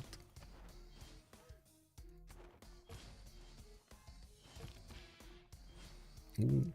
Ooh. Come on, you gotta play it somewhere. Is this gonna be the great ending with the campus? Is he gonna play in the campus? Yeah, he's going for the campus, but he's going for this one. Okay, so another 750. That's not that big. It's probably not even gonna add a single tourism point, but you know, it is what it is. The human farms tried. It is what it is. Airport coming in. I do see Xiffy did start off to put a few of these ski resorts around his mountains, and I do notice he's getting more theater square festivals from his city, so he can get more musicians. I think they will actually end up without any more musicians soon if this game keeps going. And we do have Pizza with 578 culture a turn, but still not enough to put up a significant defense against his opponent here. Yeah, we did have Gnwawel also.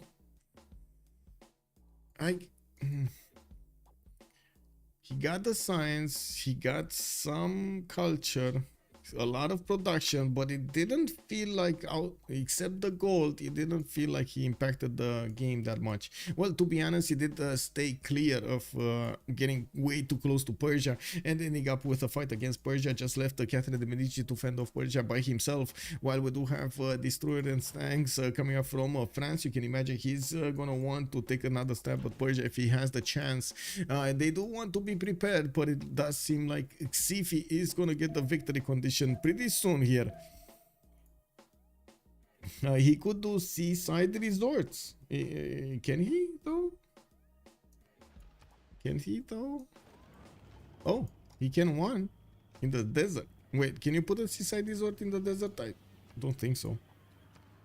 He doesn't have another tile here to do it though, unfortunately. Oh, this one. This. No. Oh well. Let's see if it is the victory here. Is it gonna be next turn? Is he gonna get it? Man, just paused. Yeah, GG, well played. We got Xiffy getting the culture victory against their opponent, CPS. Oh my god, Persia did try. Both Persias tried. They went to war. They went to get the culture. They tried to make the best books, the best music, but it wasn't enough. It was Xiffy, the empire of Jayavarman VII, crumbling everybody, destroying, demolishing the world with their own culture. And it does seem like they spread the religion everywhere also. Very big win over here. Turn 99 culture victory. This is a pre-turn 100 culture victory. Massive. GG, well played. We're gonna have a bit of a post-game chat here pretty soon, and I'm gonna join the channels. I do want a bit of few moments actually to get to switch my settings so we get to actually hear what's going on. Or I get to hear what's going on. Kick. You do. I don't. You know. Kick. Anyway. CPL. No. CivFR Squadrons. Let me see where they are in the channels. Ok, ouais. Moi c'était full confirmé. Première map, quel enfer. Ouais, man, t'en as pensé quoi de notre côté de la première map là? Elle était T'es pas sur une île, Oranssi. Moi j'avais un god spawn. Non, il est pas sur une île, mais bon, c'est tout comme, non? Mikado, il avait sur son ring 3, il avait 4 splits. J'avais un god spawn, t'as jamais vu ça de ta vie, mon gars. Ça, c'est les continents qu'on avait pas. Plus du continent que nous, tiens. Non, donc. mais j'avais settle T1 sur une faille. Et ma B2, c'est il y avait campus plus 5, café soir, frère, c'était trop beau. Pourquoi vous avez remap la map 1? Parce que la steak full chelou son spawn. So they asked why did they remap the first one, and it was because of Aztec. CV immediately responded because of Aztec. J'aime pas trop mon spawn, ils ont choisi de pas me sacrifier parce que c'est des mecs sympas. Voilà. Ok, ouais. Ils ont décidé que Mikado est son spawn. Oui, puis de toute façon, moi je suis pas censé. C'est pas la cible qui est censée avoir un bon spawn, quoi. Ah, come on, Mikado. You could have taken them all. Man, I don't know. I think I need to buy more galère, but that was my bad. La map plus le deuxième congrès, les gars, c'était dur. Hein. Le deuxième congrès. Oh là là. Moi, je vais me battre avec toi, Oranssi, et le 50% prod, j'étais là, mais non, mais c'est pas vrai. Que je m'irais pour défendre le timing, en fait, à la base. Ah ouais. Genre, je pars campus, je fais full prod de pré-build, et là, il y a le congrès, j'étais là. Bon, bah. Ouais, bah j'étais. Bah, j'ai pas de prod, et je vais rien faire de la game. Bah, let's go. Bah, en fait, je sais pas, peut-être que dans ce genre de cas, pour la petite RNG que c'est possible, peut-être que je dois pas prendre mon Golden et attendre le congrès. Parce que là, j'ai pris Exode, mec, j'ai pas prod d'unité, Bah ouais, je suis là, mon but c'est faire que t'empêcher toi d'avoir le moindre impact sur Barak. J'ai rien d'autre à faire dans la partie. Bah, en vrai, il y avait pas. Enfin, j'ai voulu regarder et tout, et en vrai, de toute manière, Barak avait des unités sur toutes les frontières, toi aussi. C'est pour ça que j'ai pas non plus pré-build et tout, parce que déjà c'était un risque, parce que si je me faisais retourner, bah, vous pouviez aller sur Xiffy. Donc, ma game était juste full chiante, quoi. Est-ce que t'as délai un peu les tanks ou. Non. Je suis très surpris parce que j'ai eu les tanks un tour avant toi et j'ai opti avec Indus. Hein. J'ai frégate. Ah, mais j'ai pas Indus, moi. Ah, moi j'ai Indus, justement, c'est ce que je te dis. J'ai Indus plus tank un tour avant toi. Il a trouvais boost. ça étrange. Mais il a boost, c'est pour ça en fait. T'as pas du tout boost, toi. Non, je suis pas la Chine, Non, je suis il y a pas Mongolie. les 10%. Il y a pas les 10%. Bah non, bah, je sais pas. Mais je pense que surtout, t'as eu quelques boosts. Oranssi, il a boost tout l'arbre du bas. Donc bon. J'ai eu le boost de combustion avec le savon du pétrole. Moi, j'ai pas d'amis, hein. Depuis le travail du bon, je suis tout seul, mec. Hein. Bah, tu dis ça, mais avant, tu dis qu'ils t'ont pas sacrifié sur la map. Ils sont quand même un petit peu amicaux. Oui, non, mais je veux dire, sur cette map, mec, je suis tout seul sur l'arbre du bas toute la game. Hein. Ah ouais, ouais. Il y a l'autre clown là, il a fait un prime tour 65. Ah, j'ai opti matière plastique. So they're gonna probably keep on talking in French over there. I'm gonna send you to Malm streams because you're gonna get the same thing, and I do hope you're also gonna get some translations over there. There are a lot of French viewers on him. I do wanna thank you before we close this up for everything. Much appreciated for the follows and the subscriptions. Much appreciated for those.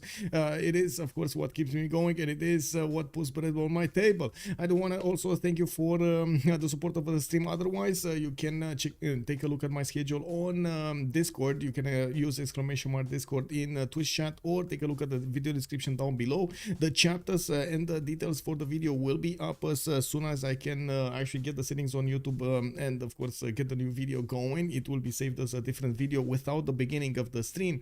I do also want to say we're gonna have quite a few games starting off with Wednesday tomorrow. I didn't see any game being scheduled, but Wednesday and Thursday we're probably gonna have games, and of course it keeps on going towards the weekend. We're also 2 weeks away from getting to the Paris LAN, Civ LAN in there, and I do want to thank you so much. By the way, you actually gave me the opportunity to be a part of that LAN and be with everybody from the CivFR community over there shoulder to shoulder to build a few more bricks in the Civilization 6 community. Also, I do want to close this off. Thank you again for everything. Have a good evening. Don't forget to follow and subscribe, and leave a comment down below with your opinion about this game. Bye bye bye.